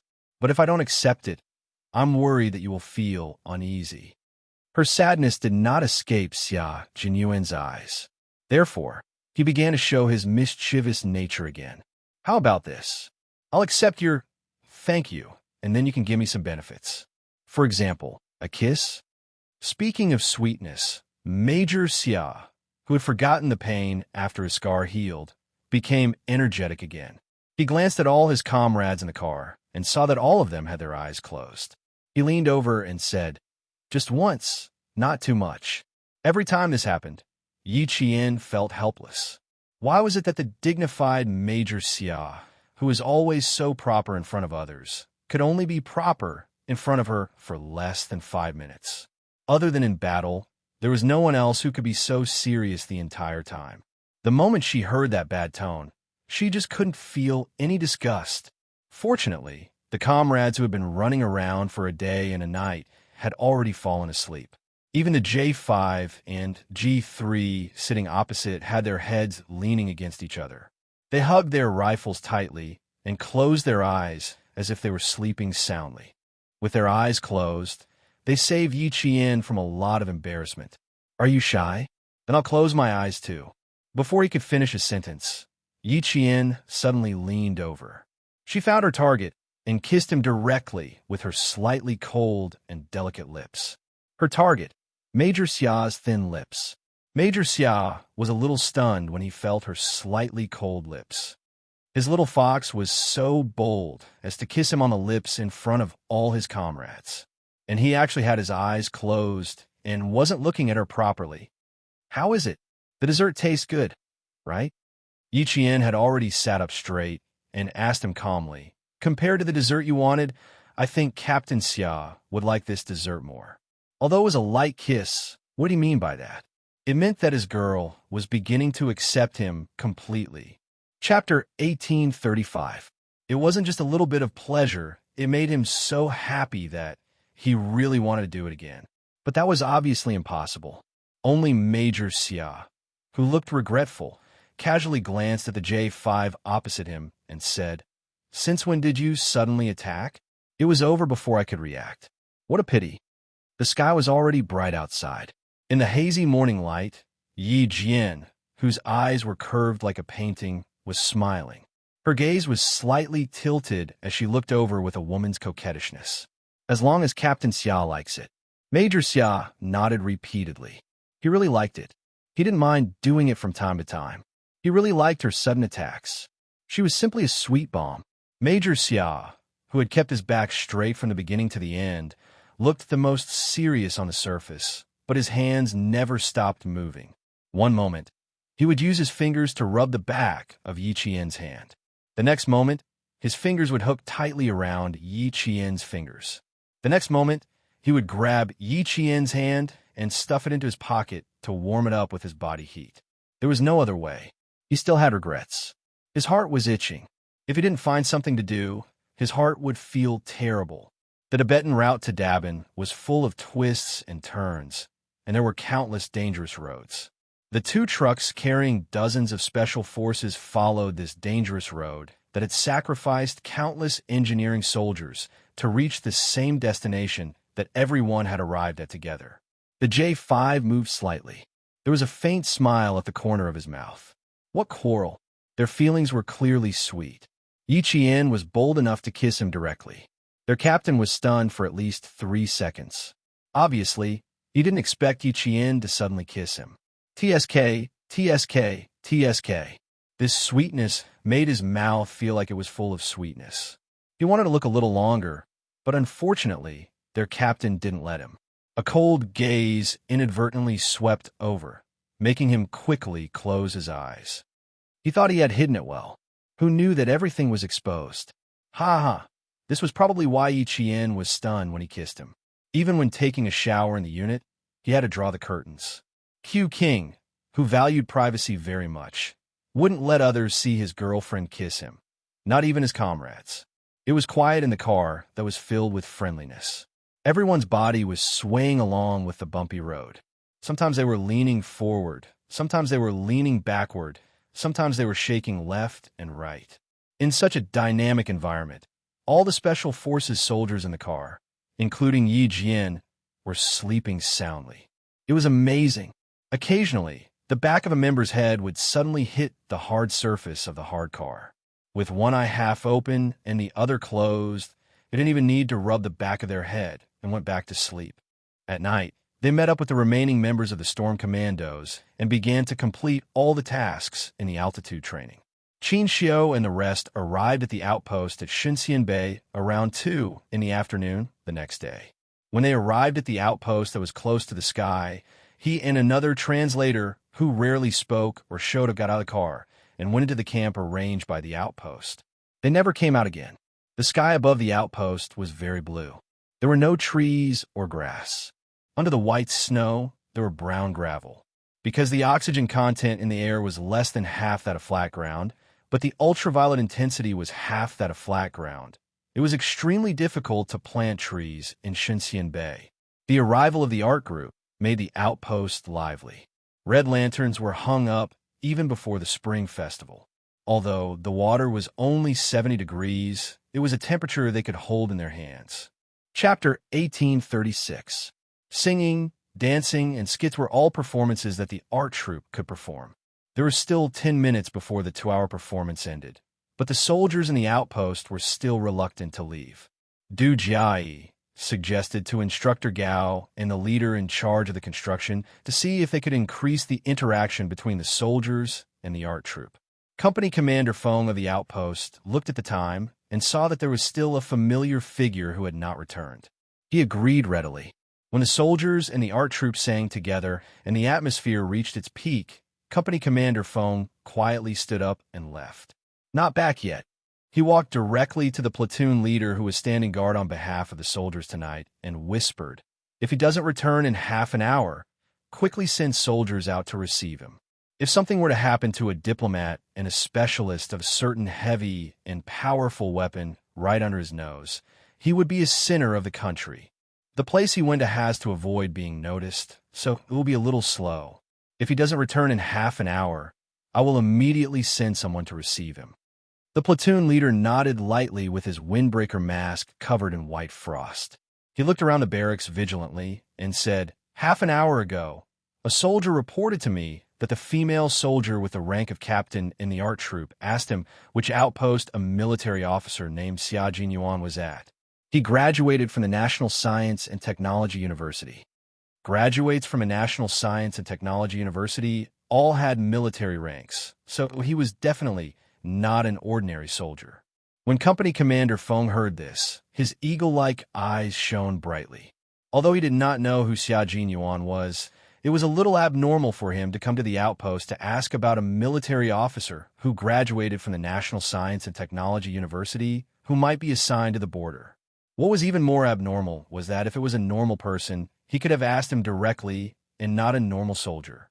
As a sentry at the border, Any military officer's alertness was definitely not ordinary. Only the female soldier with the surname Du is a captain in the art troupe. Asked the soldiers to keep an eye on her and not let her wander around. Company Commander Feng no longer had a smile on his face. He became very serious. If she asks the soldiers again, ask the soldiers to bring her to see me. As he spoke, a few small black dots moved faintly. The platoon leader immediately looked through his binoculars.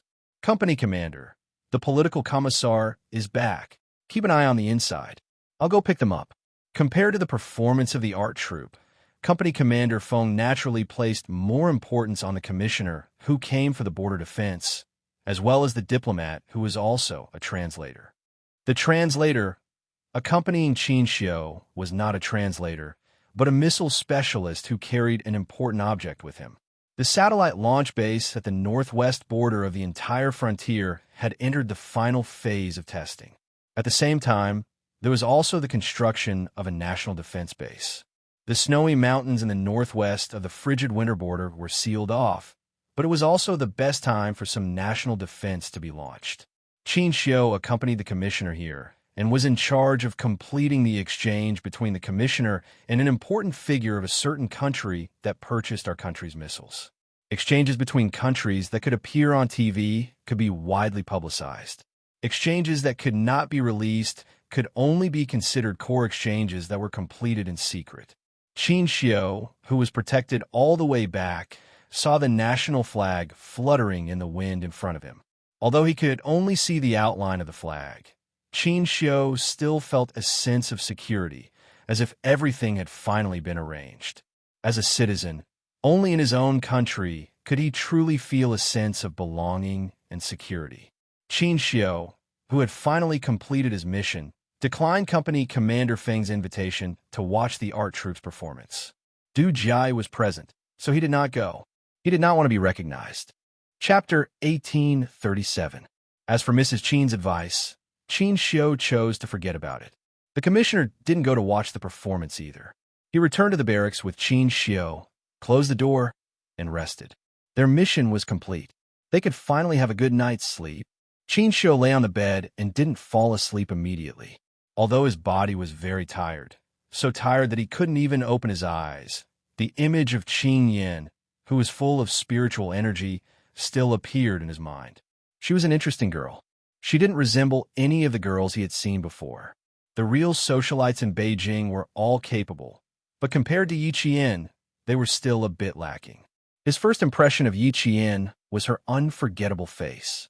The sunlight shone through the clouds and through the glass, scattering light on the girl sitting by the window. As he waited, he inadvertently looked up. The girl bathed in the sunlight had delicate skin. When she looked back, her watery eyes seemed to gather the purest spiritual energy in the world. She was attractive at first sight. She was very beautiful. At the time, he thought so. Moreover, he used the pillars as a cover to blatantly admire her smile. At the time, he didn't hide his bad nature at all. Her youthful face, youthful figure, bright smile. Later, when he saw her again, he recognized her at first glance. A second-year high school student could accompany a leader overseas. Which socialite in Beijing had such an honor? If he wanted to pursue Yi Qian, he would have to tell his rigid Mrs. Qin. Only if she agreed could he succeed.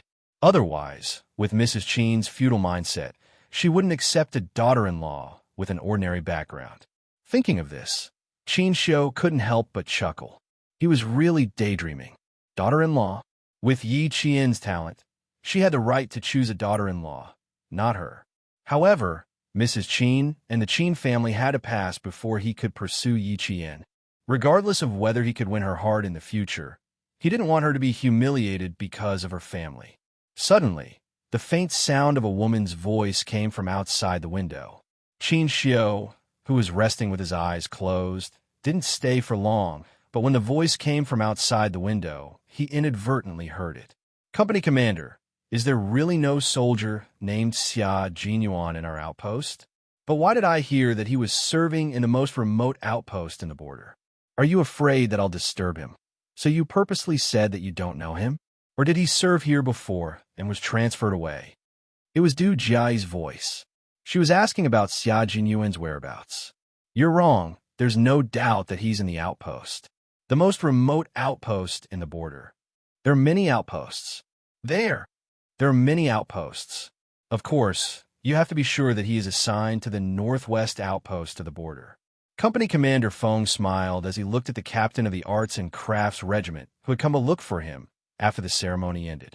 His dark purple face had a faint smile as he patiently explained, a military academy graduate from the National University of Science and Technology has a military rank.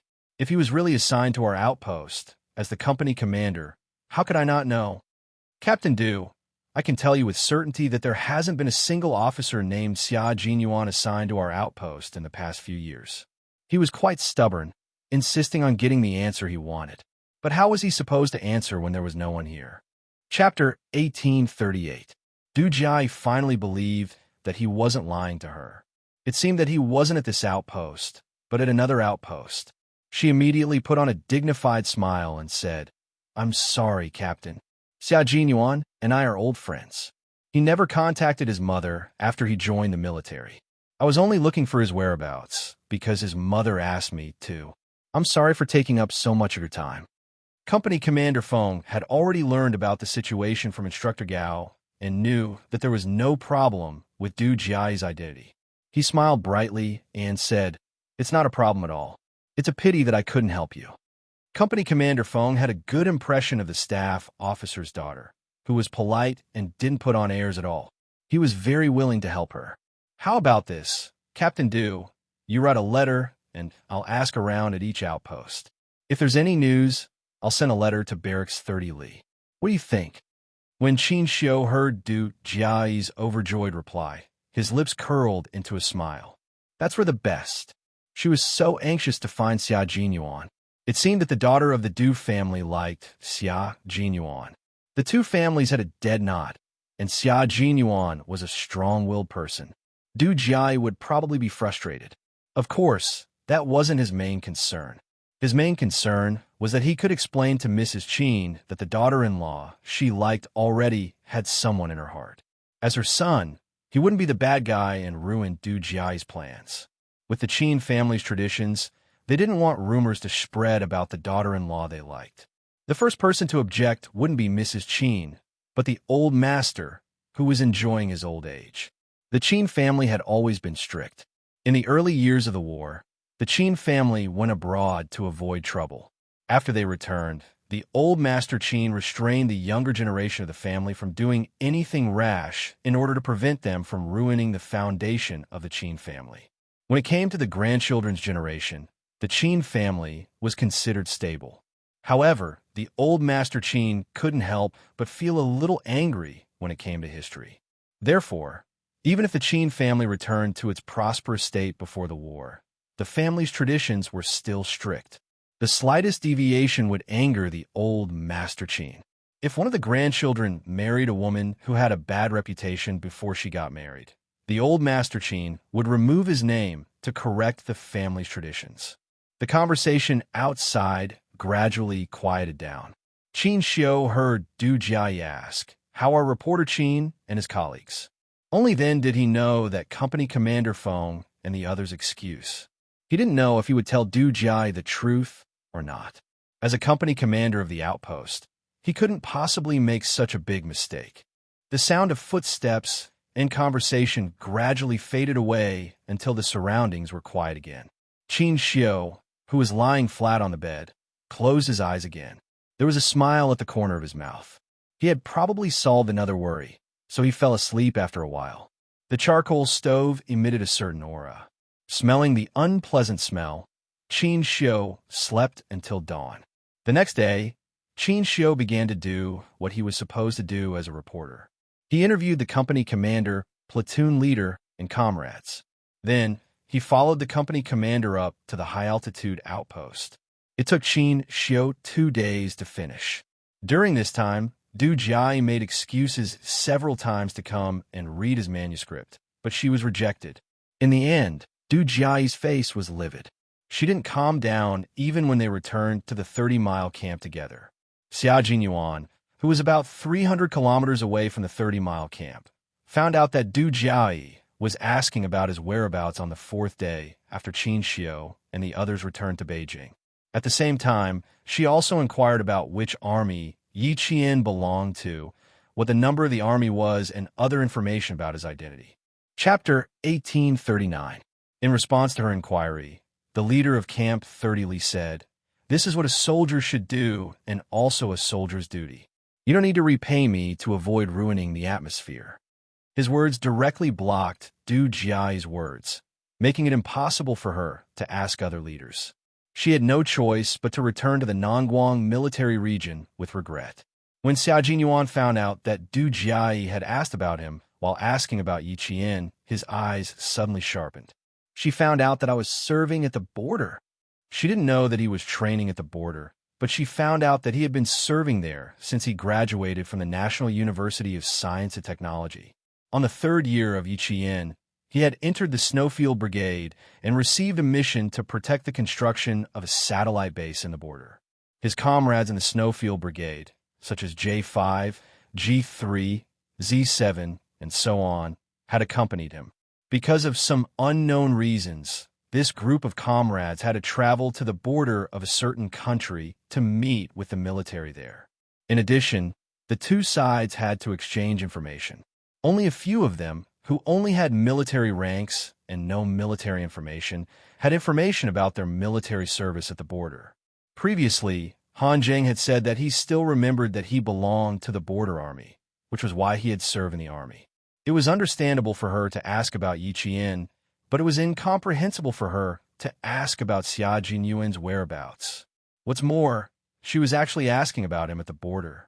It was obvious that she was very certain that he was serving at the border. The only way to find out that he was serving at the border was by using his identity to protect the construction of a satellite base. The Major General had already investigated this matter thoroughly, so he said, "The border is at the level of the Deputy Military Region. This is Staff Officer Du's hometown. It's not difficult for Du Jiayi to find out if she wants to." Huh, she's really something. Just because it used to be his hometown, she can casually reveal the location of a soldier's military service? Xia Jinyuan's face immediately darkened. There was a strong sense of hostility between his handsome brows. "You've stretched your hand too far. Be careful not to get stomped." The Major General was shocked when he heard this. Du Jiayi had directly investigated Yi Qian and Xia Jinyuan from the system and triggered the warning system. The head of the military's top-secret department immediately reported to him. In less than half a day, he had investigated the entire matter, including how Du Jiayi knew about it. There was obvious hostility in Xia Jinyuan's voice. Major General Lu knew a thing or two about the Xia and Du families. Because he knew about it, he had to settle it properly, in case Xia Jinyuan brought it up without knowing it, which would give Staff Officer Du another chance to go against the family Xia. He then said, "All of your information is now classified as top secret. Your identities are not in the entire system. Therefore, there is no leak of information about the members of the Snowfield Brigade. Furthermore, even the fake identities you used to enter the satellite base were classified as top secret. Even Advisor Du did not have the authority to investigate them." Xia Jinyuan said in a low voice, "I trust the military on the confidentiality aspect. Please tell me how she found out that I was serving at the border." "She found out that you were serving at the border from Staff Officer Du then. She didn't ask Staff Officer Du personally, but..." The Major General paused for a rare moment. When he spoke again, even his tone was much softer. It was the Commander-in-Chief's ex-wife who asked Staff Officer Du. Staff Officer Du said that he knew you were serving at the border a few years ago, but he didn't know anything else. Chapter 1840. Du Jiayi knew that you might be serving at the border. This was what the Commander-in-Chief's ex-wife told her and asked her to find out. When she left 2 letters. One was in the hands of Company Commander Feng at the outpost, and the other was left at Camp 30 miles. Wasn't Madame Xiao the Commander-in-Chief's ex-wife? Why would Madame Xiao, who had brought her son along when she was having an affair, suddenly want to find out about him? He didn't tell Mr. Xia about her affair, which was considered repaying her for giving birth to him. When you went to the border to ensure the construction of the base, You went there as an ordinary officer. Staff Officer Du was the one who approved you, so it's normal for him to know. Moreover, he only said that you were serving at the border, but he didn't say anything about the army or other details. You should calm down a little. Major General Liu didn't want him to lose his mind, especially when the Commander-in-Chief's ex-wife, Madame Xiao, was involved.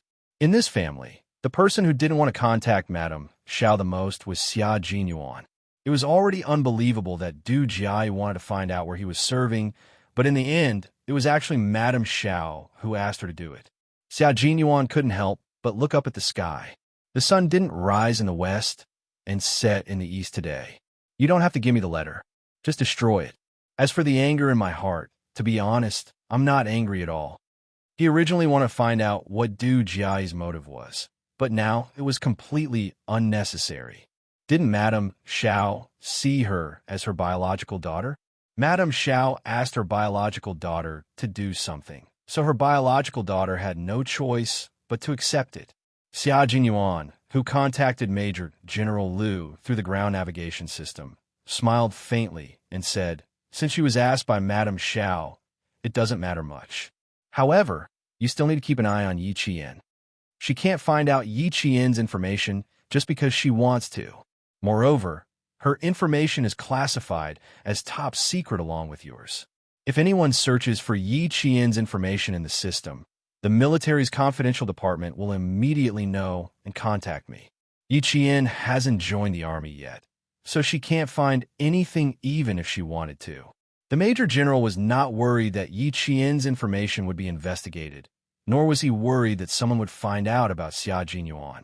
Instead, he was worried that Xia Jinyuan would do something irrational because of Ms. Zhao's interference. The Snowfield Brigade did not belong to any army. In some cases, every member of the Snowfield Brigade was an unregistered citizen without any information about their identity. They had enjoyed all the privileges of our country's soldiers when they were alive, but if they died, they might not be able to enjoy the glory that a soldier should have. Only the Major General of the Army had access to the information of everyone in the Snowfield Brigade. Even Commander-in-Chief Xia did not have the authority to do so. However, Xia Jinyuan wanted the Major General to be careful, so he told him about the friction between Yi Qian and Du Jia. It's not that I'm overly worried, but Du Jia is a vicious and merciless person. Major General, you still need to inform the school. With Xia Jinyuan's reminder, the Major General frowned and said coldly, she's so narrow-minded. She repaid kindness with ingratitude. If she dares to do anything to Yi Qian, she won't be able to wear her military uniform for long. Yi Qian was the focus of the military's training. She was not at fault for rescuing Yi Qian, but she used her family's power to harm Yi Qian just because he replied to her. The military was not the Du family's military. It was also not a place where the Du family could cover the sky with one hand. With the Major General's nod, Xia Jinyuan felt a lot more relieved. Then, he listened to the Major General talk about the meeting between the Snowfield Brigade and the Storm Commandos. He picked out the main points of the meeting and told him about it. The military has decided to train 2 special forces teams, sea, land, and air. Chapter 1841. The Snowfield Brigade is already one, and the Storm Commandos will be the 2nd special forces of our country. In the future, no local troops will be involved in the training of these 2 forces. This decision was made because, with the development of the internet, all kinds of eavesdropping and stealing methods were directly related to high technology. In addition, China's self-developed high-tech weapons were unveiled during the Great Celebration, and all the developed countries had already turned their attention to them. Since the Great Celebration until now, the various countries had already caught countless spies who had tried to get close to the troops and bribe military personnel. The Snowfield Brigade was not only the top special forces of our country, but also the most mysterious special forces of our country. In the future, as the country's military strength increased, this mysterious special forces would receive more and more difficult missions. Therefore, the Snowfield Brigade would also usher in a brand new reform. We will discuss the reform proposal you proposed 3 years ago again in the meeting. We agree that the Snowfield Brigade will be divided into 2 teams, and we will use Chinese and English as a substitute for each other. We agree that each team will have 2 combat commanders, but you still have to be the overall commander. Regarding the reform of the Snowfield Brigade, Xia Jinyuan had already mentioned it to the military in the form of a document 3 years ago. However, because the changes were too big, the military did not make any moves. After the Great Celebration, the spies in the country suddenly became rampant, and there were even a few cases of intelligence leaks. The military immediately attached importance to the reform plan proposed by Q King. One of the reports mentioned that in the future, the stolen intelligence would mainly be high technology. The Snowfield Brigade would have to cut off cooperation with the local troops, which was a big disadvantage. They would have to exist in an absolutely confidential form and become a true independent force, a true secret special forces. Whenever the Snowfield Brigade arranged for training in the country, if they needed the cooperation of the local troops, the military would directly give the order to the person in charge of the local troops. They would not mention the number or the name of the person, but would only report the number to the person in charge of the local troops. No one would know what kind of troop had trained here before, and no one would know what kind of troop they had cooperated with before. It was like a ghost troop that suddenly appeared and suddenly disappeared. Just like the training this time, there was still the cooperation of the local troops, which was precisely what Xia Jinyuan could not accept the most. In the end, he ran into Yi Qian's junior high school classmate.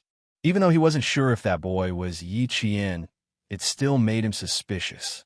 After the confrontation, he immediately reported it to the military. With this incident, coupled with the increasingly rampant illegal activities, the military finally agreed to Xia Jinyuan's reform policy. 3 years ago, Xia Jinyuan had already seen it. 3 years later, he had even focused on analyzing the reserves of special forces in various developed countries. He had also clearly pointed out that there were too few special forces in China for try-to-rain combat, and that they had to be nurtured. The Storm Commando team was originally an amphibious frogman assault team, but because of Xia Jinyuan's document, they directly became a reserve amphibious assault team, and all their training programs would be improved. Li Jinyan was a little stunned when he learned that they had become a reserve amphibious assault team. He immediately asked the Navy commander, "Why did you suddenly make such a decision? There was no news at all before this." He didn't receive any news at all. When it was first established, it was positioned as an amphibious unit. How did it become a reserve try-to-rain unit without him knowing anything? It made him feel that it was too rushed. Chapter 1842. He also didn't know how the Storm Commandos he led had suddenly become a preparatory tri-amphibious special forces. Indeed, Demon King Li was a major who could withstand the storm and the test of surprises. He didn't panic or be surprised. He only asked calmly. Naturally, he had to ask clearly. It was impossible for him to lead his men into a tri-amphibious special forces in a daze. Not only was this irresponsible to himself, but it was also irresponsible to all his team members. It can't be considered sudden. The military already had a plan 3 years ago. The meeting ended at around 2 o'clock in the morning last night. The Navy commander had been waiting for Li Jinyan to call to report on the progress of the training. He was very happy in his heart, and his tone was rather calm. He didn't show it. "I didn't expect to choose the Storm Commandos led by you in the end. After all, our team hasn't even been established for 2 years." The military decided to put another tri-amphibious team on the agenda after the celebration. They chose from several special forces in various military regions. And in the end, they chose the Storm Commandos led by you. Jinyan, your ability is obvious to all. Although I'm surprised, I also think that this is the responsibility you should bear.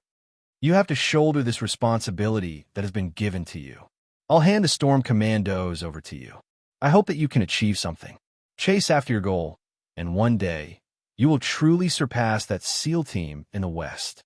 As a member of the Navy, Li Jinyan had set the Western SEAL team as his goal from the very beginning. He had led all his team members to train day and night. In less than a year, he had submitted an outstanding result to the Navy and the military. The SEAL team was the top tri-amphibious force in a certain Western country. If the Storm Commandos could surpass it one day, it would definitely be something that would shock the entire world. However, Li Jinyan knew how big it was to achieve this goal. However, no matter how big it was, he would not give up. If he couldn't do it, he believed that the captain of the Storm Commandos could do it. As long as he didn't give up, hope would always exist. After listening quietly, Li Jinyan's eyes darkened. When he looked at the blue sky, he was even more determined. He said calmly, "Okay." Only the word "good" meant that he already knew and that he would definitely shoulder the responsibility given to him by the country. No excuses, no concessions, no hesitation, and no timidity. As a Marine, Li Jinyan knew his mission and responsibilities. He was a soldier. In the face of challenges, he would be calm and collected. He would never allow himself to panic. Instead, he would challenge and win. He would never admit defeat and sacrifice himself. He was already prepared to welcome a brand new future. Although Li Jinyan and Xia Jinyuan had completely different personalities, their beliefs and perseverance were the same. One could see the brave and fearless spirit of modern soldiers from their figures. Xia Jinyuan didn't tell Yi Qian about how Du Jiai had left the border to gather information about her after the Highland training ended. She didn't want to distract Yi Qian during the most dangerous individual combat training on the Highland. Take the hiding in the snow training as an example. If a person directly hid in the snow without moving for a few hours, they would be like a popsicle. He really couldn't bear to let someone like Du Jiai distract Yi Qian. She not only gathered information about you in the border, but also about me. Now that the Major General is keeping a close eye on her, she hasn't made any moves yet after returning to the Nangguang military district. Chapter 1843. Xia Jinyuan didn't hide anything. He even told Yi Qian everything that Du Jiai had asked about him. I reminded the Major General.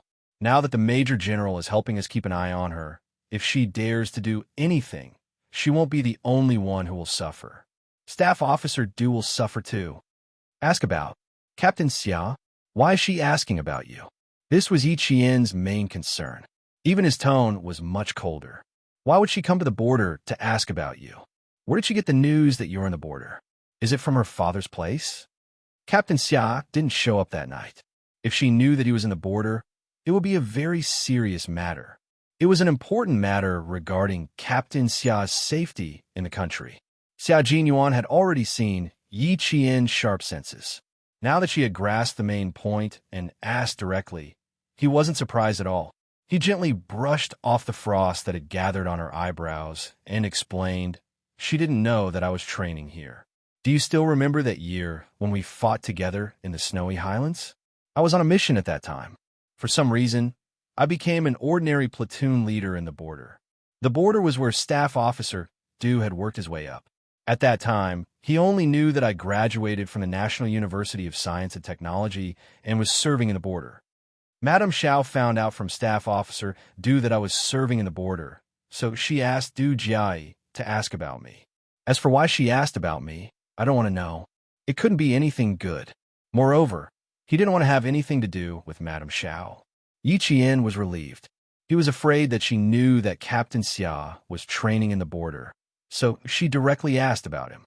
She also noticed that his tone was especially cold when he mentioned Madame Xiao, even with a hint of disgust. Yi Qian knew who Madame Xiao was.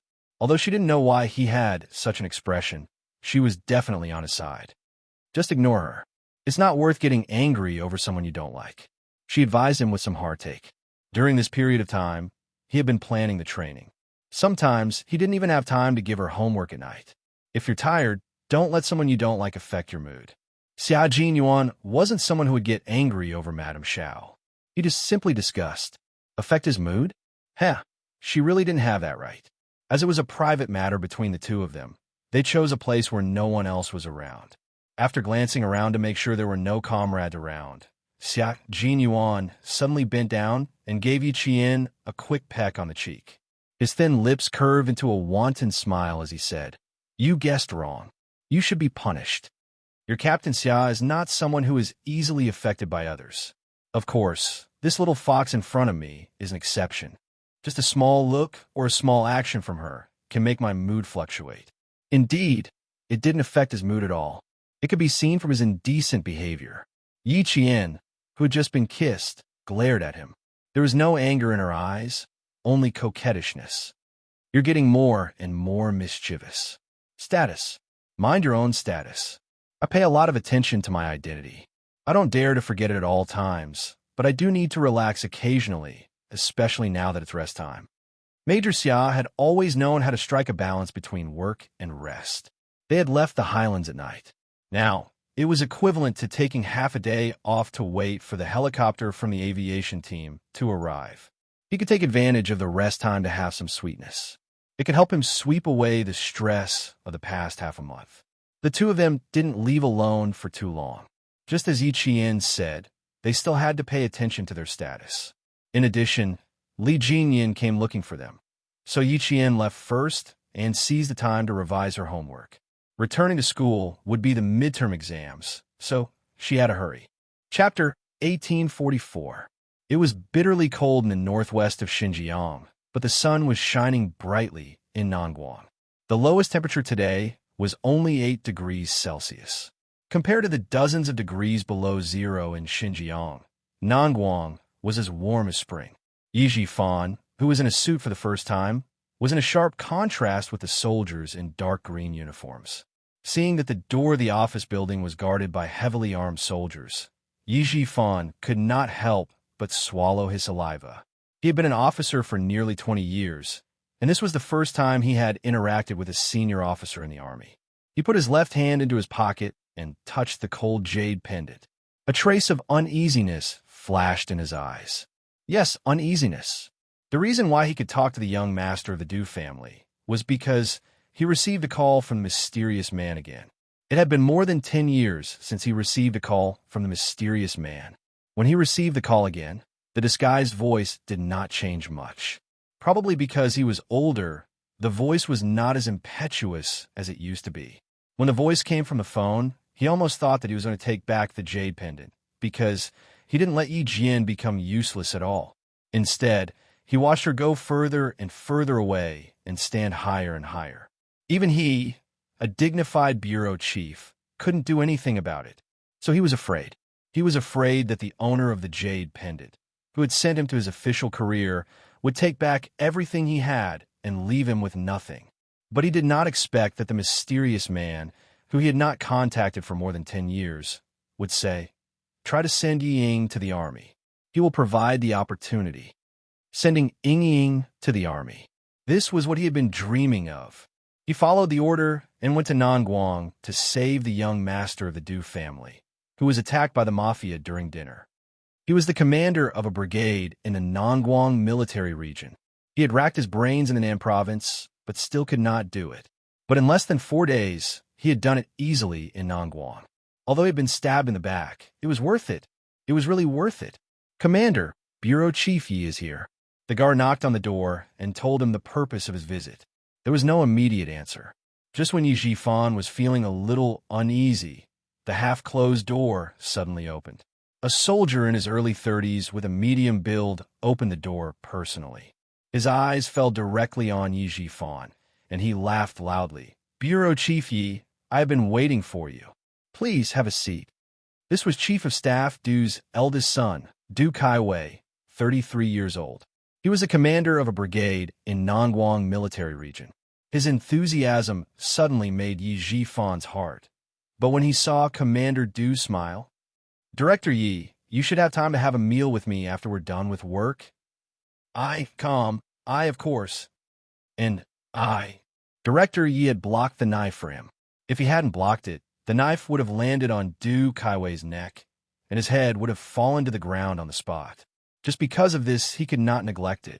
Yi Jifan smiled very elegantly. Facing the warm hospitality, he was still calm. He did not show how happy he was. Chapter 1845. Before Yi Jifan went to Nangguang for the business trip, he had already roughly learned about the Du family situation. Although it was not a real prominent family, it was still quite rich. Chief of Staff Du's family was relatively simple. There was an elder brother who was the second most powerful person in Nangguang province. His children had already joined the army. Although Chu Yunsheng didn't know what they were doing, with an elder brother who was the second most powerful person in Nangguan province, it shouldn't be too bad. Chief of Staff Du was the second son. He had 2 sons and 2 daughters. Commander Du was the eldest son. He was only 33 years old. He also had a younger sister who was a member of the Standing Committee of Jiang Province. This Mrs. Du was in her early 40s. She only had 1 daughter, and she was still studying abroad. But the most noteworthy one was Chief of Staff Du's wife, Mrs. Li. It could be said that the reason why the Du family could become what it was today was largely because of Mrs. Li. She was a very knowledgeable and decisive woman who relied on her family's connections to raise the Du family, which was originally just a peasant family, to its current status. Yi Jifan deliberately learned about Mrs. Li when she was young and what had happened in recent years. He knew that her status in the Du family was quite high, and everyone in the Du family respected her very much. Chief of Staff Du also listened to her every word. Mrs. Li was in charge of everything in the Du family, and she never asked about it. However, it was also understandable that a woman who relied on her family's connections to raise her husband's family to its current status would treat her like an ancestor. This commander in front of Chu Yunsheng also respected his mother very much. It was because of this Madame Li that Yi Jifan had no choice but to be cautious.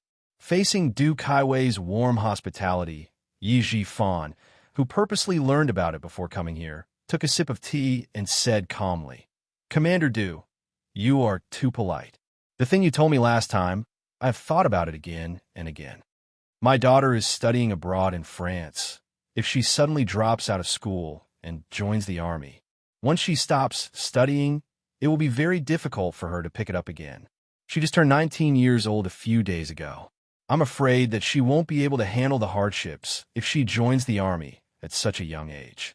It was not that he didn't want to bring Ying back to Nangguan province, but with Mrs. Li, a powerful woman who didn't like other people forcing her to help him, he needed to know what she wanted. In the Du family, only when Mrs. Li nodded her head would things go smoothly. Moreover, he didn't believe that Mrs. Li didn't know that he saved Du Kaiwei. He even suspected that it was Madame Li who suggested to let Ying join the army. She wanted to test him. If he had really met Du Kaiwei by chance, it would have been fine. However, he had been arranged step by step by someone else. The Du family was not an ordinary family, so he felt a little uneasy. He had to be careful at every step. Du Kaiwei's eyes flickered when he heard this. It was a little strange that he had actually refused. Du Kaiwei gently placed the teacup in his hand back on the solid wooden coffee table. He rested one arm on the back of the sofa and spread his legs slightly. He sat casually and had a domineering aura. He couldn't help but smile and ask, "Director Yi, you don't believe me, right?" According to his investigation, in order to send his daughter to the army, Director Yi had put in a lot of effort and tried to establish a relationship with the Southern Province military region. Unfortunately, he failed every time. In his opinion, the biggest failure of Director Yi was that he married a wife who was as